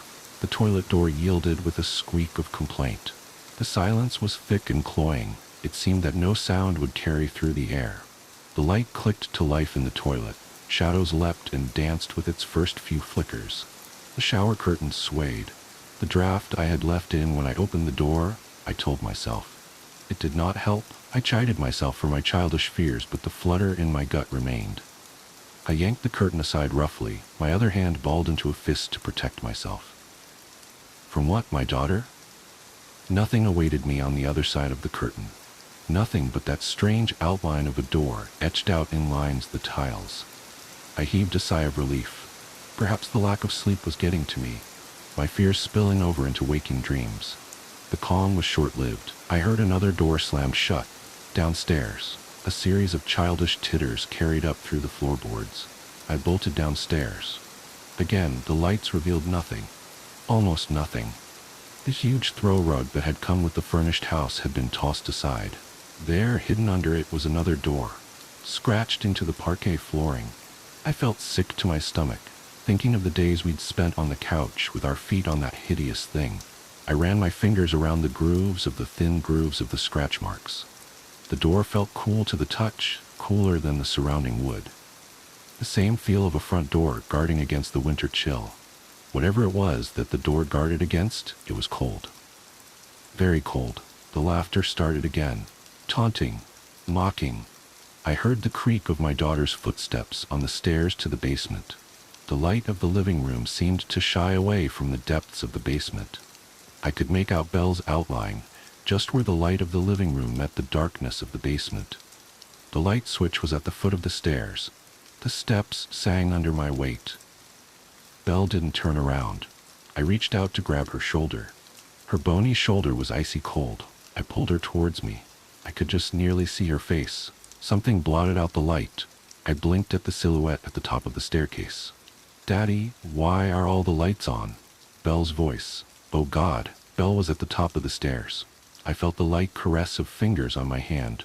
The girl in front of me, her fingers on mine. Her voice was a hoarse whisper, as though forced from a throat long turned to dust.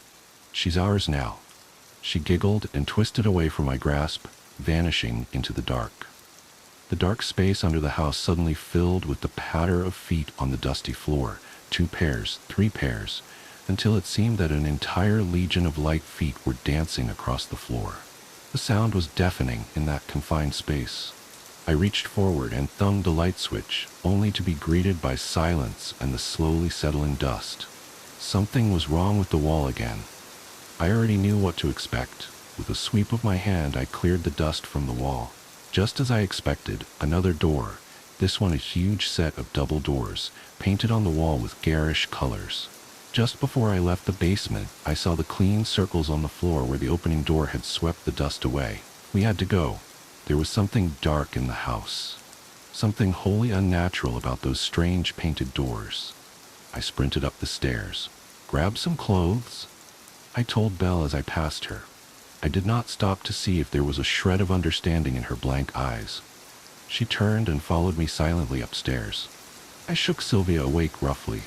4 weeks to the day we moved in and we were fleeing our own home. She blinked the sleep from her eyes. In hushed tones, I tried to explain the situation to her. The painted doors, the sounds of the children, the danger we were all in.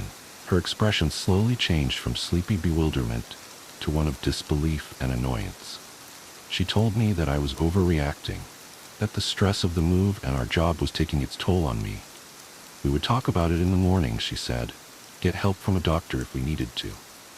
I grew increasingly agitated at her apathy. I begged her to humor me for just one night, for our family to shift to a motel for a single evening.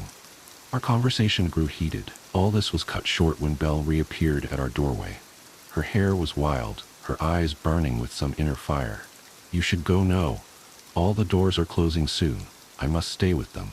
Her voice was toneless, the flat delivery of an atheist reciting a litany. Sylvia gaped. Having her daughter acting as strangely as her husband tipped her over the edge. Weeping, she rushed forward and held Belle close to her. You're not going anywhere. This isn't real. Daddy's sick. He's made you sick too. You and I will get away from here. Get away from Daddy. Those words felt like physical blows. I felt sick. My wife started pulling at Belle's hand, trying to move her. Belle stood fast, and there was nothing my wife, with her advantages in strength and weight, could do to shift her an inch. Sensing their prey about to evade them, the things in the house grew restless. Our room filled with the sound of feet on the floor, the sound of little feet running up and down the corridors. With a squeak, Sylvia pulled the door shut and leaned against it. The door shuddered on its hinges as unseen things flung themselves against it. Unsuccessful, the house grew silent. Sylvia stared at the doorknob. I shook my head, stepping off the bed. I had just gotten onto my feet when a new horror showed itself. Our wall was stretching, distending like a boil, bulging obscenely towards us. There was a door in our room, under the wallpaper. It had been here all along. Sylvia began to sob, big hiccuping sobs of fear. We heard the tearing sound of the glue ripping off the walls. The blister on the wall took shape. I saw the hard edge of the door pressing, straining against the wallpaper, and behind that, the sharp points of fingers pressing against outwards. Many pairs of hands. And then, a rip. A pale finger burst through the thick wallpaper. It hooked downwards and began to tear at the fabric. Sylvia and I were transfixed by the sight, paralyzed by fear. Sylvia screamed as Belle tore herself free from her mother's grasp. Belle took a step forward and placed her hand on the light switch. In that moment I saw my daughter again. For the last time, her eyes sparkled with tears. Don't look. You don't want to see them. I love you. With a flick of her wrist, she plunged the room into total darkness. The sound of the wallpaper ripping was very loud. The temperature in the room fell. It felt larger somehow, that we weren't in the bedroom of our home anymore, but in some vast and empty space. A chill wind blew, and it smelt of dry dust. When the wind died down, we were alone in our room. Our girl was gone. What is there left to say after that? We did what we could. We moved into a motel. The police came. They looked for prints. They asked questions. They took pictures. They broke down the walls behind the doors with their hammers. Nothing. The detectives came. They asked more questions. Hard questions sometimes. They took me away for a while. The doctors came. They cajoled and counseled. They asked me about my parents, about our family, if I had ever hurt my daughter. The doctors found nothing wrong with me. The cops found nothing in my house. The detectives found nothing false in our story. They let me go.